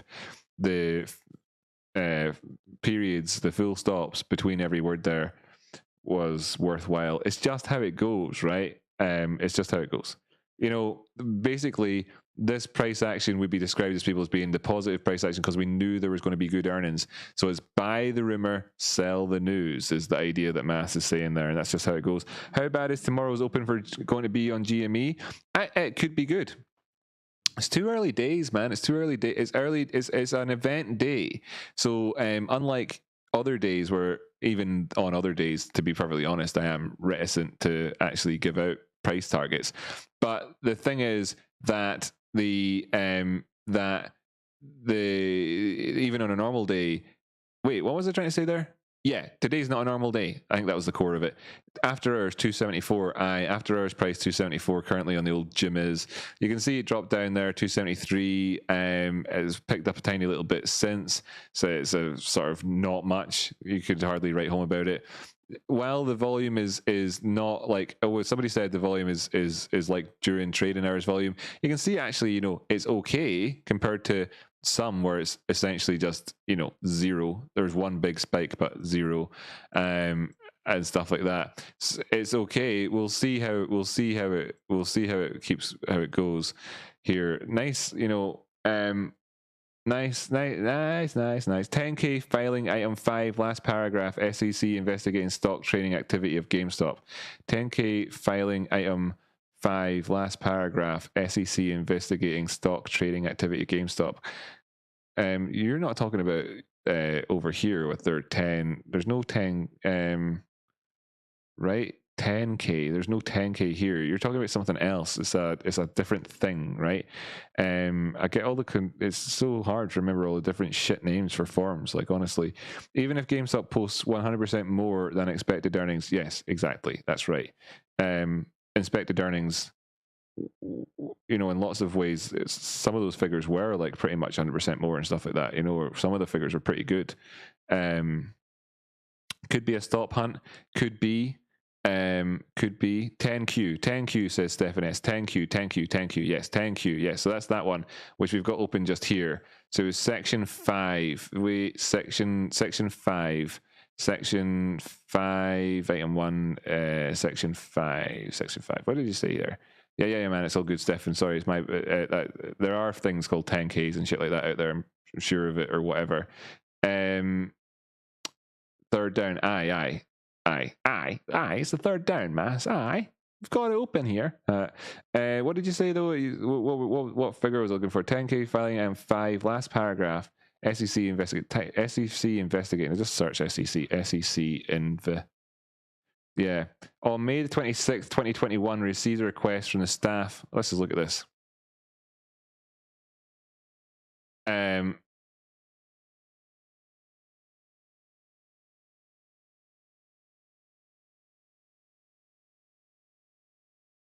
Right. So on May, this is what I'm reading here. On 26th of May 2021, received a request from the staff of the SEC for the voluntary production of documents and information concerning a SEC investigation into the trading activity in our securities and the securities of other companies. We are in the process of reviewing the request and producing the requested documents and intend to cooperate fully with the SEC staff. This inquiry is not expected to adversely affect us. Interesting stuff. Sorry,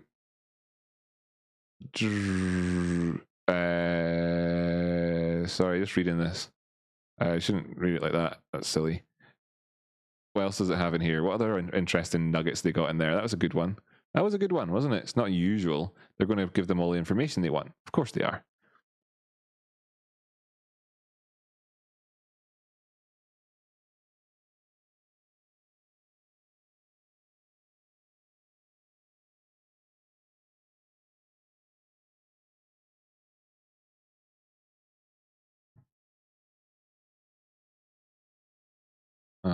Just searching for words for the crack, you know, to see what was happening. Oh, there's gift cards redeemed. 23.5 million of gift cards redeemed that were outstanding of January 30th, 2021. Well, lots of money in gift cards. Why am I bothering with that? I want to just see March the 15th, we repaid maturity of 73 million. That's right. Early redemption of 216 million. We've kind of gone through all this anyway from the sort of the summary kind of version of it earlier on. Legal proceedings, earnings per share. Cool, whatever. Picked 15 at 280, have orders in for 216, 250. Nice, says Daniel earlier on. Arnie McInnes, bottom. I think you're probably talking about something other than Richie and Eddie there, although Eddie Hitler was one of the best characters, and Richie, fantastic TV show. I loved a bit of bottom. Jeff Bradford, so AMC dropped the shareholders count numbers. AMC dropped the shareholder count numbers. Did AMC actually do that? Was that actually happened? Earnings. What's the actual number of shareholders? It's not the number of shareholders that you want to know about though. That's interesting. That's cool. 4.1 million shareholders. So that's cool. It's cool. That's cool. Right. I believe Starbucks want to know how many shares they've all got. I believe Starbucks has over 1.5 billion in gift cards at any given moment. Gift cards are wild, man. Just give some cash. Yeah, it's amazing. Earnings call if you want to go to. Oh, shit. Sorry, I was meant to sign up to this thing and everything. It'll be on the YouTubes though, is what they said. They said it was on the YouTubes, so I'll just refresh. Where's your page? It's got to be one, right? Oh, brilliant. Here we go. Oh, you can't hear it. Oh, sake. Well, I can hear it. Huh. It's silent. You can stick this on in your own thing then. That's good. I'll just stick this into the chat. You can just open up a new chat tab, and there's that. That's GameStop's YouTube page. I'm not hearing anything on it at the minute, by the way. Oh, it's because I've silenced my tab. All right, I'm hearing the hold music. Great. We're in. We are in. The conference will begin shortly. Although I really should figure out how to get my audio from the computer working here.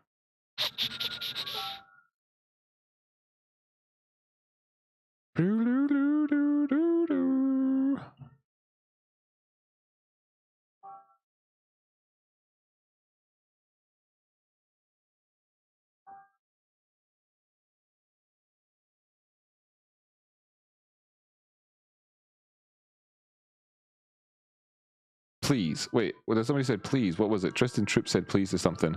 They've still not started the call, by the way. They're still on hold at the minute with some really awful old school music. No language about short selling in 10Q. No. BRB says mass. That's cool. Catch you later. I feel like if they really dropped the price a lot, just that more people would double down since it's the second time it's happened. Yeah, man. Robot Lady pops in every now and again, says Asaya. Oh, thanks for keeping us informed. Riley says, smash the likes for Rock. Yeah, man, thanks so much. Thanks, everybody, for that. Catchy sounds. That's very optimistic, very positive. Agreed. Low-key, hope they drop the price so I can buy more. Yeah, see, a lot of people feel like that. OBV is still rock solid. Okay, cool. Haha, Rocky loses 1/3 of his audience because the link didn't open a new tab. Shit. Did I actually? 1/3 of the audience. That's hilarious. Please remove our private FB chats with Dad from your screen. Ah, sorry. Yeah, good point. Stop. I was wondering if you were talking to me. I shouldn't have had it open in that tab though.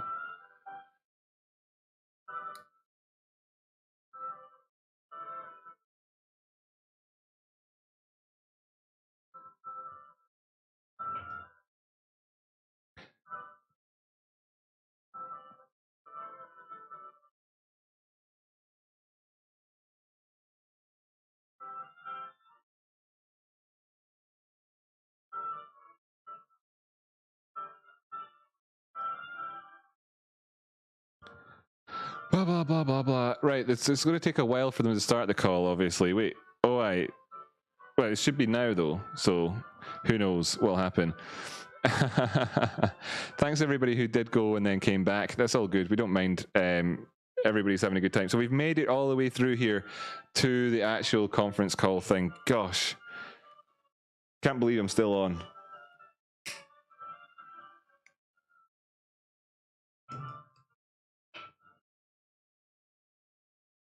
If I knew how to make it so that Streamlabs actually worked and put out the audio in the background, then I would.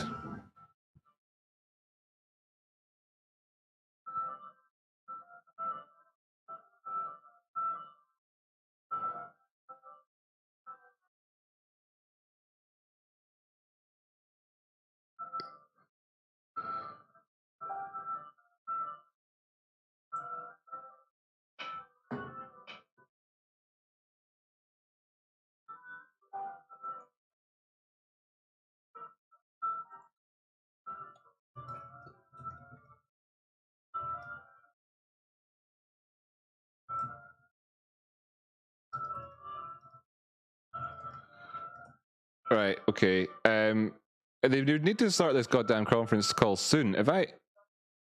Good. Come on. Come on, start shortly. Yes, it's starting for me.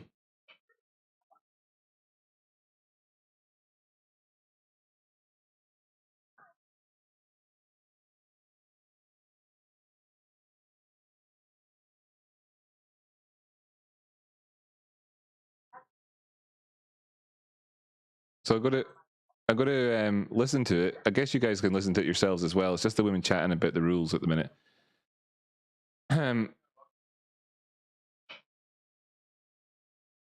Great.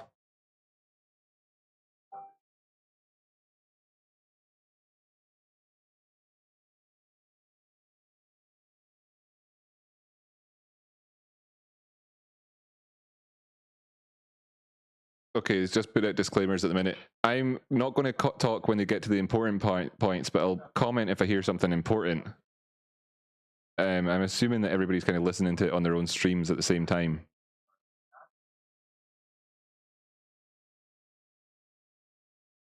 All he's saying at the minute is that the shit that they're going to be talking about is written down in the report.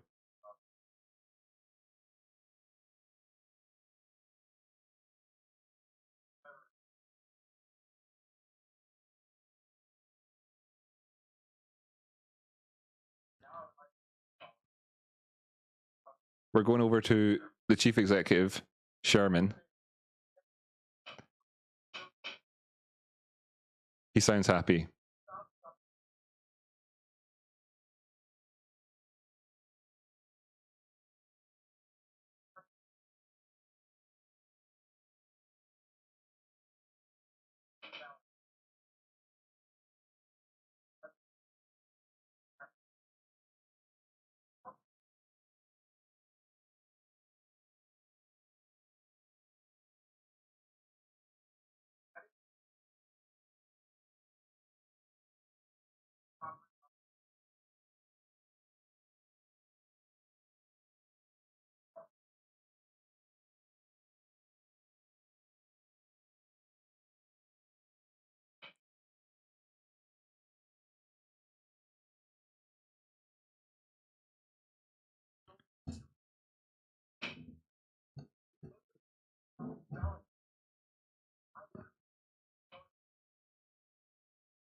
I think I've tried to change it. Some audio's coming out there. I don't know if it is.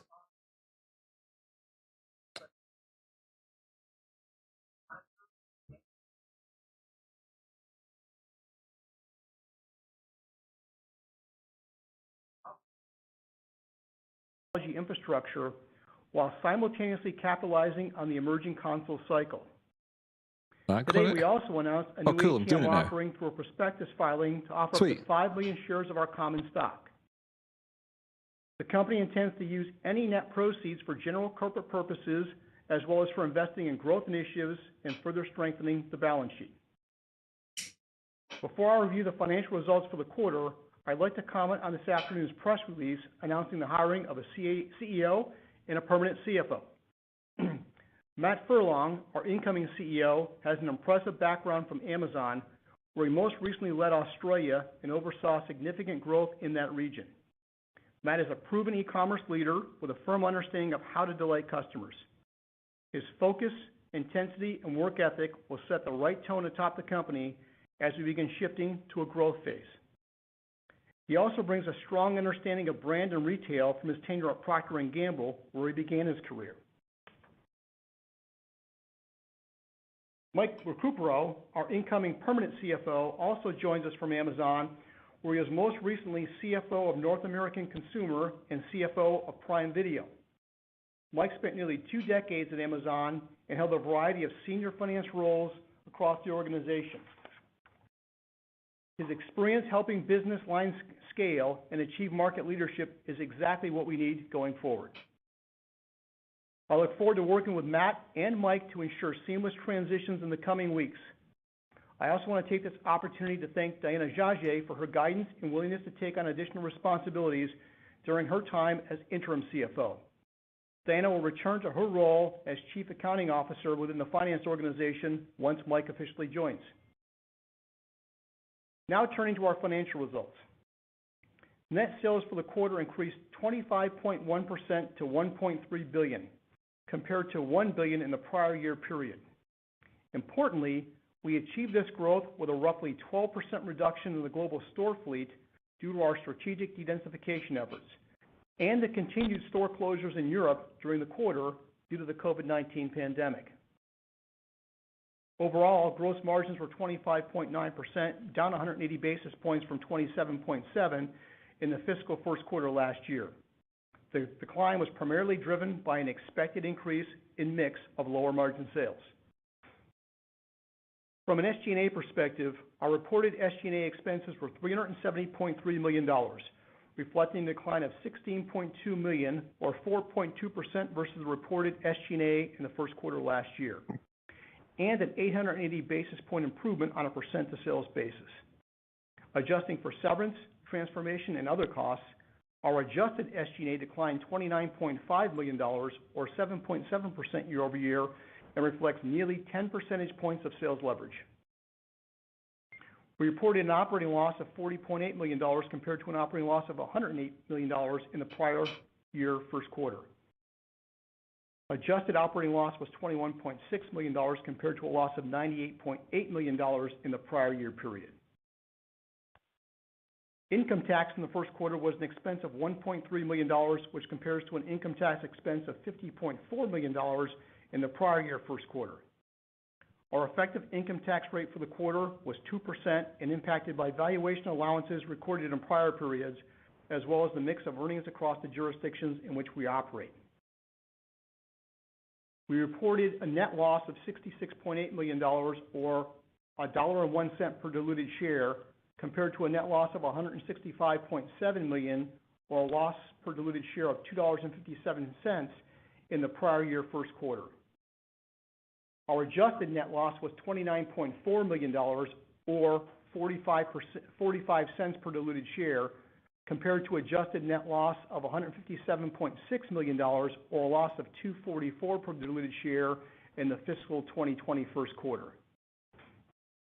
In the first quarter, we continued to focus on strategically de-densifying our global store fleet, closing a net total of 118 stores in the quarter. At quarter end, we operated 4,698 stores across the globe. Turning to the balance sheet, we ended the quarter with cash and restricted cash of $770.8 million, $186.9 million higher than the end of the first quarter last year. Overall debt levels compared to the first quarter of last year were reduced by $504 million and reflect the redemption of $202 million of senior notes due in 2021, the voluntary early redemption of $216.4 million of 10% senior notes due in 2023, and the $135 million paydown of the company's asset-based revolving credit facility.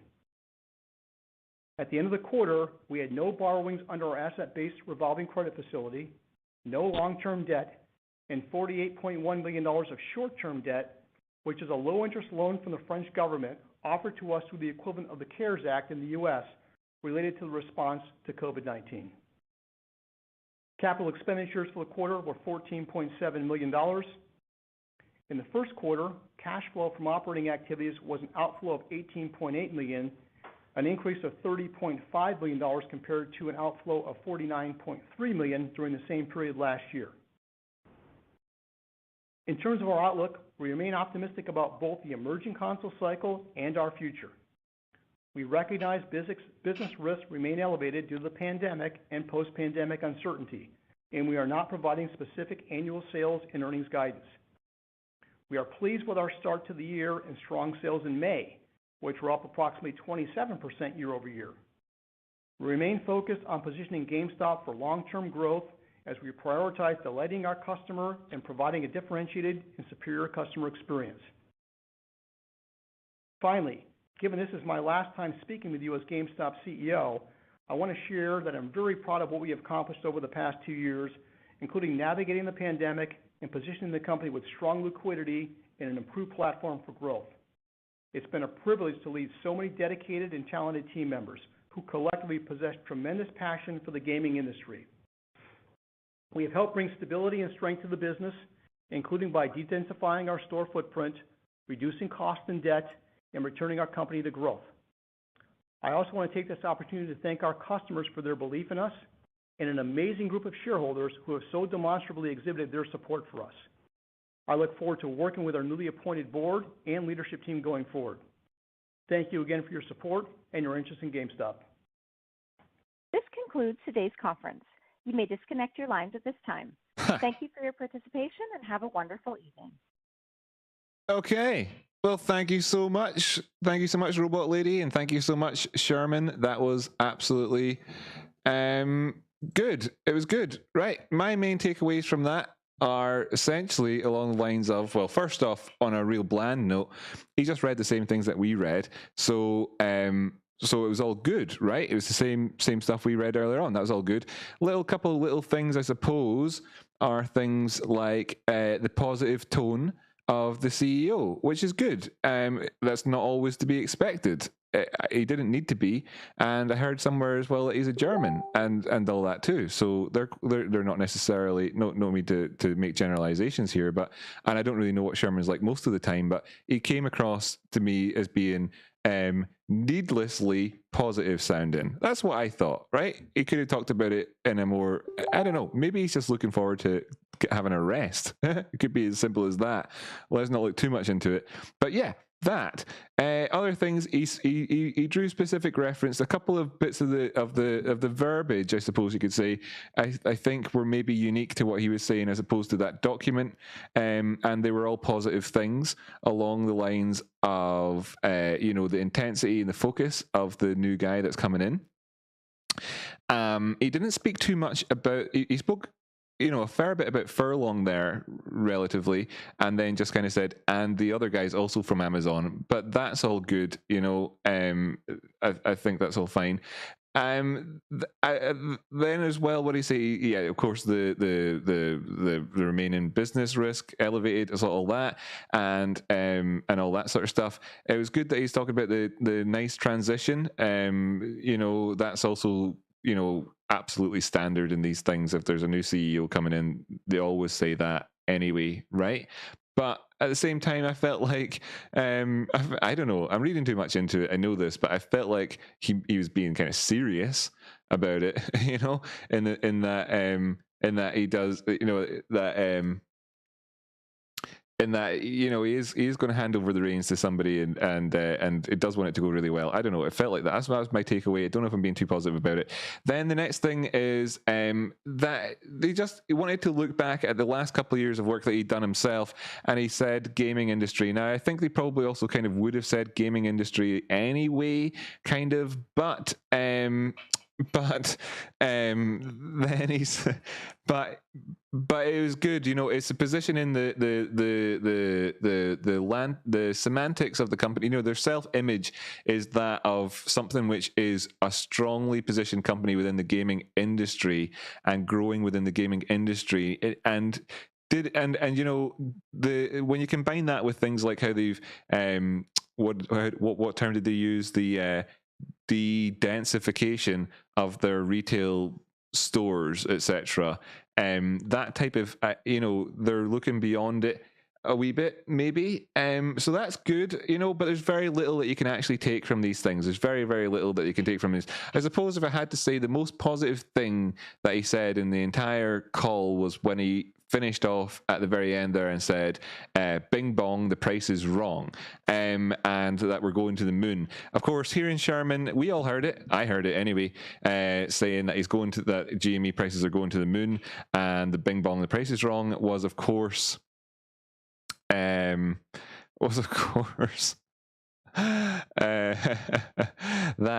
Trace one says stick a banner on there saying that. I don't have a banner to add on, but I could kind of try and add one a wee bit. Let's just see. Make quote banner online. There's something online for everything. Hey, we've got an app for that. Free quote poster maker from Canva. There we go. Start designing a quote poster. Yeah, okay, that's cool. Let's do it. Quote poster. Learn to design with Canva. Cool. So that one looks pretty good. Don't know if I've got enough words for it, but clearly he said bing bong here. Is that font size too large at this point? I think it might be. Can we get it on the one line? Might be too much. That'll do though. Bing bong, and then down here he said the price is wrong. GME is going to the moon. A veritable. Is that how you spell veritable? Banana bonanza. So that was, and then of course the guy. What was he called? Mark? Was it Mark Sherman? Was that his name? I don't know. Was that his name? Mark Sherman? So anyway, now we've got our quote banner. That's pretty good. So now somehow I have to get this thing. PDF. You joking? JPEG. So yeah, right. Got it. Great. Excellent. So I've got that now. George Sherman. Oops. Let's just make this. Whoopsie doopsie. Sorry, George. Yeah, right. Nice one. Download. JPEG. I don't know if that's necessarily the best one. I like it and everything, but what's this? What's it look like over here?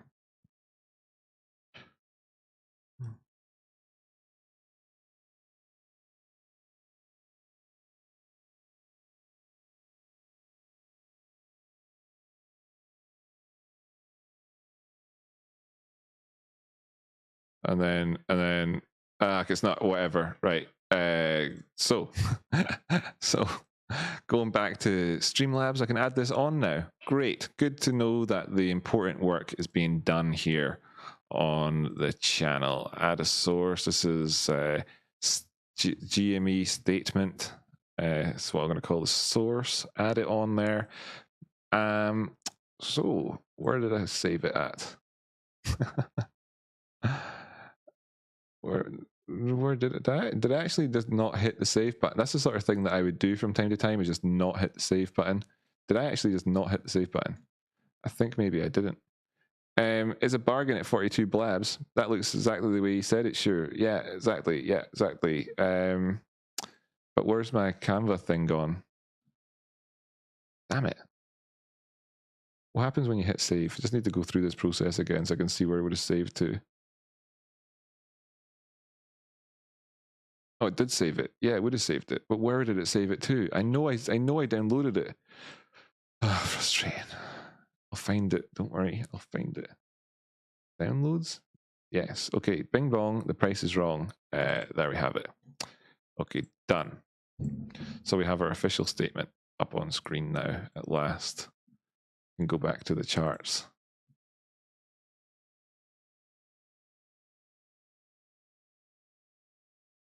It's a bit.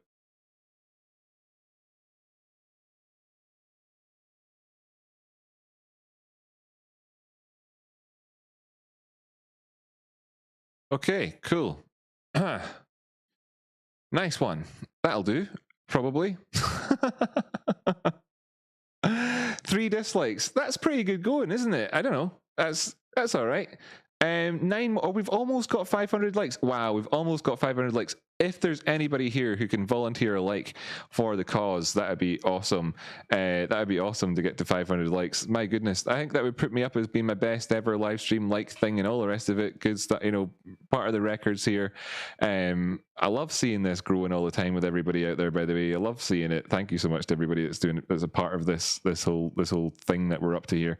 Roberto says folks are selling off because they expected to hear about votes, outstanding shares, crypto dividend, and/or revenue guidance.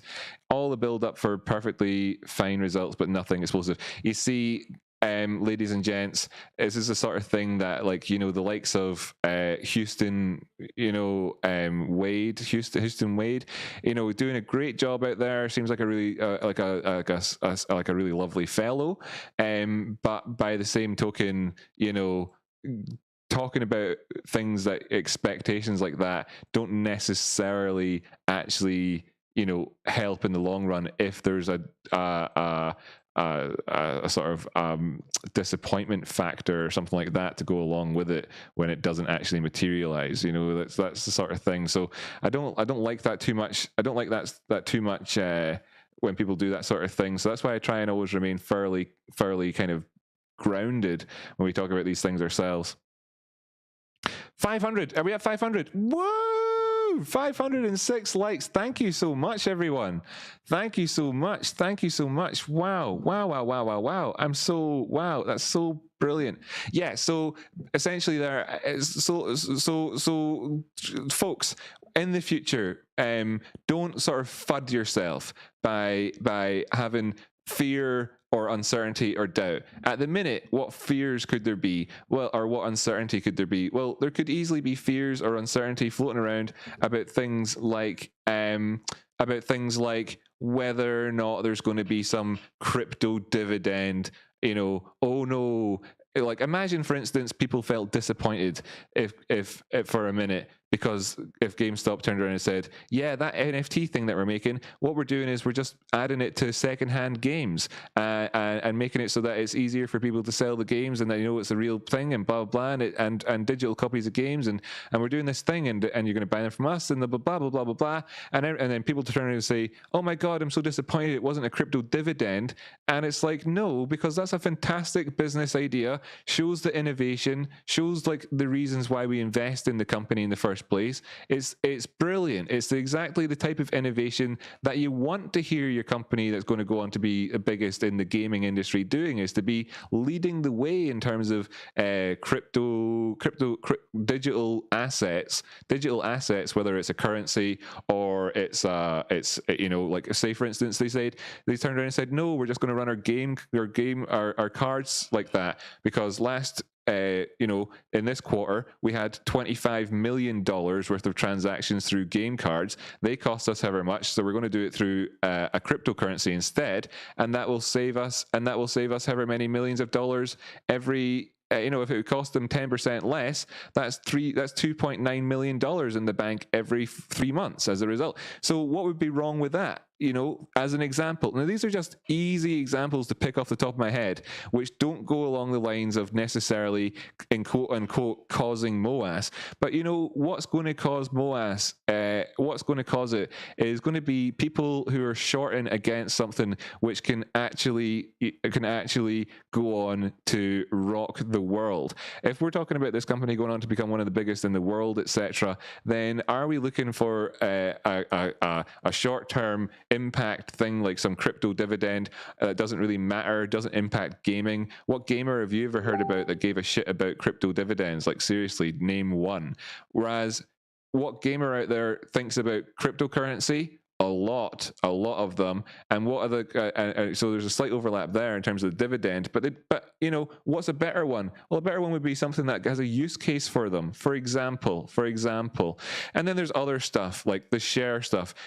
We know that we own the float, and then if you get some piece of information down the line that says, no, look, they said there was this many votes, etc., we don't know, because the voting irregularities happen all the time and they get fixed up because for genuine, legitimate mistakes, etc., and it's along the way, as well as this type of thing, you know, as well as additional votes coming in due to the rehypothecation of shares and the inability to necessarily determine at any given point how many shares necessarily were being held on margin and not entitled to voting, and how many other shares weren't, etc., etc., etc. I mean, there's so much. And ultimately, by the way, FTRs don't have the right to vote.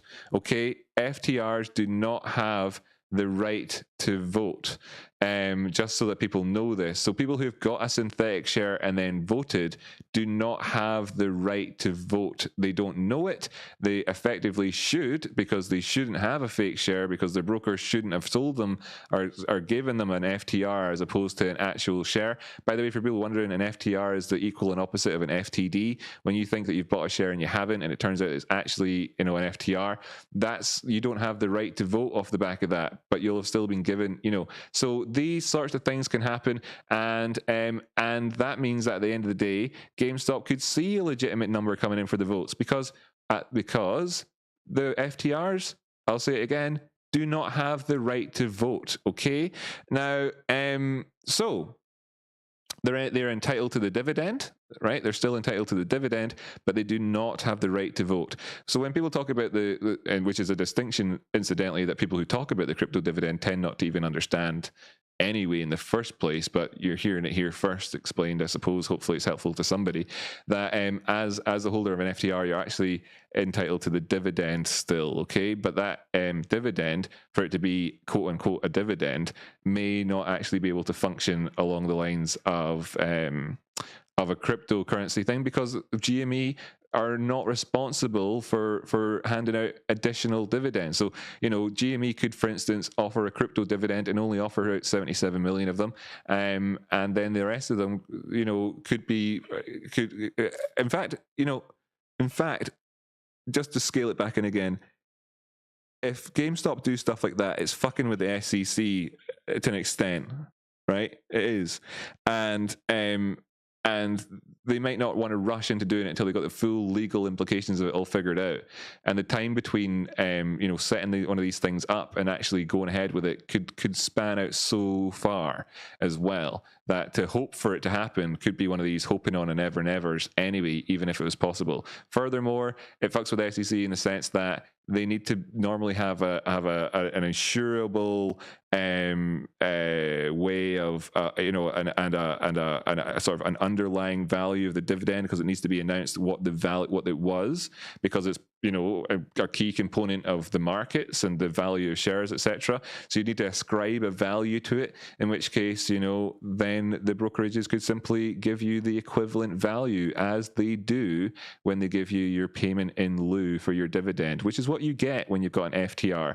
And when you've got an FTR, that's what you're entitled to, as opposed to necessarily the direct dividend. So all of these factors come together, okay? All these things come together to make it so that these ideas, which didn't exist at the start of the MOAS conversation, are not, the MOAS is not and never has been contingent upon ever, can leave people feeling like they might paper hand because they didn't get some expectation that they wanted to get. So how about we play by our own, you know, let's dance to our own song, you know, let's make our own kind of music here with this one. The type of music which doesn't experience FUD and FOMO, and instead can see things like what happened today as being extraordinarily good for what it is.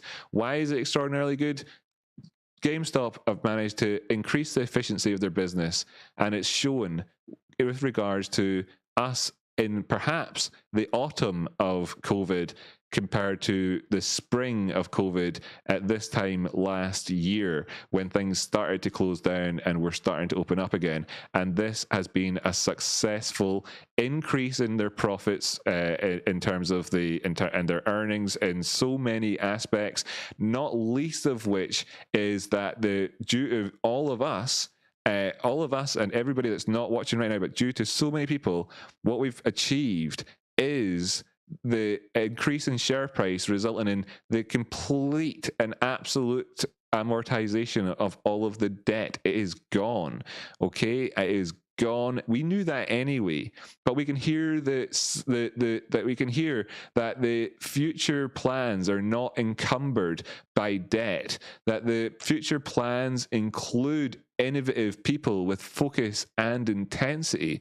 We can see that the future plans include words like the gaming industry, and we're not talking about retail, we're talking about efficient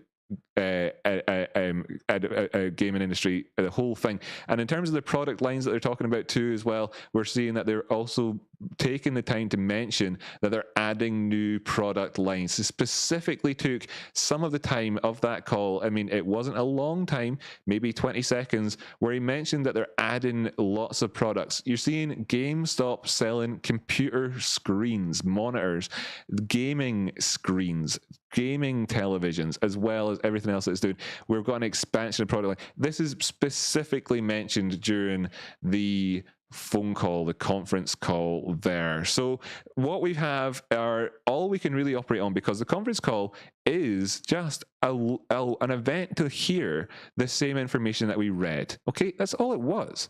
So what can be learned from listening to the conference call that you can't learn from reading the paper with your own eyes? Well, one thing is that Sherman is really positive about the direction the company is heading, and is really proud of the work he's done over the last couple of years, and is really optimistic about the future for it. So this is a positive moment for the company, and that has got nothing to do with speculative ideas that we have, which we're entitled to have and allowed to have, and it's great and everything. But these speculative ideas that we have about what might cause MOAS, what might make things get margin called, etc. Whatever, you know. The earnings thing wasn't going to happen. The shares thing now as well. The shares thing, lots of issues with regards to the common sort of oral history that we're all living at the minute with this, that we tell each other. Again, just being patient, etc., is probably wise there on that one. Thoughts on the Reddit post about shorting of GME ETFs like crazy, 90% today, or it doesn't matter and it's just another day at the office eating bananas? I'm just going to quickly answer that one by saying it's another day at the office by eating bananas. It really depends. Are these shorts European style, or are they cash settled, etc.? I suspect that they are, because ETFs and indexes often do that with them as well. So something to look to with that if you're going to try and divvy it all up and try and ask about it. European style shorts obviously settled very differently, but then you're also talking about the attacks on it, be trying to push the price down of the components of an ETF by etc. to directly affect the share price. Well, there's going to be multiple vectors of attack, of course there will be, and that sort of thing can happen. Yeah, it can do. I don't think that a viable solution to it is to go out there and buy the ETF. You just protect the stock, fuck the ETF, if that's a thing. This dip is bollocks. What the F is with the drag on it? Yeah. What is with that? This dip is BS. But this is actually this is the opportunity for people. If people have been wanting to get in at these lower prices, then this is what a lot of people have been waiting for. You're seeing that you've got the sort of near is pretty close to the 250 price point. Dropping more in aftermarket than it dropped during the day of trading itself, so the discounts there. Just dropping by, says Rocky Outcrop, working overtime. Yeah, I will be wrapping up relatively soon. Just wanted to kind of chat with everybody about where we stand with regards to things. Like, they didn't even talk about esports, says Arnie McInnes. I totally agree, but we need to that's what I mean. It's like these calls are retrospective, and the most that you can get out of the looking forward to the future is talking about what they've already done to account for things. So they're talking about how they've already added products to their product line, and then they talk about what they hope to see in the future in terms of being positive, but the word for me, it's like gaming industry.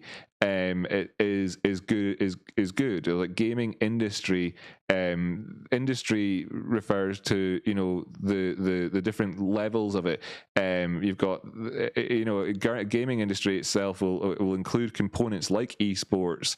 I mean, it includes things like gambling on the gaming itself, gaming on gaming, if you like. It includes hardware, it includes the software, it includes the distribution, the logistics behind it, and everything.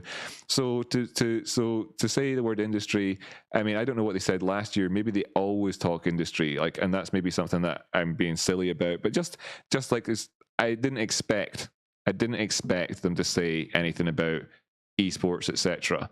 You know, we have to talk about what's really, they've only got a number of minutes to talk, and it has to be real stuff. And when you're appointing a new CFO, a new CEO, and you've got and you know, you've wiped out your debt, and you've added new product lines, and you're haven't had a pandemic on, the global pandemic on, and you know, and all these things that you've got to talk about anyway, it doesn't leave an awful lot of room for kind of like spitballing about the future. But still, that's the Irish meltdown we love, says Mass. Why? What's the Irish meltdown said this time? What happened today was financial treason. Yeah. TR Castillo, Tracebond, do you think Div will buy more? DFV will buy more. I think his tweets have been hinting at it. That's quite possible. I'm a SF Giants fan, a San Francisco Giants. Is that what they are? We're accustomed to torture. It's kind of our thing. Where's that guy that wanted it for under $300? Says Katie. Yeah, totally, exactly. Where's that guy that wanted it for $300? By the way, quick, like, you know, little things about post-market. Since we're here, I'm on at this time normally, and here we are, so might as well talk about it now rather than some other time. Little thing that's worth knowing is that, and I do talk about this as a general point, that for the prices to get to here, you don't need to sell the price, the market down. You don't need to actively sell it down to get it to here. All that needs to happen is for the bids to dry up. So if the bids go to here, right? If the bids go to here, then one transaction makes the price there. One transaction, just one single transaction. So this creates what looks like, if it was in this period of time, loads of people who are proactively participating in the markets, getting involved, and everything else. Now this concept I'm talking about here still applies during the day. It's exactly the same. I'm just saying that as a result of lower volume and liquidity, you know, lower volume is transactions, right? Lower volume, okay, and liquidity in this instance refers to the order book, where you know, you've got your two elements to the order book here, where this is the market price at any given time, right here in the middle. This is the fair price in the middle, and then all of this stuff over here is all the sales. Like I'll sell it to you at 1 million, and then you've got, like, I'll sell it to you at 300 right down here, so there's less, etc. Then you've got the I'll buy it at 0. You know, everybody wants to buy it at 0, and then you've got way less down here, etc. So all you need is for this dynamic, the interplay between these two things to change, and then of course the rudder, the tiller, or whatever here in the middle will obviously moves to accommodate that. Now that's something that is obviously fairly simple when you understand, but this is the interplay that happens between the sort of the volume and the liquidity. When the liquidity, as represented by these two blocks here, you know, shows the depth of the market, that's your liquidity. And the transfer is obviously just takes any particular thing. So that and those two components together obviously is what it is for prices to move, essentially, right? So just so people know, Rocky Outcrop, do you do a rundown of your MOAS price targets for GME to keep the people hyped? Okay, cool. Okay, and then I'll tune out. Sir Apesalot the Third, Rocky Outcrop, Tradespot. Is there some sort of normalization in voting results? Like if 200 million votes are made on the float of 50 million, would each be counted as quarter votes? 8K shows 50 million-ish votes. Yeah, that's one of these things I can't answer with authority on that. I don't know. I don't know to answer with authority.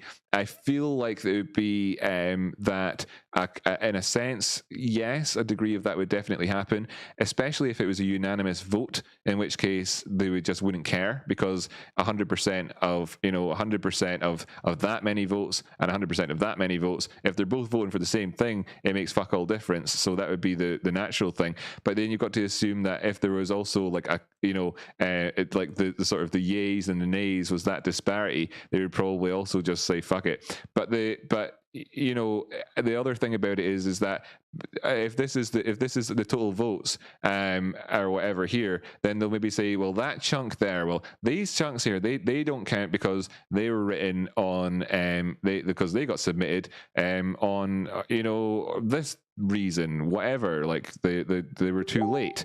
These ones here, oh yeah, no, we don't have the actual proper thing for these here, so we're going to have to discount them. These here ones we've discounted because we've actually found that brokerage we decided had got bad behavior in the past, so we've just decided to or whatever. And oh look, suddenly actually turns out that it's the right number of votes that we had. That sort of thing happens an awful lot.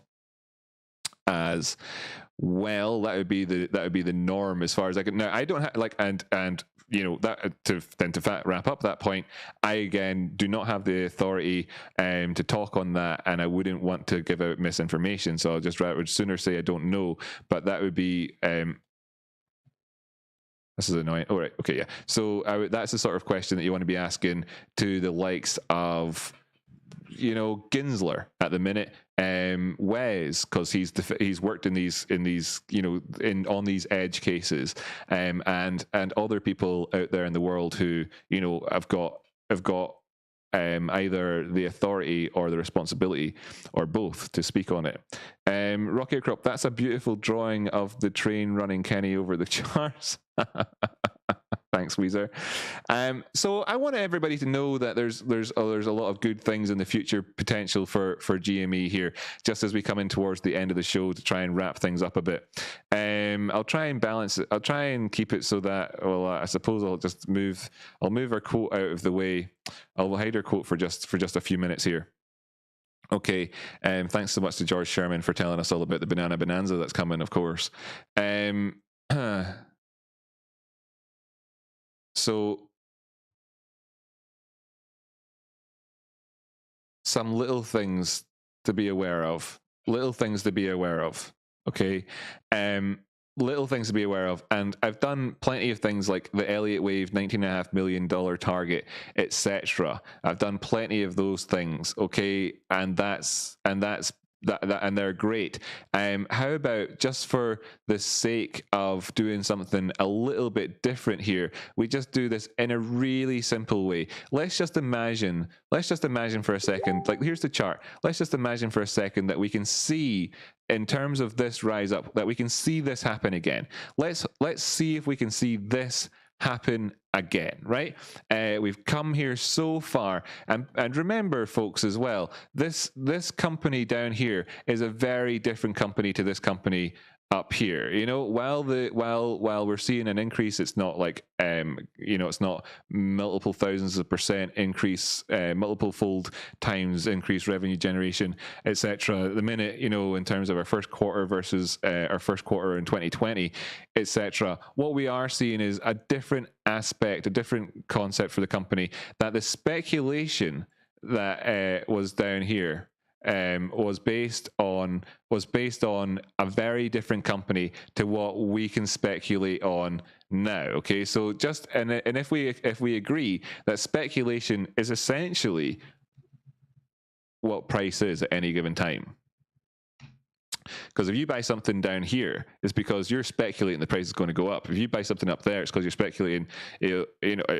go up. If you sell it up there, it's because you're speculating it go down, etc. So buyers and sellers at any given time are always speculating in markets, and that is the sole component in a free market. In a free market of what drives price, if you want to boil it down to one thing. So let's just imagine for a second that we can see what happened from these lows to these highs happen all over again. If we could just repeat this all over again, what would it look like? Well, we can see that price, and this is maybe not picture perfect, right? Maybe not on the exact pixels either side, etc. But we can see that it's a 19,318% increase in price, right? So we'll call it a 19,300% increase, and we'll just round it down there. We'll call that a 19,300% increase in price. From this low had to go up to this high was 19,300, right? Let's imagine that we could do that all over again. What would happen if we did it all over again? So if we were to actually take out our previous high, okay, this is on the idea of if we go and do all time, if we want this chart to look like one which goes towards the top side big time, and we did it, and we just did this same chunk of price movement all over again from the high zone, where would it be at? And let's give us 19,300. It's hard to get 19,300. It's hard to get 19,300. It's hard to get 19,300 on there, okay? Hopefully people can forgive me for being slightly inaccurate with my measuring because of the pixels and all the rest of it. But if it went up 19,500%, maybe I could try it one last time. Right, 19,300%. 19,300%. So this is just, if we could do this all over again, what would it look like? Oh, sorry, that's just me looking at 2,100% increase in price. No, that's wrong. Right, so, oops, need to go up a bit higher. Oh, folks, hold your horses. I know you thought I was about to say something down there, but hold your horses there. Sorry, 19,000. This is just showing. This is amazing how rubbish it turns out I am at measuring with this measuring stick, I have to say. There's 19,000-ish%, okay? And that takes the prices up to 94,194 per share. If we went up to that, 94,100. So there's ways I've talked about the prices being able to go up towards the millions and millions and millions. As you can see, if the prices were to go up this amount roughly again, and we stuck that up towards the top side, the logarithmic chart screwing me over with my drawings changing size all the time. If we were to go up that amount again, we would be going very, very, very, very, very, very high, okay? If we want to see the prices go up and then get retraces down and continue to trend all the way towards the top side, then we can talk about huge numbers, etc. But let's just think, like, what could we do? And I'm not even talking about massive price targets, etc., really, in terms of my bullishness on this thing at the minute. All I really want to talk about is this simple concept of, and of course, if you do want to see the 19 million targets and how we can get there, I do have that video about it. But all I really want to talk about is how this company, this co, is not this cool.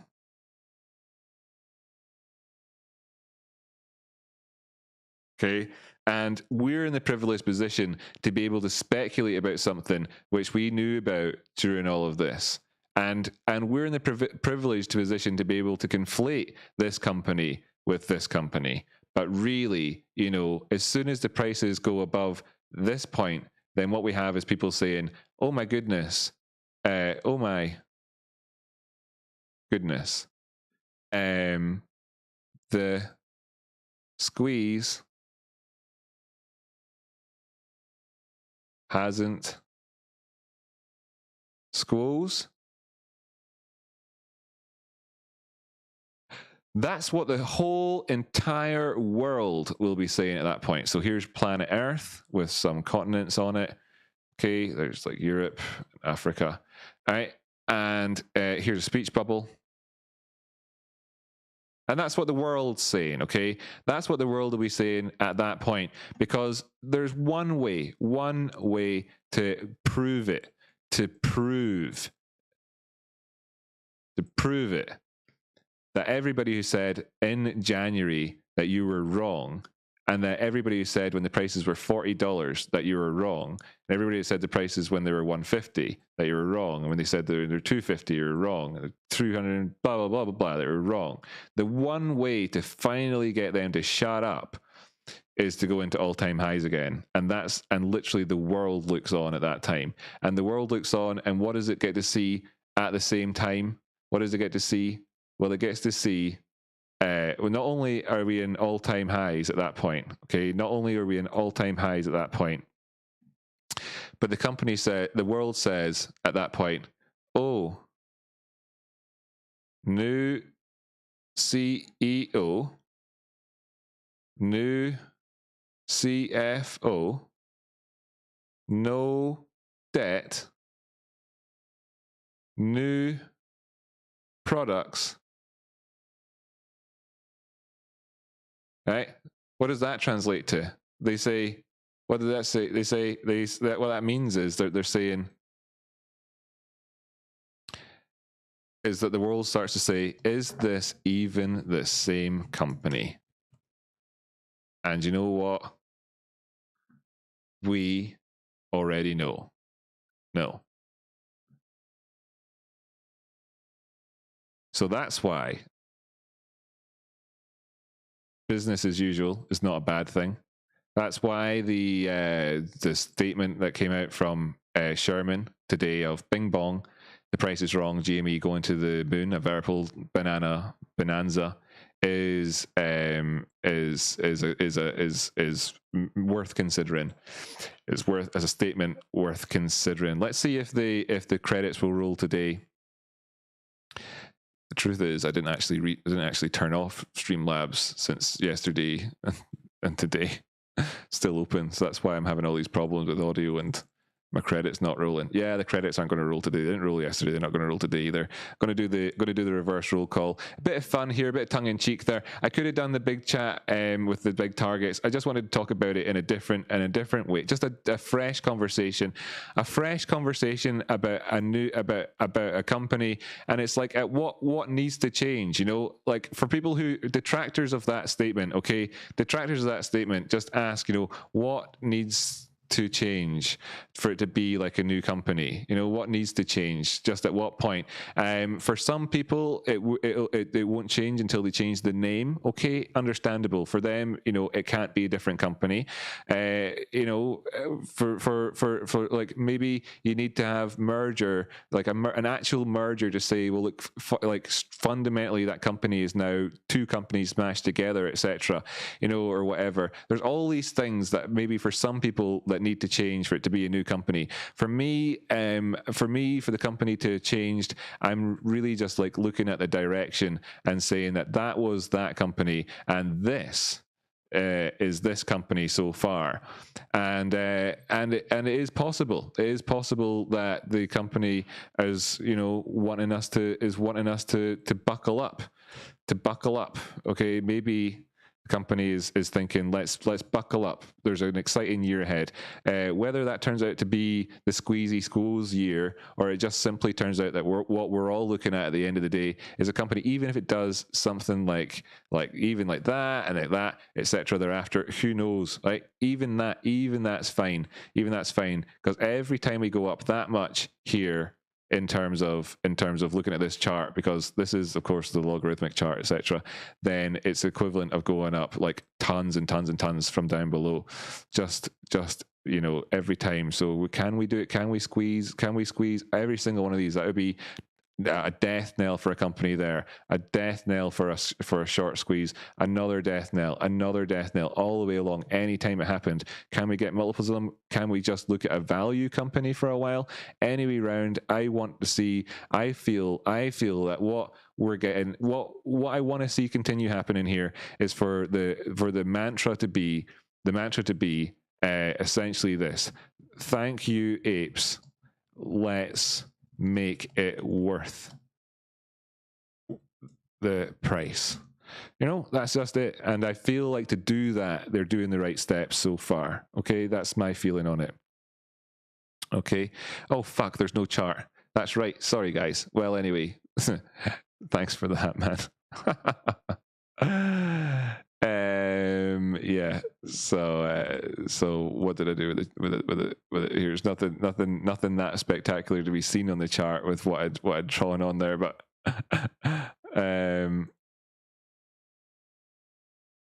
is that there? Just like what needs to change? You know, when I was typing in things there and I was saying, "Thank you, apes. Let's make it worth the price."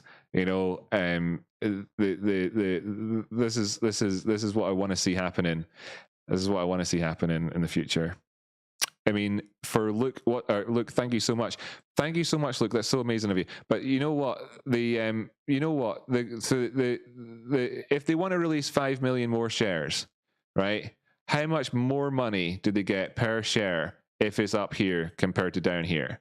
The incentive for the business to make it so that the shares are worth these amounts as opposed to these amounts is so incredibly huge, and the opportunity right here is so huge. And to prevent it from to stop it from to keep it so that it's like this is, and that we can keep this happening, is so possible. It's so within reach that all it takes, like the difference between here and here, the difference between it is one word. It's one word, and it's all you got to ask is, do they have it or not? And well, I've not seen anything so far which says that they don't.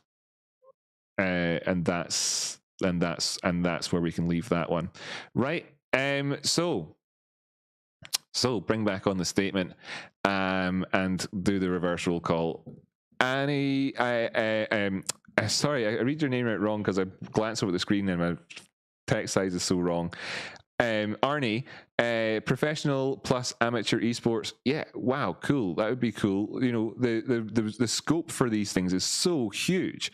Mitch Dole, I'm also buying at open. Well, okay, I'm not a financial advisor. Nothing I say is financial advice. Plenty of time, always, etc. I feel like there's potential. I'm buying at open, says Johnny Satsuma. Oh Christ. Well, I'm with you. I agree. It's good, right? But at the same time, well done, right? So mass spectrometer is $5 per hour to play any game on any platform on your own screen. Whoa, that's expensive. But it's, I mean, hey, money. So many things open to them. That's right. It's so huge. Fuck the chart. Love the passion. Thanks so much, man. Also going to buy it open, says TJ. Arnie, I was about to read you out again, saying you're buying it open. Everybody is, look, we own the company. When you're buying the company, you're buying more of the thing that we all own together. So we salute you. Weezer, thanks for tuning in. Dead Money All Stars, thanks for tuning in. Luke Spears, thank you so much, by the way. Really, you didn't have to do that, and I massively appreciate it. It's super fantastic. Thank you so much. I really do appreciate. See that sort of support. It means an awful lot, by the way, everybody. It really, truly does. So you know, huge support for that. In fact, you know, thanks to thanks go out to Shane McGovern as well for doing super chats and donations and all this stuff. Rocco Krupi, Maxwell Putnam as well, Kind B, and who else did I miss? Did I miss anything? Kind B, D Harker. So thanks to all you guys for that. Massively appreciated. Really, it truly is.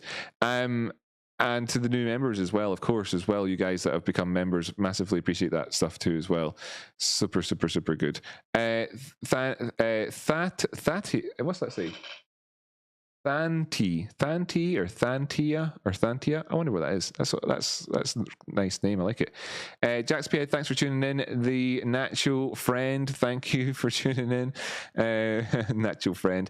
Don Joe, thanks for tuning in so much. AR2D2, thanks so much for tuning in. V Bardos, Juro, Max, Morgan, Apple, Johnny Satsuma, Shepherd of Unicorns, Katie, Dad, my own dad, Backup Bump, my brother, Eddie B, Jeff, Demonic Bunny, Irish Meltdown, Dominic, and Demonic Bunnies, Demonic Bunny, Veridis. Gosh, some new names here. Really appreciate it. Thanks for tuning in. The Gecko3, thanks for tuning in.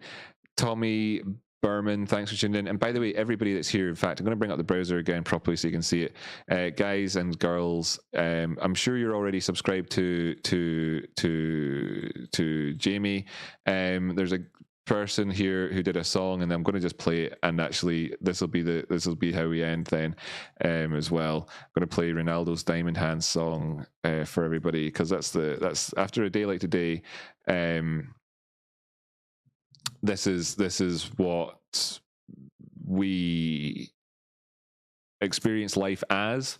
We know it, that we're living it all the time. So let's celebrate it with some good music. So thank you, Vic. You've got your mind made up. Ha! That's what that sounds like on double speed.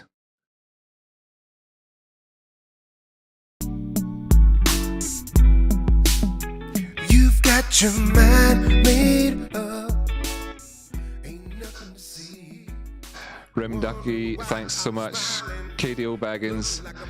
Finesse, thanks as well. Jose Alfredo, thanks so much. Always learning. Sir Apes a lot. All of yous. Brandon, Case Guy, Bill, thanks so much. I'll catch you next time.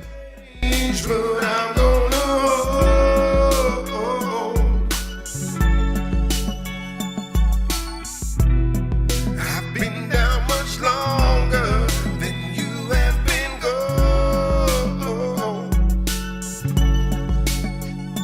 Keep on paying no mind. I'm setting up mine. Best believe I know my hands are diamond. Our future is shining. My hands are diamond. Never bet against me. Yeah.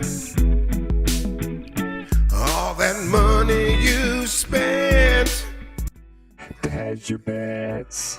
But your mistake is my take from my play against your greed. See, I know you tried and conspired. Your degenerate ways on full display. It's a shame how foolhardy.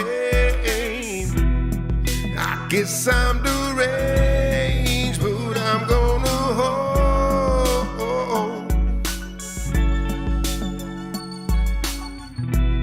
I've been down much longer than you have been gone. Keep throwing chips in. You know in the end, this hand's deeper than your money, fool. My hands are diamond. Our future is shining. My hands are diamond. Never bet against me. Yeah. My hands are diamond. My hands are diamond.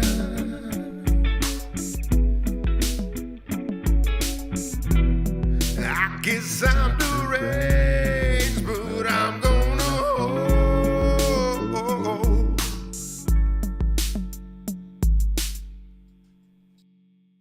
My hands are diamonds. Yes. Thank you for tuning in. See you tomorrow.